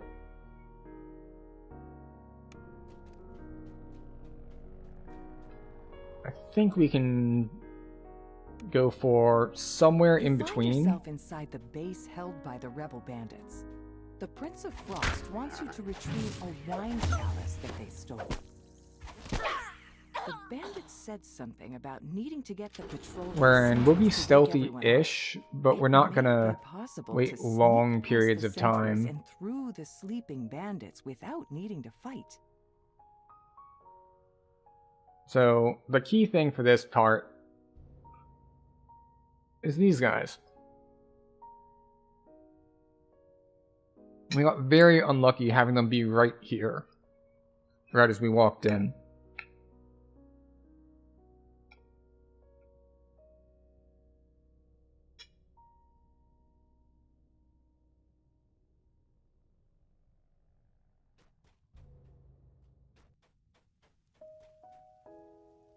Alright.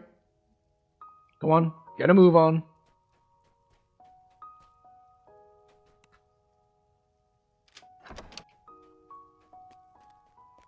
No room there. But we need to find the 2 runes. Oh, there's one. It's pretty lucky finding it that early. Now let's see if our luck holds finding the rest. I don't think it's guaranteed to be on one side or the other. But just because I'm going to be suspicious, I'm going to go look at the other side instead of trying to continue on this side. Because it feels like it would make sense for them to say, alright, one's going to be on one... There are 2, and one will be on one side and one will be on the other side. But I don't know if that's guaranteed, or if it's just straight up 2 out of all the rooms will have it. Could be right next to each other. Could be more evenly distributed. Could be any number of things. And I'm not going to be the guy to run this quest so many times and write it down each time. The werewolf sentry stops, sniffs carefully, then looks directly at you and howls. Now the sounds of the bandits' awakening can be heard throughout the cavern. You'll have to fight your way through. Okay, well.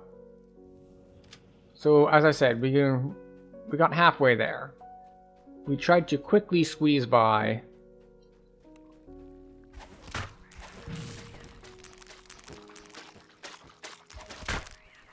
Bubbles can actually hit pretty hard. We tried to squeeze by, it didn't quite work out for us. This is the missing wine chalice that the Prince of Frost requested. Now that you've done these 3 favors for the Prince of Frost, perhaps you'll return 1. So, we didn't full stealth it, but we only ended up having to fight just like the named one at the end and 1 room full of people. So, I'll say that was pretty good.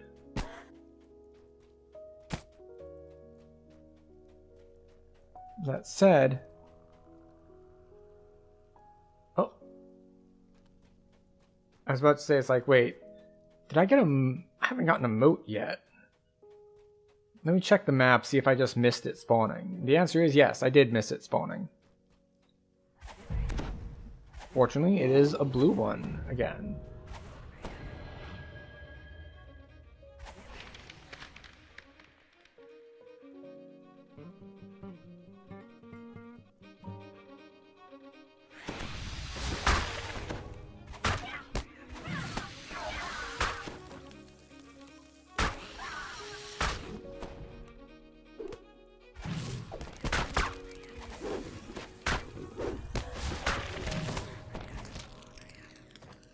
Alright. That That one was hitting relatively hard, but no big deal. Plus, we're done with all the fighting for this quest. All we need to do is go back and talk to the person again.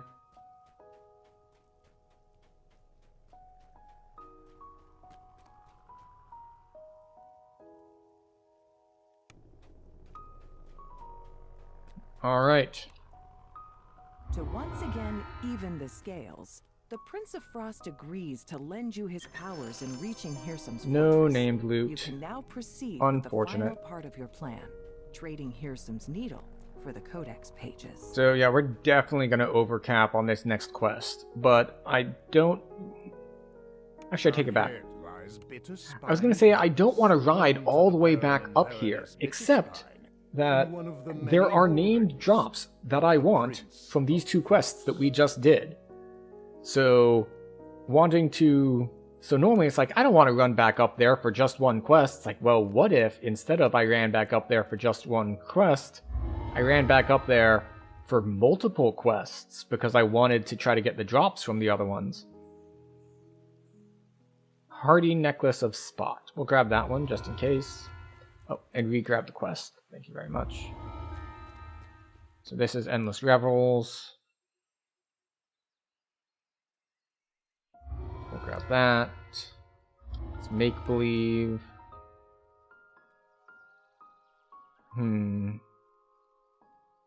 Nimble of Spell Lore. Dex and Spell Lore. I'll take Wizardry and Spell Lore instead. Thank you very much.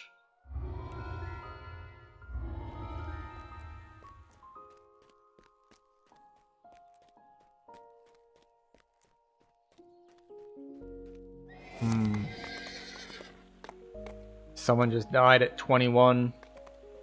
Sucks for them. Druid Trainer. Hello. We'll take more Wisdom. And we will take Concentration, Heal, Spellcraft, and more Diplomacy. And we can turn into a Thornkin now. We can also turn in quests. We can sell stuff, clear our bags. And... oh, wait. Oh, but it's a large shield. If I put on large shields, I lose... survey says... evasion.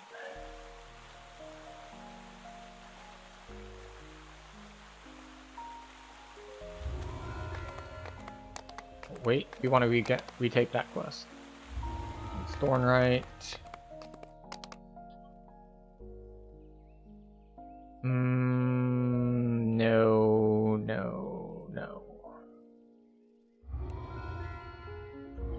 There's Quid Pro Quo.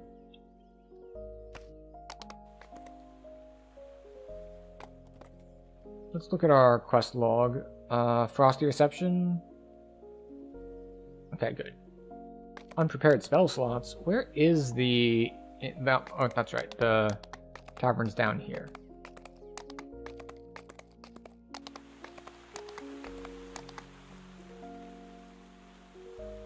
Okay, so where did we say we were putting our points? We have 5 points, and we wanted to go to 21 in Blightcaster, but only because we want the thing that we can't get until level 12, and we're level 8. So we put a point here, we put points here, and we get a point in Call Lightning. So, we take Call Lightning out, we put all of our... oh wait, you know what? I don't know if I turned Empower on for these. I did not. So our SLAs should have been hitting harder this whole time. And then we want Autumn Winds. It's just a permanent defensive buff that we get to have on us. And I guess we'll put Creeping Cold out on a bar somewhere.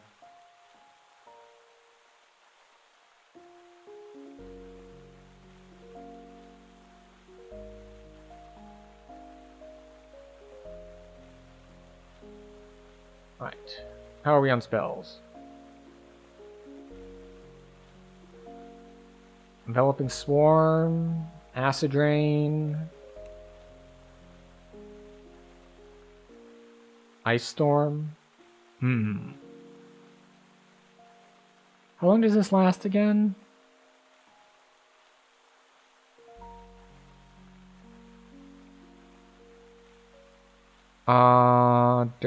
Duration. I think this one lasts a long time, isn't it? Yeah, there it is, 30 seconds. Yeah, we'll take the long duration one. We'll take... Do we want Sleet Storm? Sleet Storm is incredibly effective, and we have freedom of movement, so it doesn't hurt us any.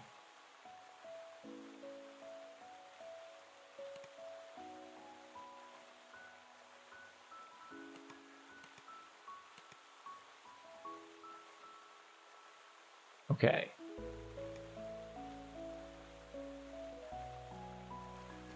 Other things that we should do while we are in town-ish. We need to clear bags, and we need to regain our guild buffs, which is probably what caused our health drop that I was like, wait, why do I have so much less health now?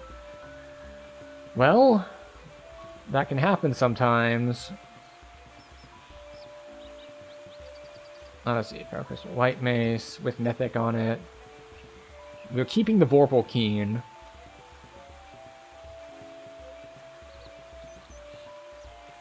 That goes away. We'll keep that for the moment. Swift Boots of Jump.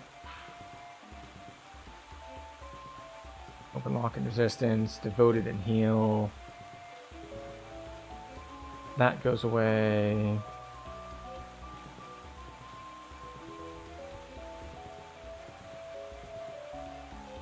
Sturdy. Balance and Resonance. No.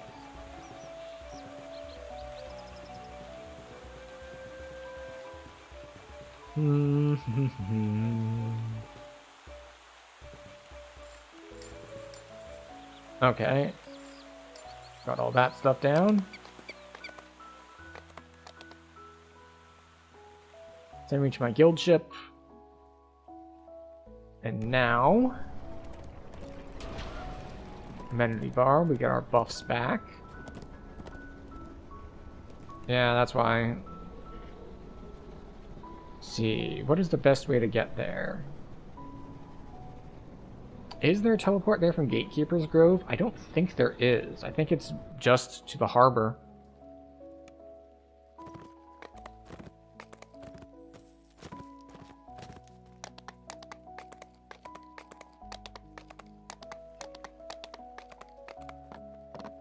Alright, so it is getting a little late, so the list of quests that we are going to continue for tonight.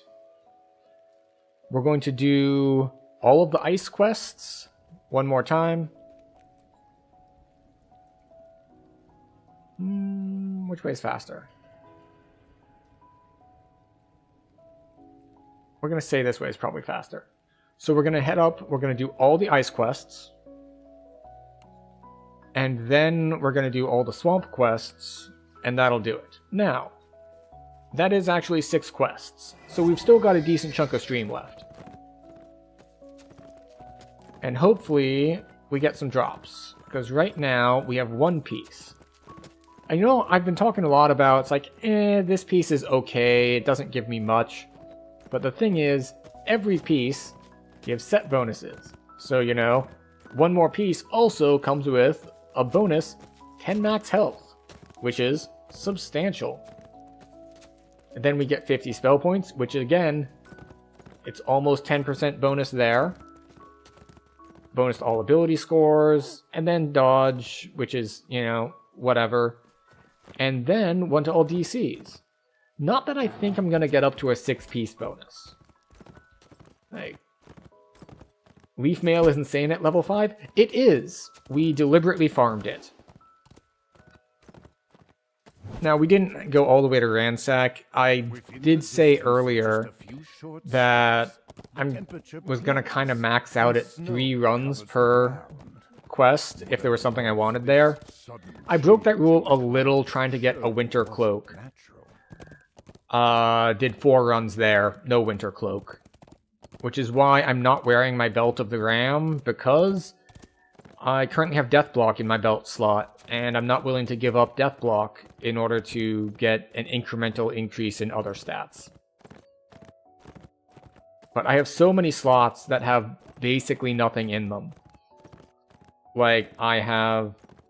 Like, Neck and Trinket do nothing. Like, this does nothing because I already have more than 20% from other stuff. This is just a clicky. This is a Helm of Clarity, which, to be fair, Mythic 3 is carrying this. And then there's my only Wisdom item. I've got damage reduction there.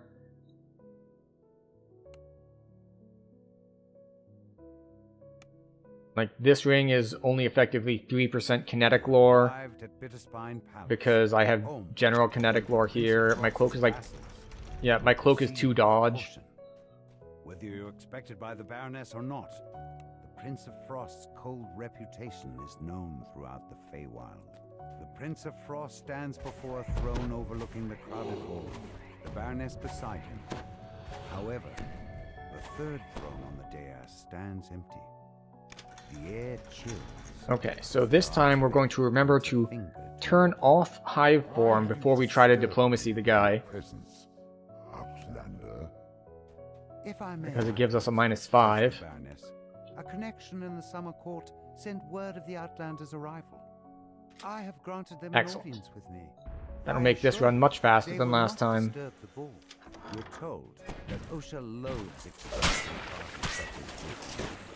He's likely to be avoiding the crowd somewhere. I think one of these drops Void and Acid. No, I don't believe so. Allow anyone into the treasure vault. They drop Nocturne Ring, which is good. Water elementals flood out of the just for the insightful fortification on a character who doesn't have 100 fortification. You hear a bell chime in the ballroom. Let's see, what else? They drop the necklace with Profane Life on it. So that's really nice. And what else? You hear a bell chime in the ballroom as you... The thing is, I actually have it pulled up, and as I've been going through each quest, I've been looking, it's like, wait, what drops here?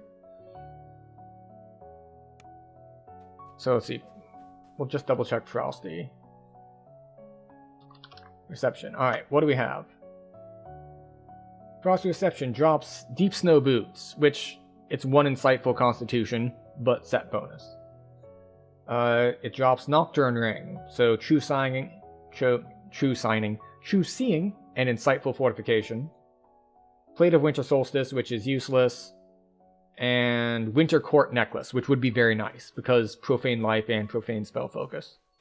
This door leads it's out to Make the Believe. windward balcony. Yeah, that's on the list of things that I should put a couple more runs into. Sealed to prevent guests from following Osha outside. The court advisor stares off into the distance. At the sound of your footsteps, he jolts, turns around, and lets out a dejected sound. Alright, well, we made our spellcraft check last time. Osha collapses to the floor. You grab the Aurora Garden key as he fades away. He'll wake up a little dazed on the plane of air. But yes, I would definitely like that one. The other ring is not as useful, the Cold and Force, but I'd still take it. It's a strict upgrade over my current ring.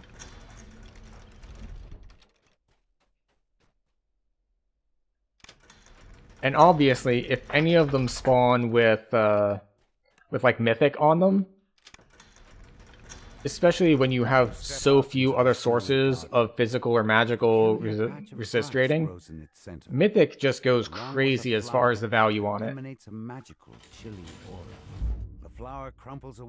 And we get flashbanged. Eventually we'll be able to see again. Cold is decent for when you get Tsunami. I don't know exactly how much I care about Tsunami when we're talking about level 5 gear drops. Now, granted, it is Feywild level 5 gear drops, and they last for a long, long time. But I don't know if they last for Tsunami a long time. Now they're everywhere. Snarls the Prince of Frost. Outlander, you will fix this. I'll turn you into a block of ice. Lady Lazuli Step into this so you can die, please. Thank you. Nobles she didn't recognize in attendance tonight. She knows who can tell you. But yeah, more. most of my damage right now is actually force. We're going mostly off of the spike growth force damage. Obviously, spike growth also does the negative damage because we have that talent going for us as well.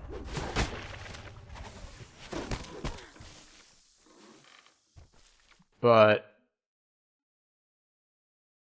and our single target big spell is Splinter Bolt, so we are predominantly force at the moment.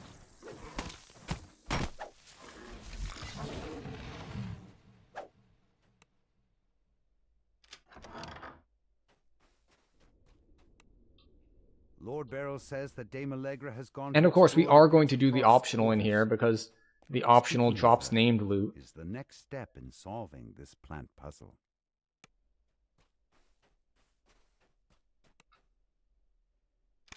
It's easy enough to slot for it and leave it on.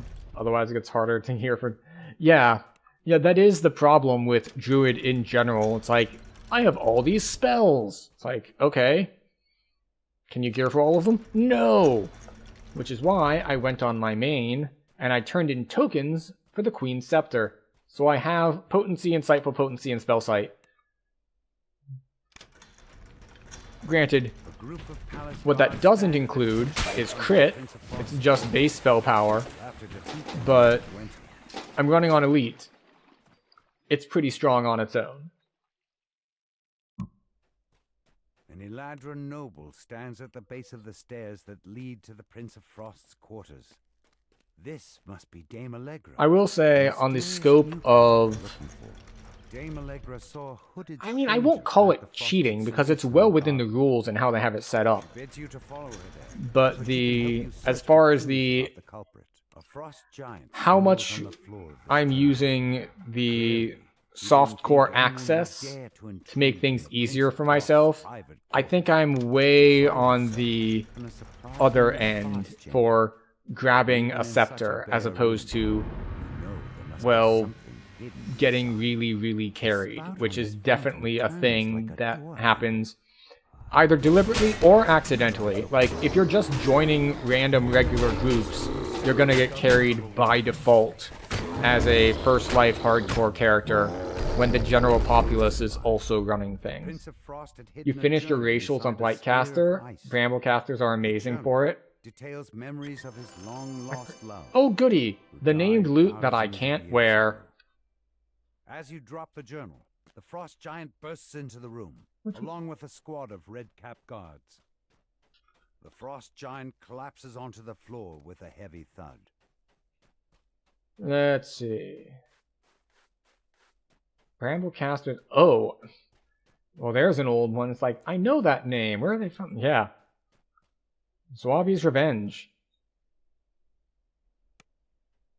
You notice a bizarre yeah, that's depicting the winter that is an older piece for sure.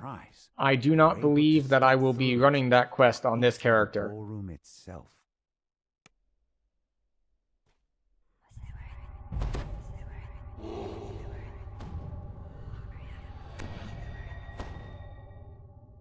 Dame Allegra stands in the Hello, Dame Allegra.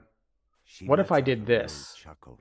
How did you like my little prank? And then this. Riling up that gloomy prince always entertains my master here some. Allegra transforms before your eyes. You recognize her new as Cadence, Night. Such trouble for the gatekeepers back in Stormreach. Happy to see Demon Queen is death for First Life undergeared and no tomes. For the last time. Cadence pants. I think that's enough taunting. Actually, let's just do a quick scan.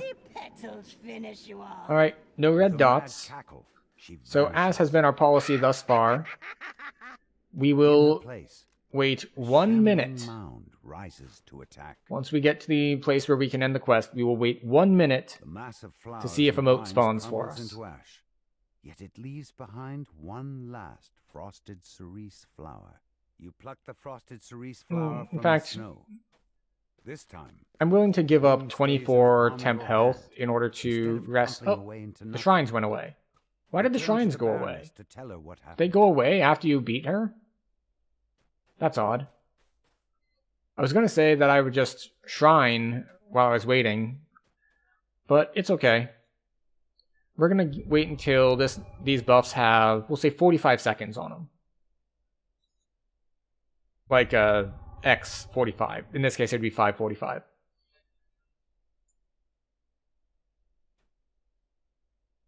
And if we don't get a moat by then, we'll just finish out the quest and be on our way. Because we've been in here 10-ish minutes. So if a moat's going to spawn, it should spawn relatively soon.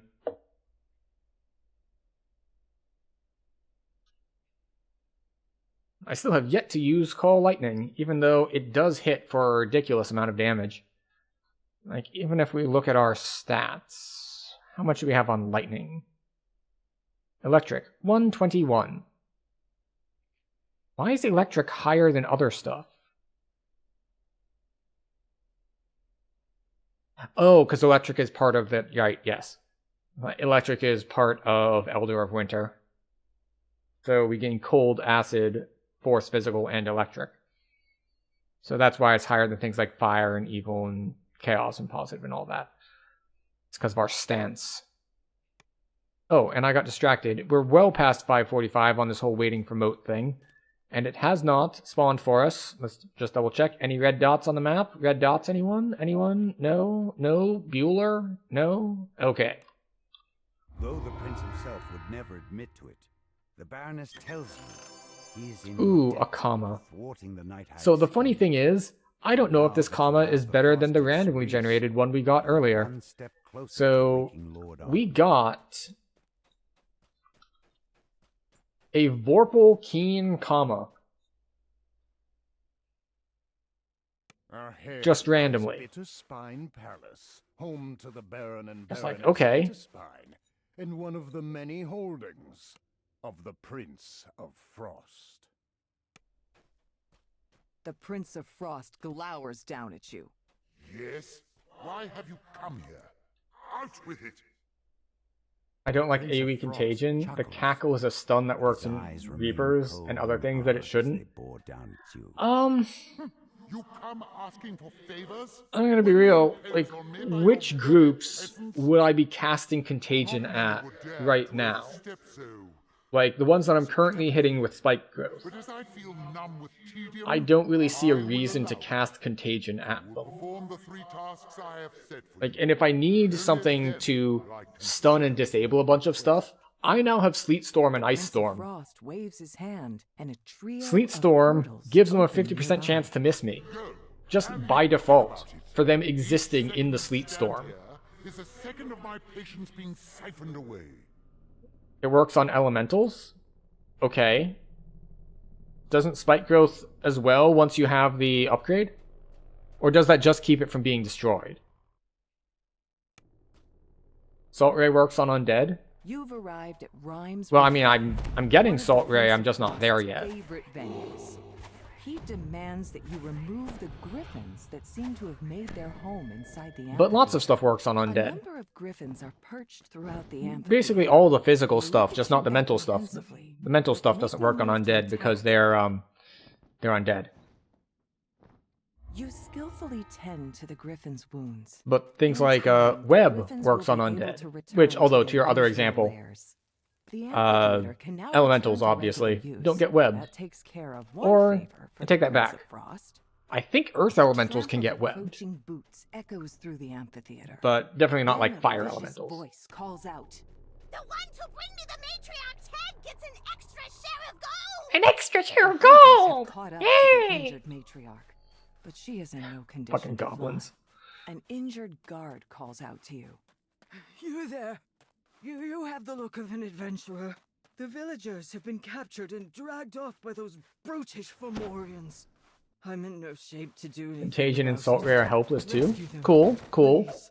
I beg of you. This all seems like stuff that would be You really overhear an useful argument between on the Fomorians. higher difficulties than Perhaps I'm there's playing some at, way if to that makes take sense. advantage of this? Which is a common problem for... Oh, what is the right way for it? For like DC casting and all. Lurtz gives Okay. a loud yell and attacks. In the distance, you can hear crew running to assist. Like... What is the right way to put it? The problem for DC casters is... If your DCs are too low, then you're not useful. But... Well, what is it? It's like, you only really need stuff like Mass Hold against stuff that is healthy enough to need to be held. But, on the flip side, so this is like, alright, so you need to actually, but the stuff that's healthy enough to need to be mass held means you need higher DCs.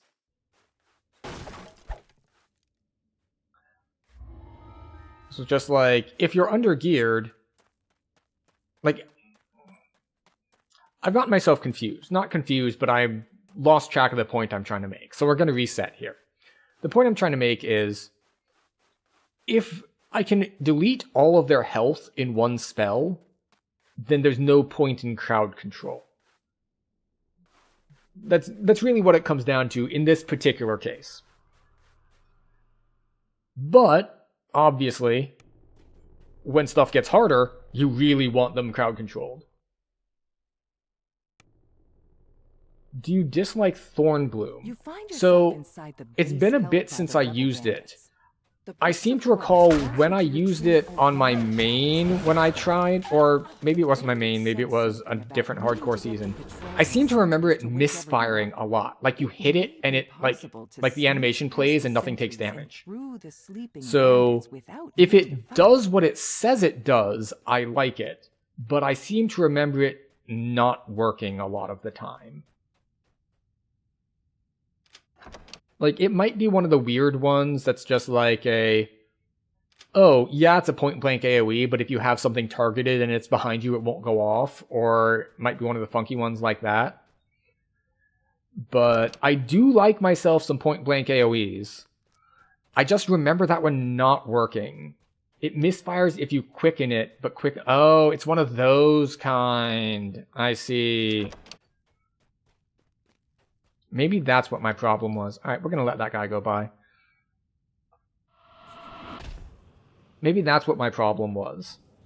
So it's similar to something like Meteor Swarm. Except Meteor Swarm doesn't completely misfire. It misfires like the first meteor in the swarm. There's a couple other spells that do similar things. I forget what they all are, though.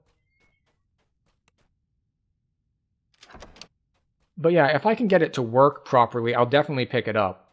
But right now, my planned leveling order is at level 10, or at level 12 rather, I'm going to be 21 points in Blightcaster to get the 4th stack of the temp health and permanent death ward. And then I'm going to go into, whatchamacallit, the thing with the stuff. This is the missing wine chalice that the I'm Prince of still Frost undecided requested. about Now that you've done these which three one I'm going to go favors for the Prince T5 of in. Frost, perhaps he'll Because return one. getting essentially Ivard's tentacles, except it's thorns this time, is really, really nice. But as far as hardcore stuff is concerned, the push a button for a bunch of temp health Now the sounds of the that you can get out of the more normal druid tree, which I keep forgetting the name of, Season's Herald, like getting Winter's Heart could be really nice. Right, and as before, We haven't found a moat.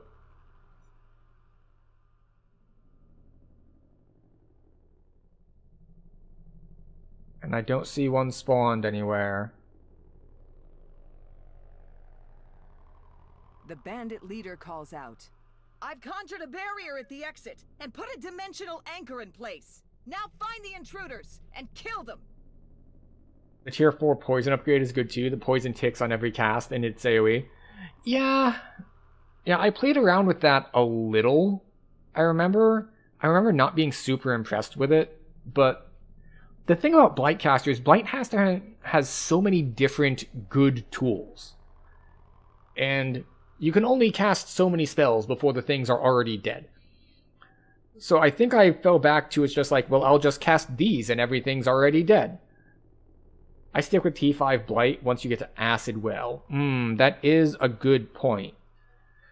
Although, I mean, I guess because you want the acid immunity stripping from this in order to ensure Acid Well lands.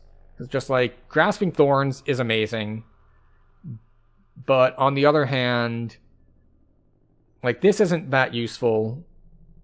This would be really good if I were in Reaper, because Word of Balance just annihilates Reapers. For survivability, Winter's Heart would be a great oh shit button. Just like, it's a long cooldown though, which is... It's just so much worse than the Enlightened Spirit ability that's similar.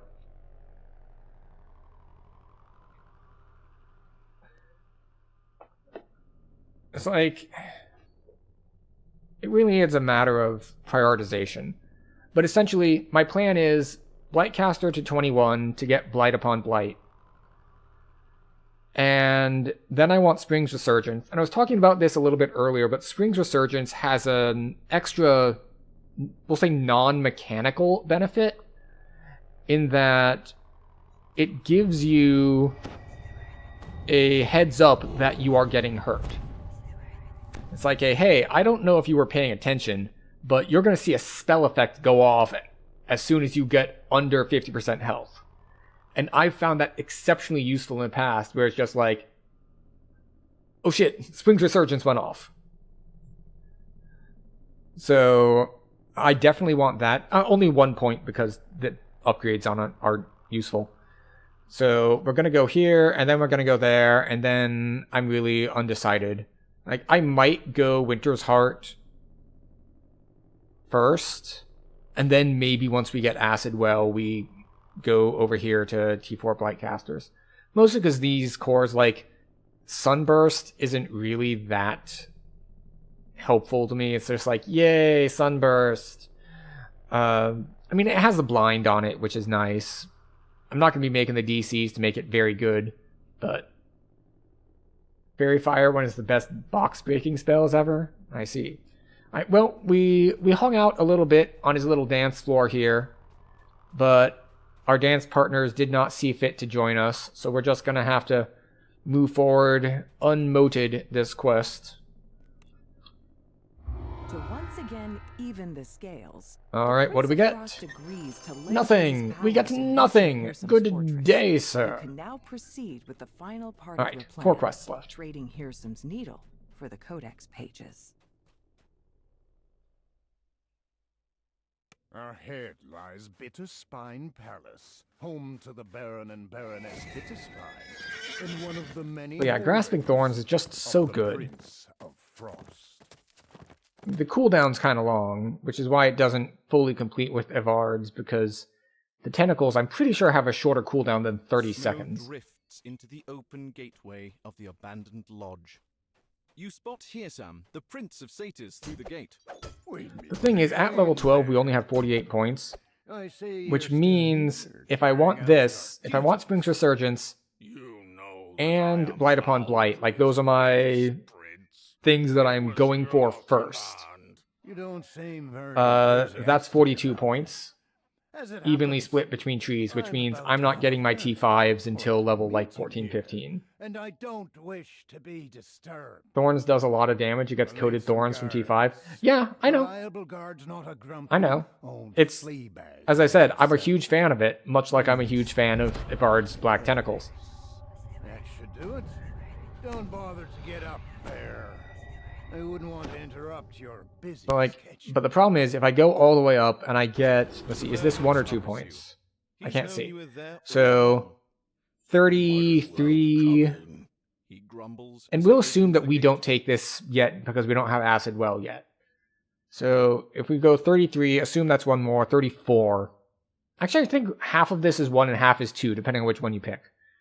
So 34 would only leave me with, 14 points total to come over here, which means we get up to here and then 3 more. So basically this minus the SLAs here.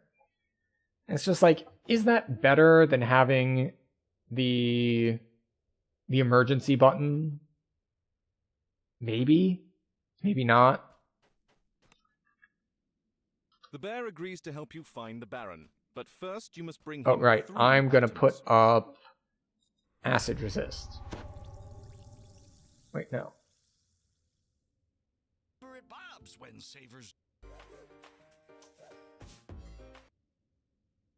Right, I almost forgot.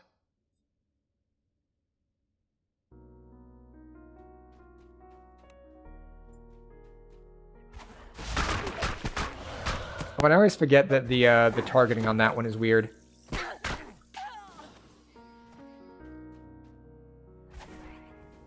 How spike growth doesn't land unless you hard target it.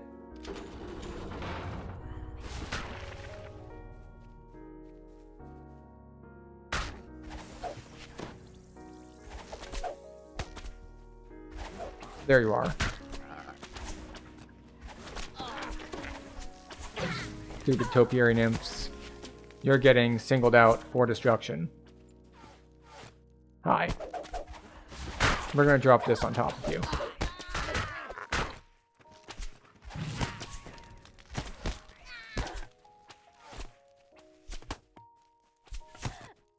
And this is why we put up our resists. Because acid dots can hurt a lot. If I remember correctly, Coated Thorns is a multi-selector, and one of them is like... It's like acid or poison, and one of them is 1 damage and one of them is 2 damage, and it's each, like, it's either 1 or 2 per caster level, if I recall correctly.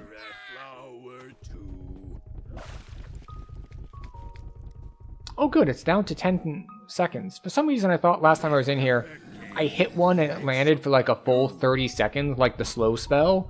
It's just like, oh, that is super unfriendly. With the same magic that turned bread into me. Poison is 2x. Yeah. I guess because poison doesn't scale with as much stuff as well as acid does. Like, there's a lot more problems with immunity. Oh, look, a green moat. I'll get to you after we kill this golem.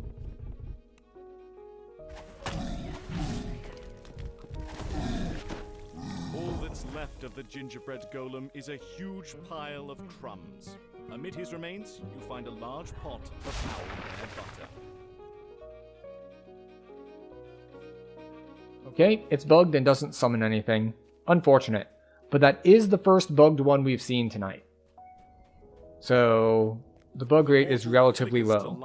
And a dark figure steps through. We did have one spawn at the edge of a ledge. As you requested. And we had to like burst some guy down because he kept falling and resetting. But that is the first fully bugged one. No, it took some doing. What's the WoW for?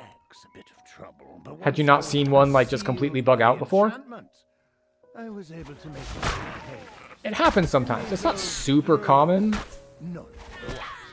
but it's not the first time I've seen it either.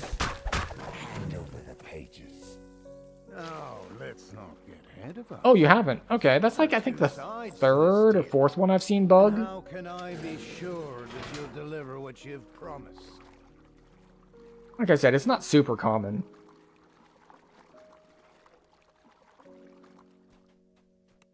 Fortunately, it's a green one. Now, if it were like a purple one, well, there's a different thing to keep in mind. There's like, if it were a purple one, I don't know if I would have activated it in the first place. Oh, wait. That's not the button you want. You want this button. A massive figure looms in the murk ahead. You found one of the Fomorians, twisted giants who live in the caverns beneath the Feywild. Boop. You strip the gloves off of the dead Fomorian, and they immediately shrink down to your size. Their magic, of course. Yeah. It's just like... Should I be pulling multiple groups on top of each other to AoE them down? Probably not. But as long as it's nothing that has crowd control, I'm not too worried. We did have a very, very close call in the Thornrite. For the Elementals phase of the final fight, where it's a bunch of Fire and Earth Elementals, we had a champion Fire Elemental that was fireballing me for like 50 a shot. And I don't have high reflex save, so I got Earth Grabbed. And we almost died twice. But we managed to not die, which is goal number 1. Manage to not die. You wish to transform the entire Feywild. Oh, I wish to restore the Feywild. Return it! That's what it was. Torn, Eladrin, litter, parts, palace.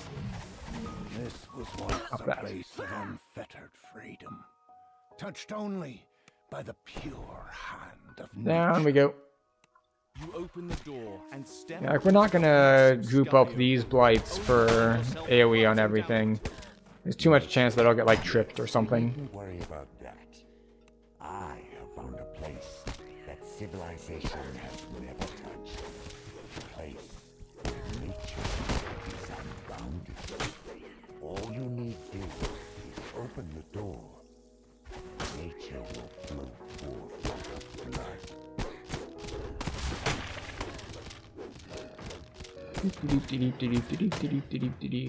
I'm disrespecting the content.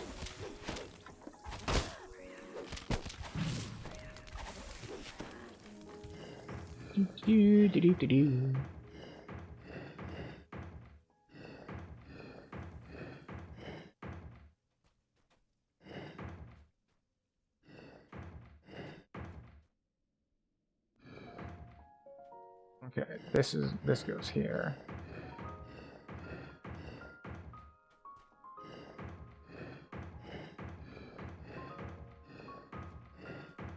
We don't want to set this off.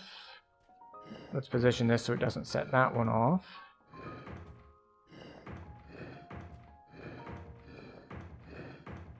This goes here, that goes there. Alright, I think that'll do it. I might have missed one.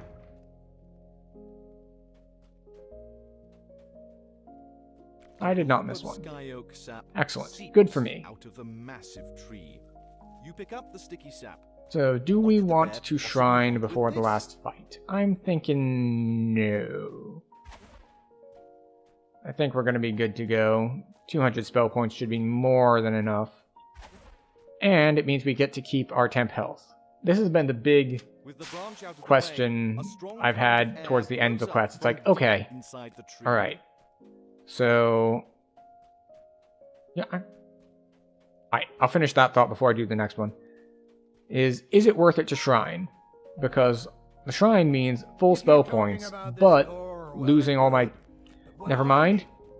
So, you lose your temp health sometimes on phase transitions. Like, if you're going between portals or something. Where we'll make our exchange. Which means, of course, I should just shrine. Why not? There's now no reason not to. I'll just shrine and then turn on maximize and good to go. Effective spies, you mean? But no worries. I'll find a use for them, I'm sure. Remember, Archfey, you're not the only one who can do me this service. Yet if you fulfill your word, I will fulfill mine. Farewell. Well, let's see. Do I need to put up resists or anything? I don't think so. Alright.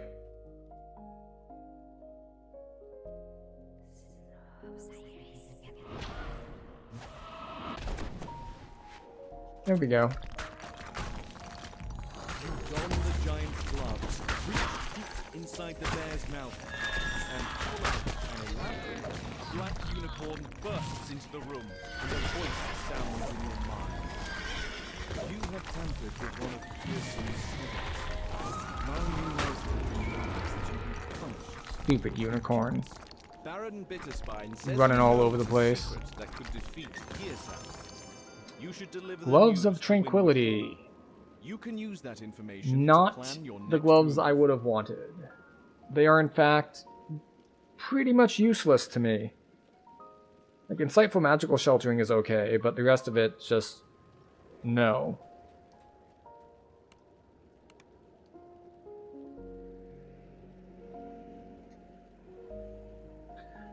Alright, this leaves us with the Swamp Quests.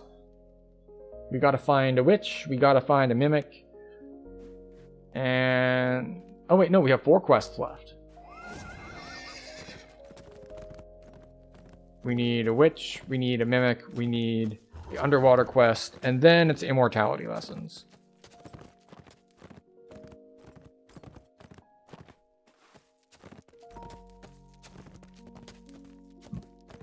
And then I don't know how much more XP space I'm gonna have for trying to farm some items. Or I'll be capped, and I'll just like move on and be like, okay, fine, let's go to Dread and try to grab random Dread items. If we're not gonna get our Feywild items, we'll get Dread items. Because those are also useful. I don't think I'm gonna head to Lamordia for those items, because I have to craft those. And those quests, when I tried them, seemed harder than usual. So, and I'm just not as familiar with them. So, I'm just more likely to die. Because I don't know what I'm doing there.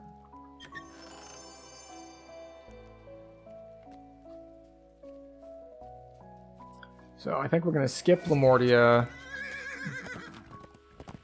But I'm pretty sure I'm strong enough that I can safely do Dread.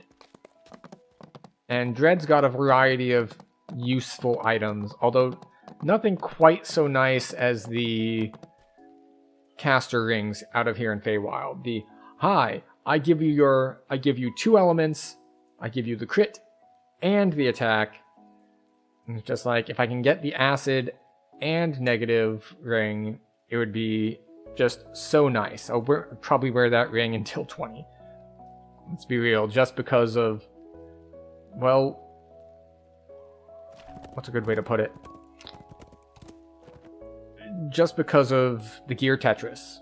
It's hard to find that many useful stats all in one place.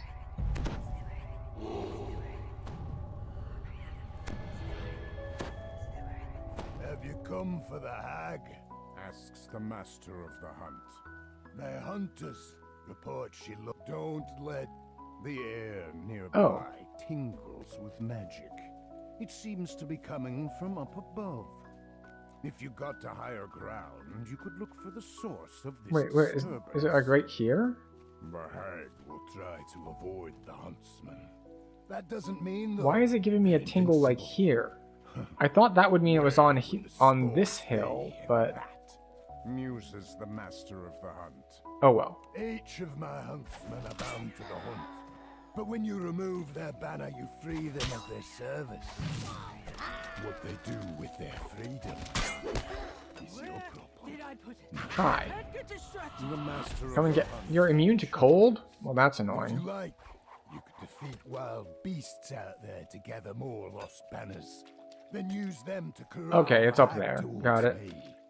In this gully, she will find true death at my hand. Fool! You walk right into her. Prize the master. Okay. I chose the wrong dialogue option. And he chased her away from the beatdown corner. Oh, Cadence will have my head, and Hirson will turn us into worms. Alright, well, we're gonna get our 10 kills to start the timer on our moat. Must find it. It could be used to reverse Lord Arden's curse. Stop nipping at my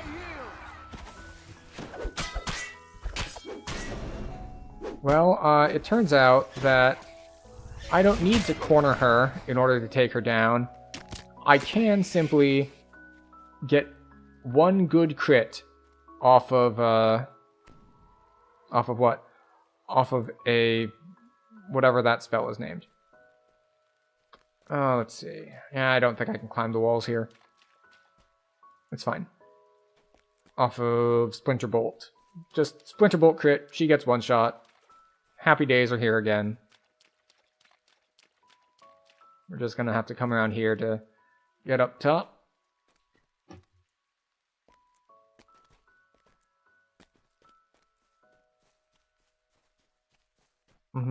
Alright, sure.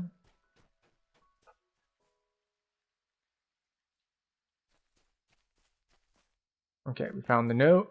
Now we need to just speak to the Summer Court Emissary. And we'll be good to go. But we will do our traditional 1 minute wait.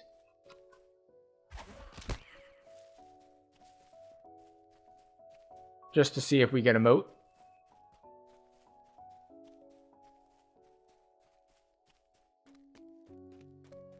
Alright, here we are in a nice open area. Let's see. We're going to be taking our next level before too long. So our next 4 points, we can't go anywhere here. Do we just get full powered Call Lightning? I guess that's just going to be it. It's going to be full powered Call Lightning.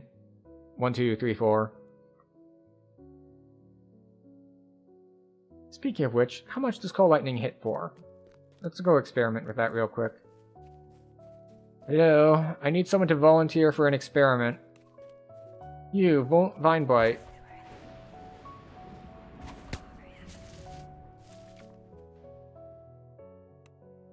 Hello, Failwired Vine Blight. 400. Was that a crit? No. That's just a normal hit. Right, so that's 1d6 plus 6, and this is 1d6 plus 4. Oh, got a moat. It's only a green moat, though. Alright, so I really should be using Lightning Bolt more instead of Splinter Bolt.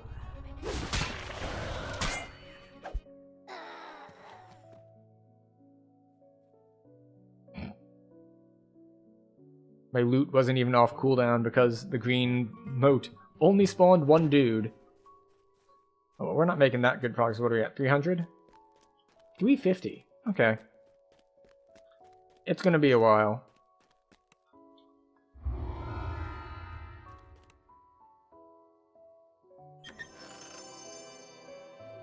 No loot. Oh, I should have checked. Witch Hunt. Oh, let's see. Cloak of Spring, not that good for me. Garb, no. Hexbreaker, probably not. Thorn Boots. Thorn Boots would be good.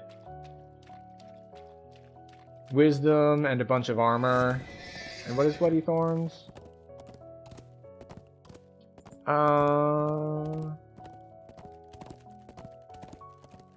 mean, it gives me damage, but that doesn't really help me. Yeah, Thorn Boots would have been good just as a wisdom item.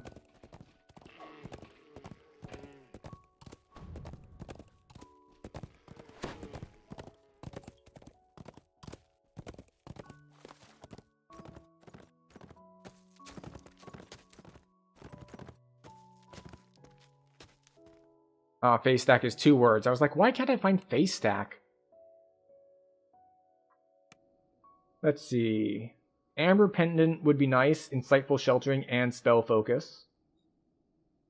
Green Dragon Scale Bracers would also be nice because it gives Vitality and efficient casting. And Windriders exist. So let's see. What are the odds that we get something useful? About 1 in 6. Because we have a 1 in 3 chance of getting a named item. And a 50-50 shot that it's one of the named items that we consider useful. The chest containing Newsom's magic needle.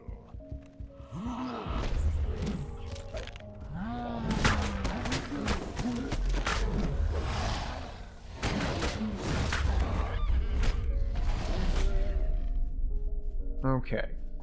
So we are going to be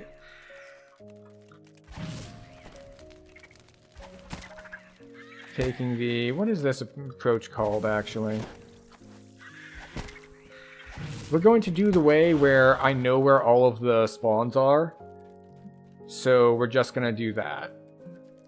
We're not going to bother, like, looking around. We're going to go to where the spawns are, because if you didn't know that about this quest, all of the fake spawns are always there. The real spawns are not always there. So you just go to where the possible spawn points for the real ones are, and if there's a chest there, it's the real one. As opposed to, and you might be thinking it's like, well, what would the other way be? The other way would be, like, all of the chests are always there, and sometimes, and then what happens is, while all the chests are there, it determines which one is the real one on a per quest basis. But that's not how it works. Like, if there were a chest here, it would be the real one.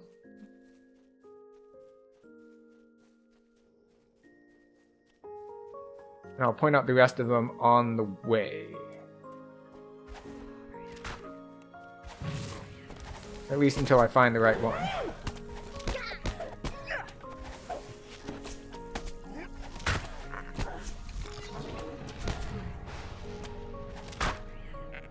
Oh, there it is. But yeah, if it were on this mushroom, that would be the correct one. Oh, wait, no. I forget if that's a real one or not. I know if it were here, it would be a real one. Oh, no, never mind. There it is. That one's a real spawn point.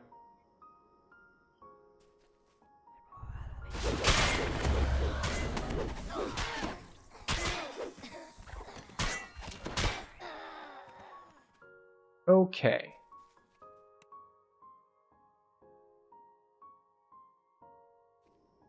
Hopefully our DCs are high enough. As you open the chest, a unicorn leaps out. How does the peasant defeat the unicorn? A deer bursts out from it. Stop it. The deer falls. Something stirs inside, and then a blink dog appears. This needle better be worth the chase. The blink dog falls, but something flits out of it. Was that a bat? A bird? Here we go again. The raven is slain. As it falls forward, okay. That didn't work exactly as planned, because we didn't manage to completely crowd control it.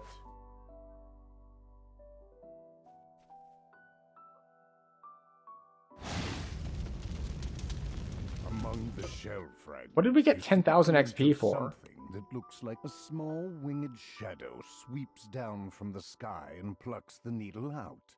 Just as you reach for it. Why? Where did the 10,000 XP come from? A tiny dragon-like creature darts away with its prize.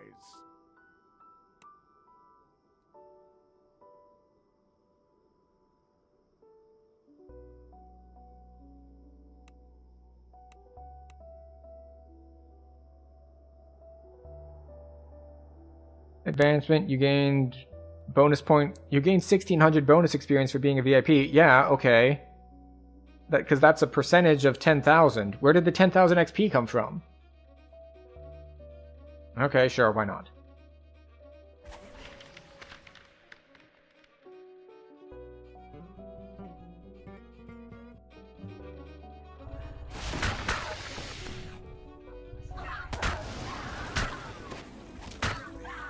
The little dragon disappeared through this portal, taking your bride with it.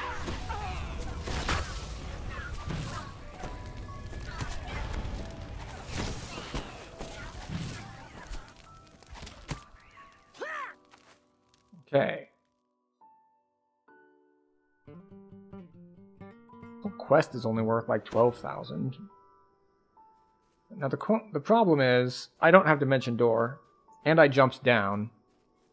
So now I need to get my way back from whence I came. I think I can climb this wall with the amount of jump I have.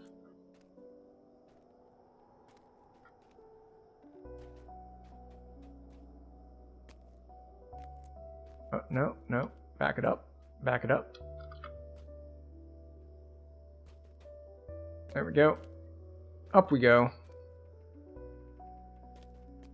How much jump do I have anyway?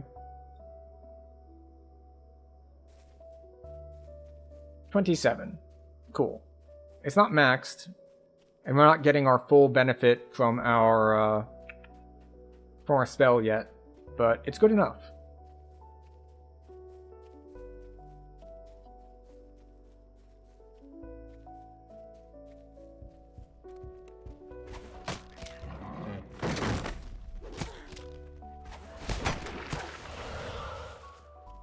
We're just gonna go in here.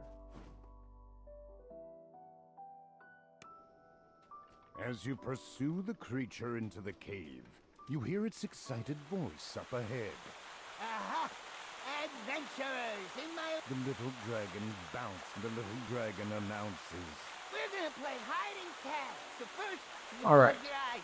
No peeking. Resist fire. And then finding and catching. Protection from energy fire. And then you run. Ah. Because even in heroic, this bitch can cast Delayed Blast Fireball, and it can hit you while you're hiding on top of the thing. Alright, now where is he? Alright, I don't hear him snoring anymore. So this side? Oh, there he is.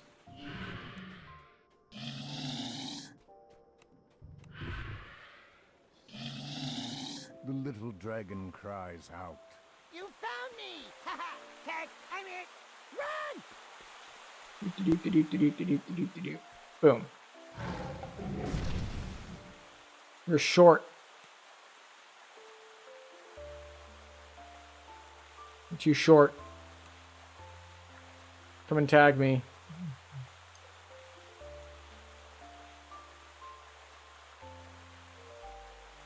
Now, there is technically a more efficient ordering to do these quests in because of a, I guess we'll call it a bug. I don't know if it's intended or not. So, in this quest that we're in, Needle in a Face Stack, if you walk out of the quest instead of recalling... You can have it. I just wanted to have a friend all along. Wait, we already did the moat. We already did the moat. I was like, do we wait for moat? Here's some precious needle in hand. Alright. You prepare to If you walk out of this quest, it doesn't put you back at the quest entrance. It puts you near Immortality Lessons. So you can go and you can do the Lost Locket, like underwater quest. And then you can come here and you can walk out of this quest to put yourself near the final quest. I just always forget to do it.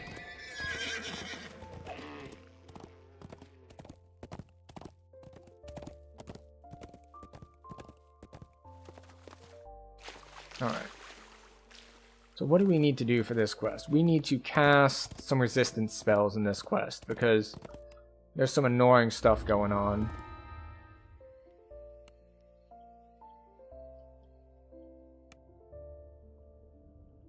Okay, we do our normal buffs.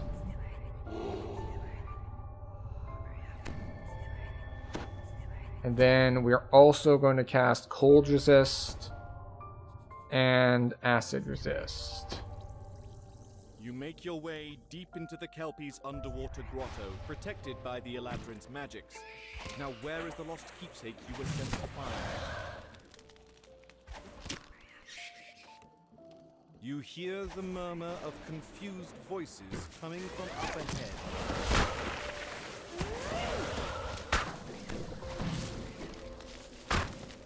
Stop that. And you stop that too. I am glad that I have good single target, just like get rid of a guy spells. It's very convenient. A magical light fills this chamber and glints off of something mounted to the back wall. Why is this one not taking damage? It's okay, we'll just kill it on its own terms. Just like, fine, you want to be special and get a spell just for you to die? I can do that. We can absolutely do that. And you'll be dead either way.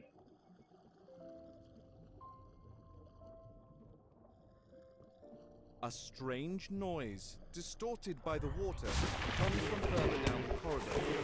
It sounds like growling.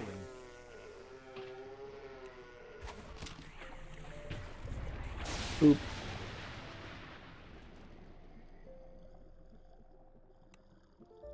The light filtering through this shallow pool illuminates a lever set into the far wall. There's an audible pop as the second lever. I do think that whoever designed this, not the, like in-universe designed this, not like the developer or level designer person. It was very nice of them to not link the levers to the life force of the guards. That always seems like a bad boss sort of setup. Like, so what, if they're like way stronger than me and they show up, they're gonna like beat me up and steal the key. It's like, oh no, that door stays locked unless you die, so they're gonna have to kill you. We've set up our entire security system so that it doesn't go down unless you die. So, you know, have fun with that. I hope you really wanted to put your life on the line for us, because technologically that is what we are expecting you to do. Alright, this fight can be a little rough, so we're not gonna... We're gonna come out here and we're going to do our customary wait 1 minute for Moat. And in that time, we will get a little bit of health points back. Or spell points back, rather. So we'll wait until 4 minutes on these buffs. And let's just check the map, make sure the moat didn't already spawn somewhere else. Oh. Oh no! Oa! We were running stuff with Oa earlier in the stream. He was with us in Waterworks, and then he joined us again for parts of the Sharn Syndicate. And in the Depths Chain, and he was the one who told us about the fact that you need to do your moat before ending the quest, otherwise it puts the moat spawner on a longer timer. Oh well. 07s for Oa, dying to Displacer Shadow Beast. I will say that the death announcements are a big part of the, I don't want to say culture, but the camaraderie that comes with hardcore. Because especially if it were only like hardcore people partying with hardcore people, then you get a lot more of that, oh no, I just ran with that guy sort of thing going on. Because it's much more likely that you just ran with that guy.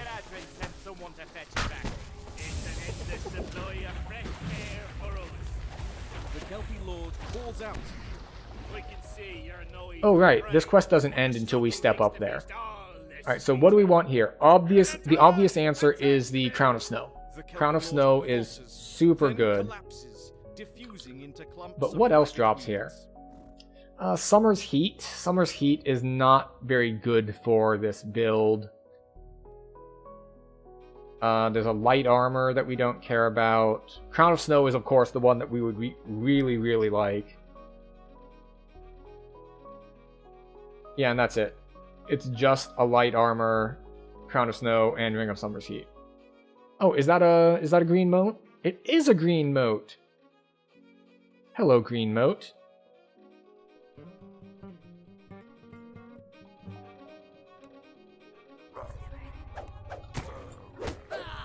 Excuse you, you're a green moat. Why are you summoning a group?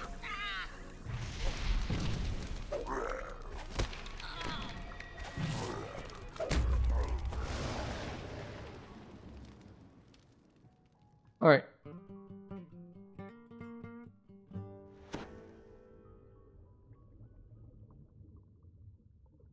Okay, so I get these private messages on Twitch occasionally, not very regularly, but in... Yay! Yes, Crown of Snow. Mythic Crown of Snow.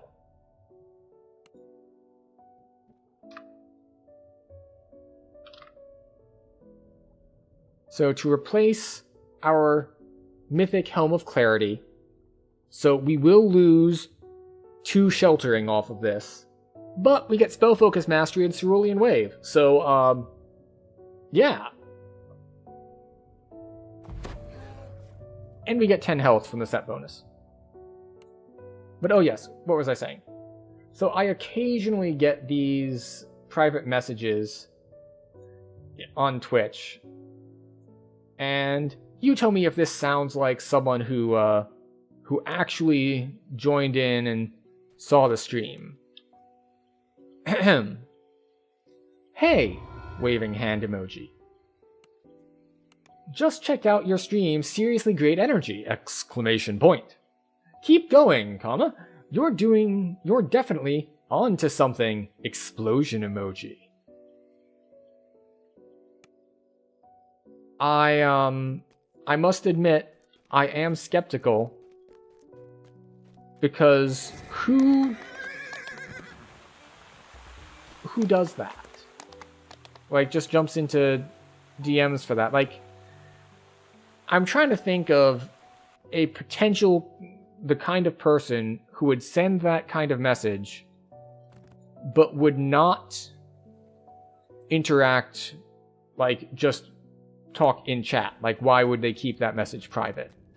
Now, it could be someone with crippling public speaking fears, who's just like, I can't talk, I just really want to be encouraging, but I need to do it on like a one-on-one basis. I can't do it if someone's watching.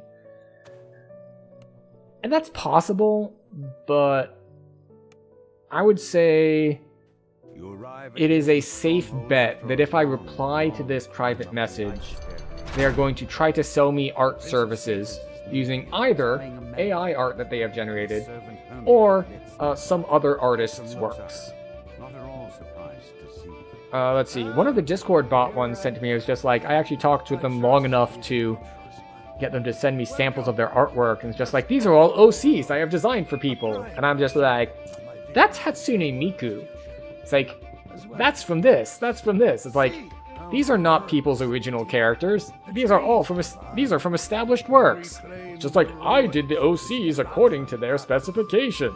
Like, yeah, you're an artist who receives specifications from people and then draws well-known characters from established IPs. Sure, I definitely believe you. Once you complete the lessons I have designed, we will speak again. But until then. Alright, what resist spells do I need to cast here? I believe that the pies do a lot of fire damage. Like, I think they have Scorching Ray. They also have Magic Missile, but I'm already shielded from Magic Missile. Which makes me one step ahead of the darkness. They believe in a thing called love. I believe in Night Shield. Cobwebs choke the corner of this corridor. Hirsum's voice floats in the air, coming from everywhere. Alright, gourmet cake, golden egg. I have provided you Ripe apple. with a feast for the senses. Once you and your fellows are ready, step up onto the table. But be aware. You'll be shut in until you've learned your lesson. Or you meet your demise. You're surprised to discover that a watchword has been hidden within this object. You hear a loud rumbling. Why are you here? Stop that. Oh, never mind, he's dead. Well, okay. He stopped that. He listened. I appreciate it when they listen. Finally, more Eladrin for supper. He shouts. You collected a watchword and killed the hungry Fomorian. Now you are free to leave the Hall of Objects with a new understanding of Hearsom's ideals. A curious door glimmers into view. Even curiouser, it vanishes mere seconds after it appeared. You decide to keep your eye out. So, fun fact, if you weren't already aware, you tumble out of breath this chest didn't used to be here. This used to just be an optional to like get some XP by talking to a unicorn. But in the gold like dragon themed hardcore league, where they hid a variety of golden chests around the world, that was one of the hidden golden chests. And once that hardcore season league whatever was over, they just kind of left the chest in as a normal chest. So that's the story of how that chest came to be, for that little optional side thing. Not that that chest has anything of particular value in it, but you know. A small band of musicians stand in a crumbling amphitheater. The satyr flashes a menacing grin. As you step into the amphitheater, a portcullis slams shut behind you. Alright, we have a fiddle. We are now ready to play in Texas. Now it's time for you. Because you know how this goes. Right. See this band of revelers before you. That one was I finished the Satyr. Alright, so the 10k I got earlier must have been from some sort of monster manual thing. Because this time the 5k was from Satyr hunting. But yes, as I was saying, if you want to play in Texas, you've got to have a fiddle in the band. The lead guitar is hot, but not for a Louisiana man. The Fayish fiddle's magic.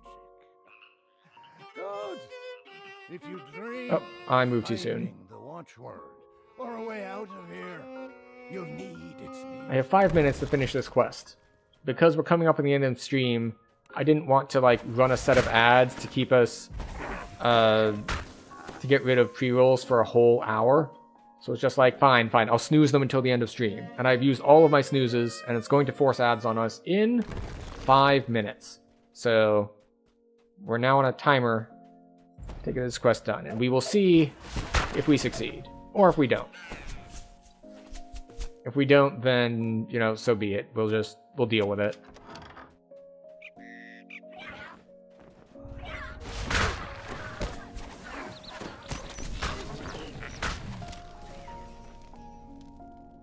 Okay, up we go. By the way, down there is another place that you can have the whatchamacallits. The unicorn door spawn. Okay, so we're definitely gonna overcap XP here, right? Yeah, definitely. We might not have overcapped XP if we hadn't gotten monster manual stuff. But we did, so we will.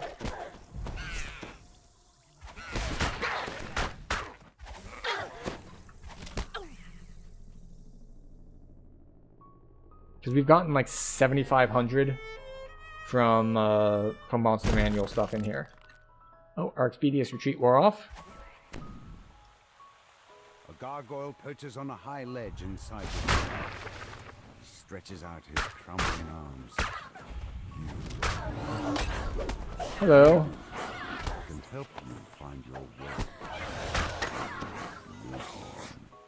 The gargoyle flinches at your blow. Oh, you're still up. Are you going to interrupt? Yes. Tourmaline shudders as even more of his stone body chips off. One more strong blast should do the job. Got interrupted. The gargoyle flinches, giving you the time to send a musical blast from the fifth. The red signal crystal on the And wall back lights we up go. when you pull this lever.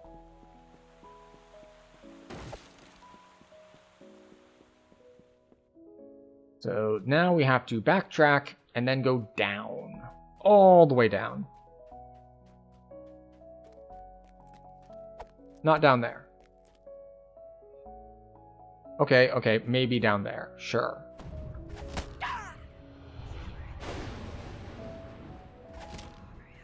Hmm?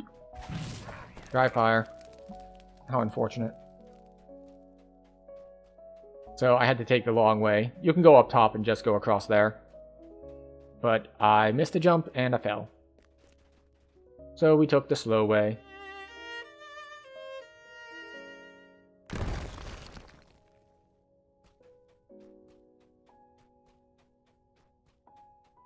Now more fiddling. A solitary gargoyle statue rests in this chamber. Now that you have collected both watchwords, you can unlock the door to the We will take the combat wood route. barrier disappears. Behind it, you notice a strange ring of mushrooms. And I call it the combat route because you can avoid this fight. You've collected this watchword. Most people don't bother unless they're at a very high difficulty, but if you jump up over here, you don't trigger those guys to spawn.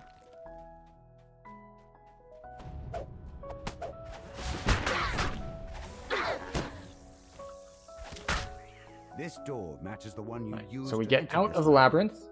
You found the exit. Now that you have the watchword, you're free to leave. Alright. Well, it looks like we're not going to finish before we are forced to ads, so we will take a health and safety break for 3 minutes. Because we've been at this for a while. In his stronghold. We're gonna pull an after these messages, we'll be right back, where we try to take better care of ourselves, because sitting and staring at screens is not good for us. So, we're gonna take 3 minutes, we're gonna get up, we're gonna stretch, we're gonna refill our drink. I hope you all do the same, take some good care of yourselves as well. And we'll be back to finish this up and maybe look at some gear and build stuff before we finish up. Be right back.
Excellent. We're back. Oh. Okay, so what have we learned? We've learned that 3 minutes is enough time for a moat to both spawn and disappear. Fortunately, it was only a green moat, but still.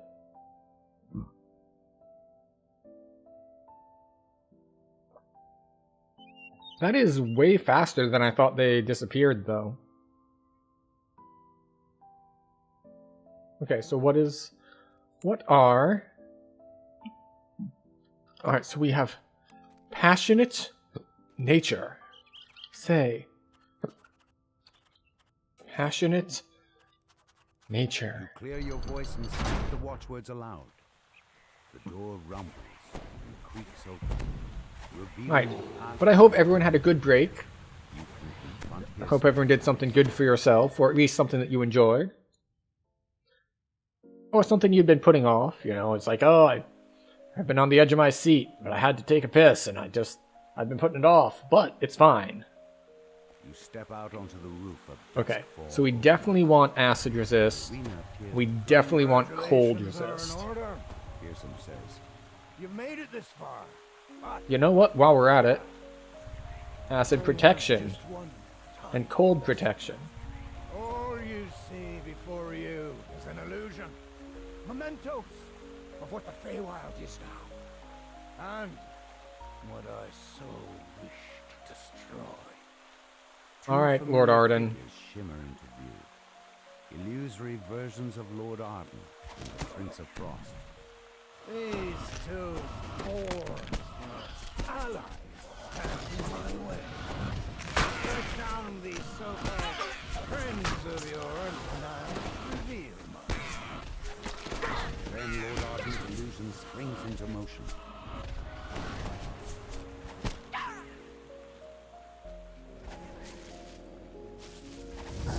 I do love the Christmas wolves. They're just so goofy.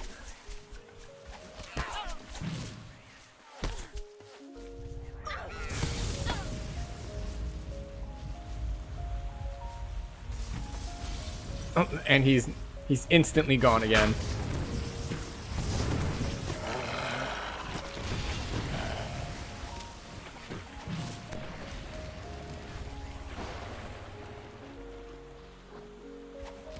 Oh, I tried to time him coming back.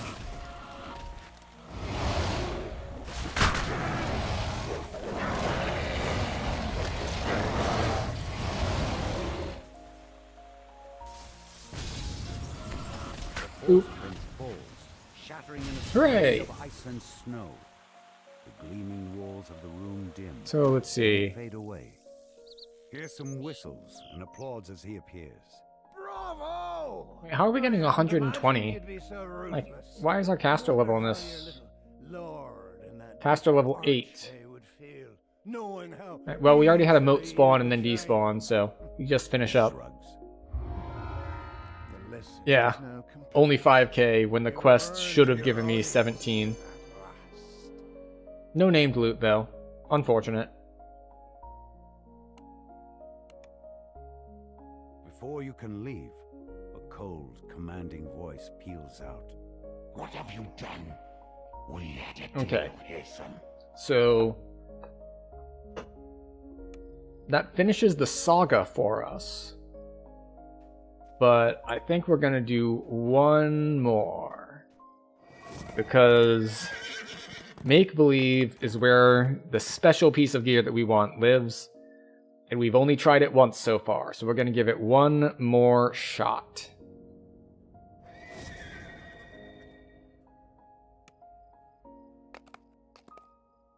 And because make-believe is a level 5 quest, we are not going to take level 9. So we're just going to waste all the XP from this quest in hopes of getting a moat.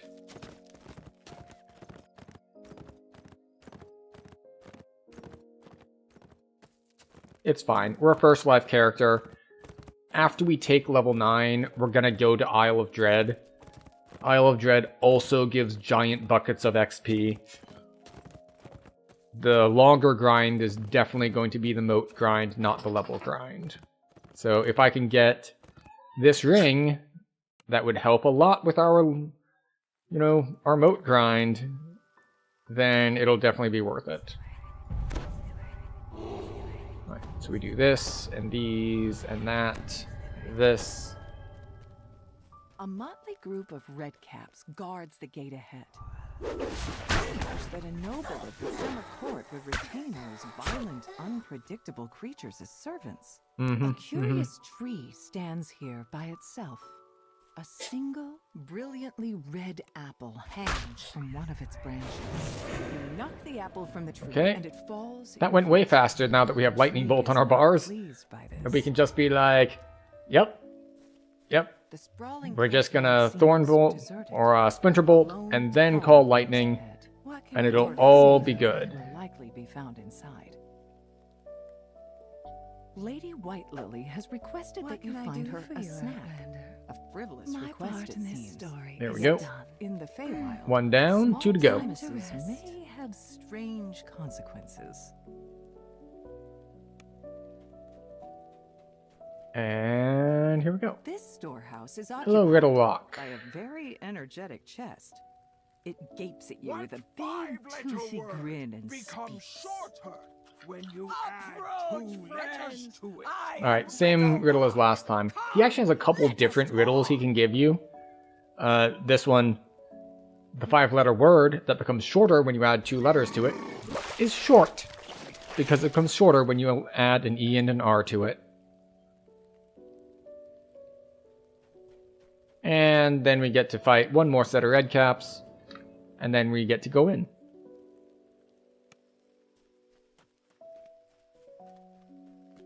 Feels like we're moving slowly, but no, we have Expedious Retreat on. What is this icon? That's the... yeah. That is the... You can only use event items. A gnome cowers at the back of this smithy, surrounded by menacing redcaps. Your instincts tell you he won't have long to live unless you intervene.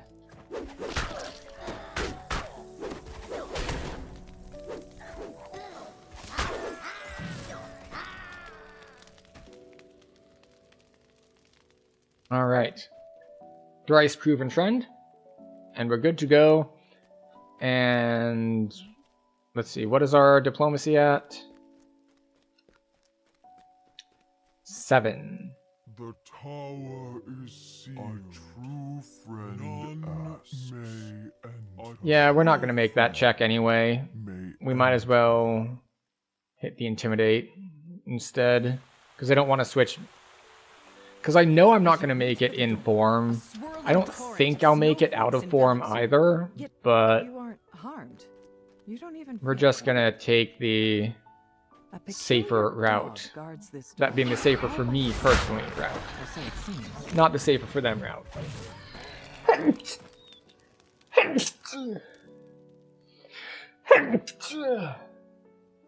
Liesel has abandoned me.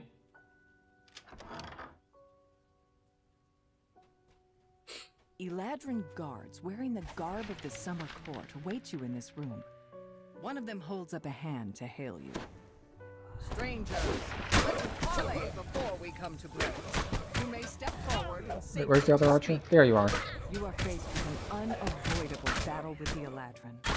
You have chosen to stay your blows and spare their lives, even at the risk of your own. Alright, off we go.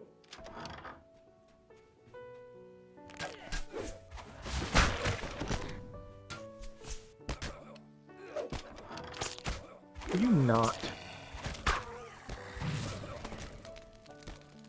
Okay, up we go. So yeah, it looks like, oddly enough, the "don't worry, I'm not going to kill them" thing is only applies to the humans. You absolutely kill all of their dogs, and I'm sure they're super excited about that one. Just like, oh yeah, we're gonna kill all the dogs. These look like they had fresh blood in their hands. Most of these Eladrin appear to be victims of the redcaps. Whoever has replaced Greymoss must be desperate now. Ah, okay. You have reached the top of the tower, where a regal Eladrin silently awaits your approach. He appears to be Alright, alone. and unfortunately one of them put a bleed on me that took away all of my temporary health. So that's unfortunate. The good news is, once I find the correct Agnes, she should get like 2 shots. Prince of Frost wanted you dead, Me? Who said these Outlander dolts were his tools? Yeah, me. But it was you who was supposed to die willingly on their blades, as a distraction while I do Harrison's bidding. But no, guess I just have to tell you all myself now. The hag's form splits into several mirror images. You have to watch closely to see which one is the real. Alright, there we go. Think again, dolts.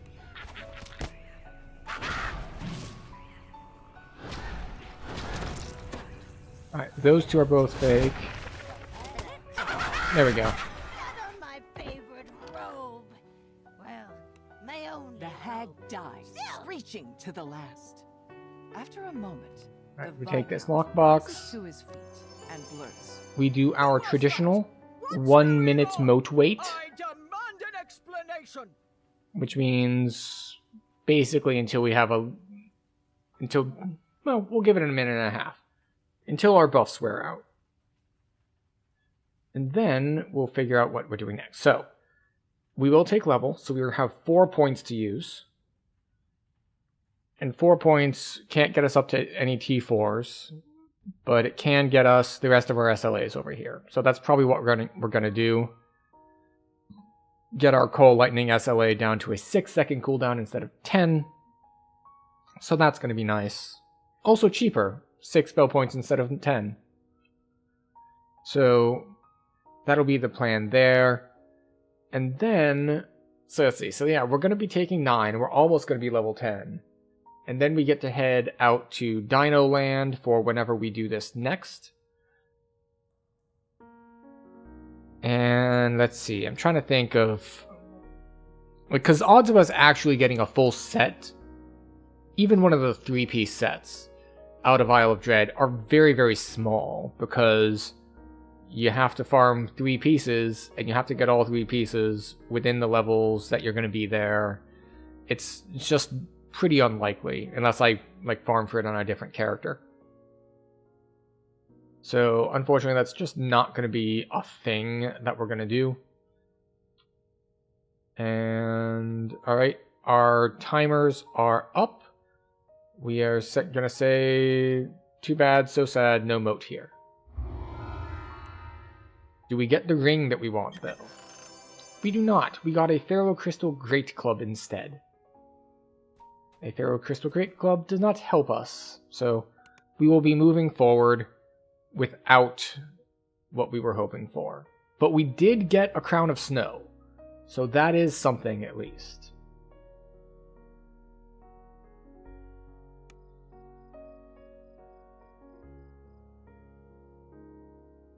We're going to double recall. We're going to go ahead and take level 9. Wait, no, that's not what I wanted.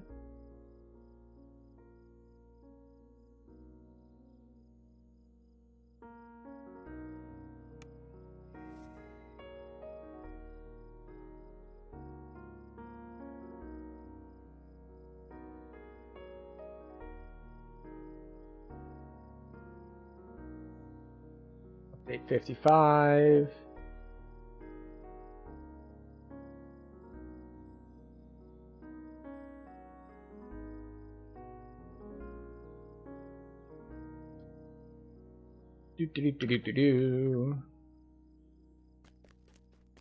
Alright, so we go level up. Druid Trainer, hello.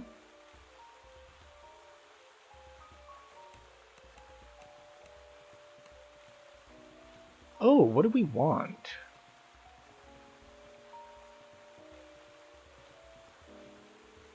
I hadn't looked into this much.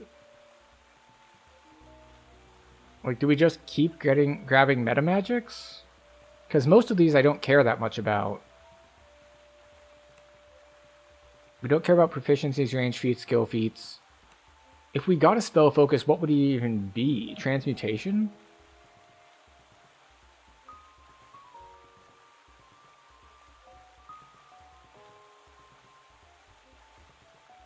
Evocation?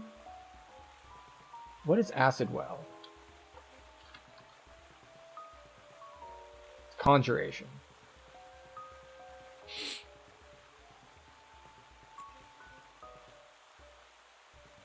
So we could get a spell focus, or we could get like mental toughness, so we get more crit and more spell points. We could get normal toughness and just be like, no, I would like more health, please, thank you. Yeah, we'll go mental toughness. Kind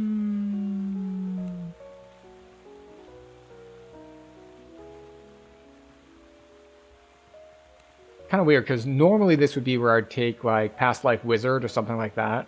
But obviously I don't have that, because I don't have any past lives.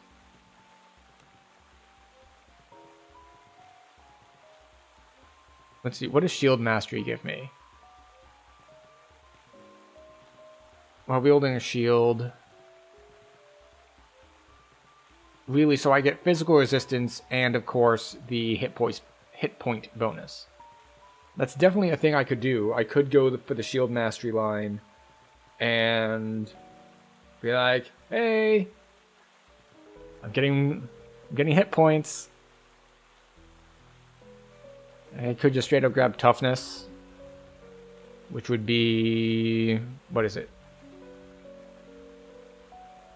Level +2, so that'd be like 10 hit points. Ooh. Exotic weapon proficiency we don't care about. Martial feats we definitely don't care about. So it's basically down to spell focus, or like shield mastery, or conjuration. You know what? I think I'm gonna get shield mastery. It's probably a bad idea, but I'm doing it anyway. Let's see, 169. Oh, okay. So between the level up health and the shield mastery health, that's 31 health. That's a pretty large chunk of health, actually. Okay, so where were we putting these 4 points? Yes. And as always, you gotta drag the new versions onto bars. Otherwise, they don't work right. Here we go. Turning on all of our meta magics. I'm actually going to swap that. Okay, and then for spells, we now have some tier 5 spells. So we're going to prep those slots.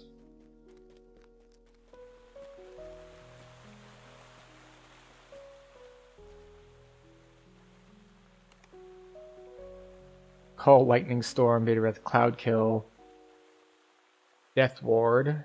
Now, you would think that, oh, well, you've got Death Ward now. Obviously, you can drop your Death Block item and put on your better belt. But, on the other hand, no. Thorn Wave. I'll try it, I guess. I don't know if I'm going to actually cast it a lot or not. And Stone Skin?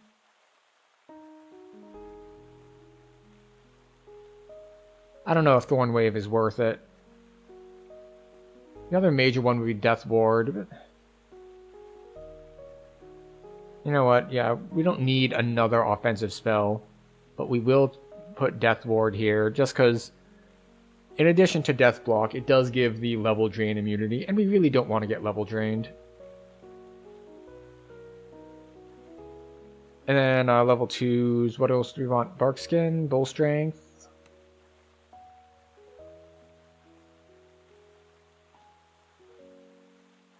Owl's Wisdom.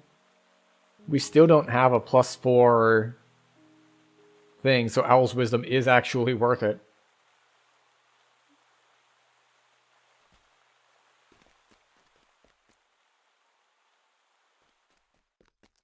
But yes, we do have a Belt of the Ram that we want to put on as soon as we have Death Block from a different source.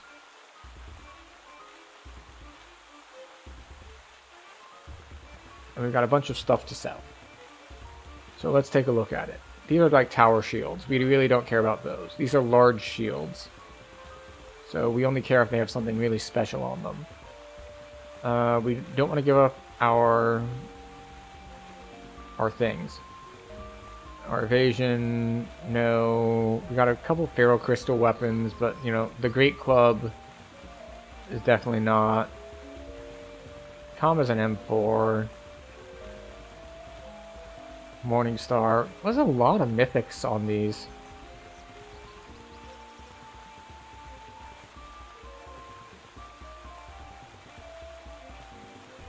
Reconstructed. Glaciated of Evocation. Magnetic Void Lore. No. Gloves of Tranquility, no, because we have our General Spell Lore in that slot. Reinforced, no. Blazing, and then we have our Inspecting of Spell Penetration. No. Maybe.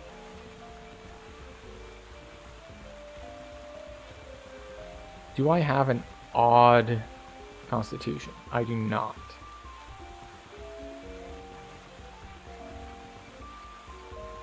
That goes away, that goes away, these go away, that goes away. Yeah. Okay.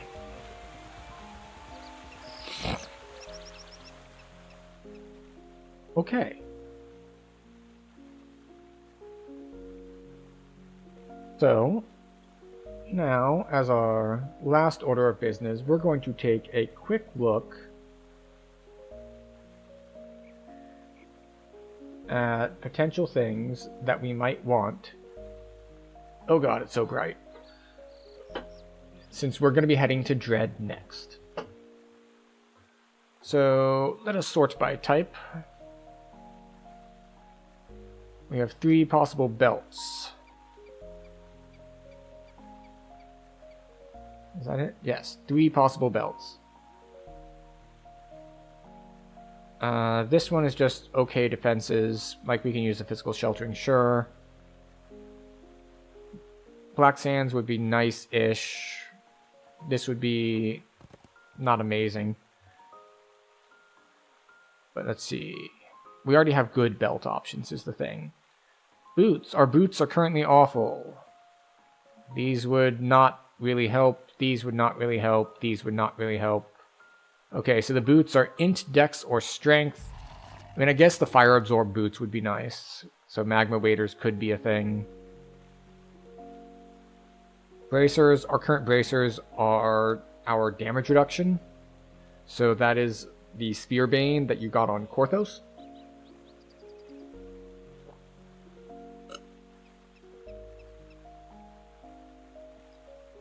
Which means the Karpru bracers would be technically an upgrade only for the Profane Life Force. The rest of this does not matter. These are not good. These are not useful to us. These are not useful to us. Okay, so maybe Karpru bracers. Buckler Shield. We have an offensive one, which is not super useful to us, but might be okay. Alright, cloaks. We could definitely use the Wisdom Cloak. It has Death Block, it has Wisdom, it has Natural Armor, it has Healing Amp. So we might want to get this one out of Trouble of Tar Pits. That's a good one to go for. Stalkers, not super useful. Firemouth's not super useful. Potency and Insightful Potency is interesting, but we already have it on weapon. And then, of course, we have Insightful Spell Focus Mastery and Nightmare Guard here, which is potential. But the Defender's Cloak is really the prize there. We are not going to get a different chest piece, so we're just going to skip over clothing. Clubs. No, not to that one. No, not that one. Daggers. I'm just going to keep scrolling unless I see a caster stat on things. Docent. Don't care. Gloves. Alright, currently our gloves are not... Currently our gloves have general potency on them, which is very useful to us as someone who casts a lot of different types of spells. And let's see. So this one has some wizardry on it, which is, you know, okay, I guess. These, wisdom, devotion, vitality, very good, especially if we don't get the wisdom cloak. This is also the green pine, also a good option for general defensiveness. Great axe, great crossbow, hand axe, heavy armor, heavy armor, heavy armor. Of these heavy armors, are any of them not made out of metal?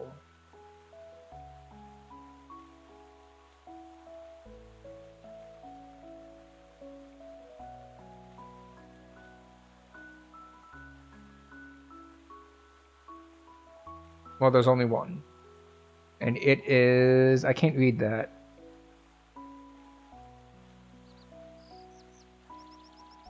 Copper? It doesn't look like it says steel. In any case, it probably can't wear it anyway. Heavy armor, heavy mace. Again, for all the weapons, if it doesn't have caster stats on it, I'm not paying attention. Alright, helms. We can pretty safely ignore helms because we have the Crown of Snow. Crown of Snow is probably going to be better than any of these. Like, yeah, Insightful Wisdom would be okay. But unless I got, like, the full... Let's see, where's the Wisdom one? Yeah, unless I were getting a set bonus. And even then, the set bonus on this isn't that great. It's just not worth it. Immunity to Fear is actually amazing, though. So... Helms we're gonna leave alone. Helmet. Yes. Large shields. Probably not looking at large shields. Then again, I have evasion, but I have terrible reflex saves, so the evasion doesn't actually help me much. So I might be better off in like heavy armor and large shield. What is this? But no, this is an offensive type large shield.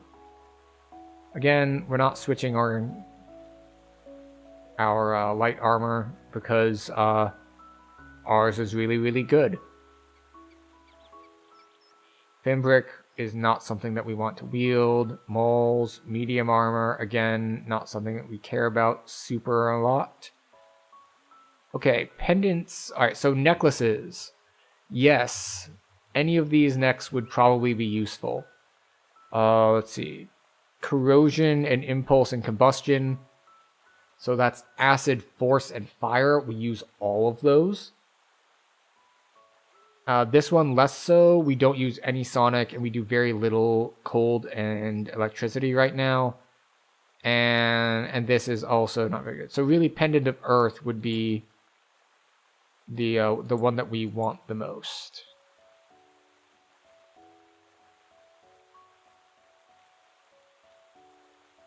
So, orb, fire and kinetic, or combustion and impulse.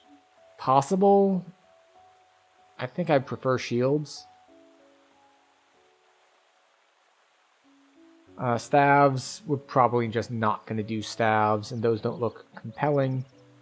Okay, and we do have rings, but unfortunately the dread rings don't have lore on them. They just have spell power. Which, granted, is technically more spell power than I currently have, because I have general potency. But still. It still might be better than the rings I'm currently wearing, it's just not the same as getting one of the rings out of one of the Fey places. Alright, so more rings, we don't care about the more rings. Scimitar, no. Shuriken, no. Small shield. Profane life force, profane well-rounded. The other stuff doesn't really matter, but that's definitely worth a look. The problem if we get that is, of course, that we don't have fortification anymore. And then, let's see, trinkets, blue raptor feather. Blue raptor feather is amazing. Sheltering, resistance, good luck, healing amp, all around, great. Red raptor feather, not so much.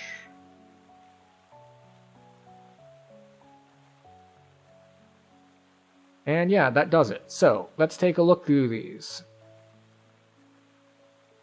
So, we have one from Trouble in Tar Pits, one from Spiders and Flies, one from Curse and Captive Crustacean, one from Wild Thing, one from Wilderness. Really, the shield is Wilderness drop only. Cool. And then Trial of the Triceratops. So, unfortunately, we don't have a situation where we can get one quest that we run a bunch of times to try to farm stuff because it drops a couple things that we want. The things that we could potentially want are spread all over the place. But that's fine, because the main thing we want is to not die and to get more durability on our loot of the Winter Flight.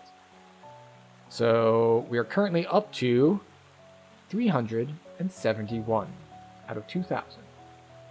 Which, for those of you who like progress in different ways, we get to divide by 20.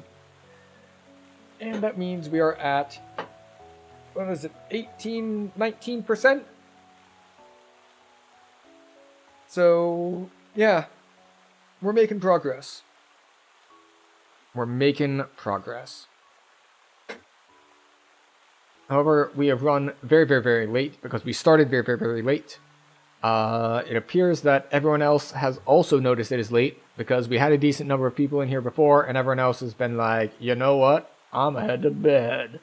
And I think that's probably a good decision for everyone involved. So while the metrics are saying that no one is here anymore, they're not always correct, or sometimes they're not always up to date if you have just joined us. So for anyone who is still here, thank you very much for being here. Thank you for hanging out, chatting, lurking, or any of the above. As always, you can, of course, hit the buttons if you would like to. Which buttons, you ask? The buttons on that platform that you're on, that you know what they do. You know, the follows, the subscribes, the likes, all that sort of thing. You know where they are, you know what they do, and you know why you might want to hit them, or why you might not want to hit them. Either way works for me. This is just a reminder that they exist, which seems like a dumb thing, except that unfortunately it's been pretty convincingly statistically shown that reminders will work for things like this. So, we will be back streaming tomorrow. I don't have a specific game planned. It might just be DDO again, because this is a limited time event, and we do need to get on it and get a move on. So, with that being said... Wait a second. Okay. So yeah, with that being said, that is everything we have for you tonight. We will be back tomorrow. We have a Discord. Notifications will go out if you've signed up to be notified. And either way, whatever you are, wherever you are, I hope you've had as good a night as I have.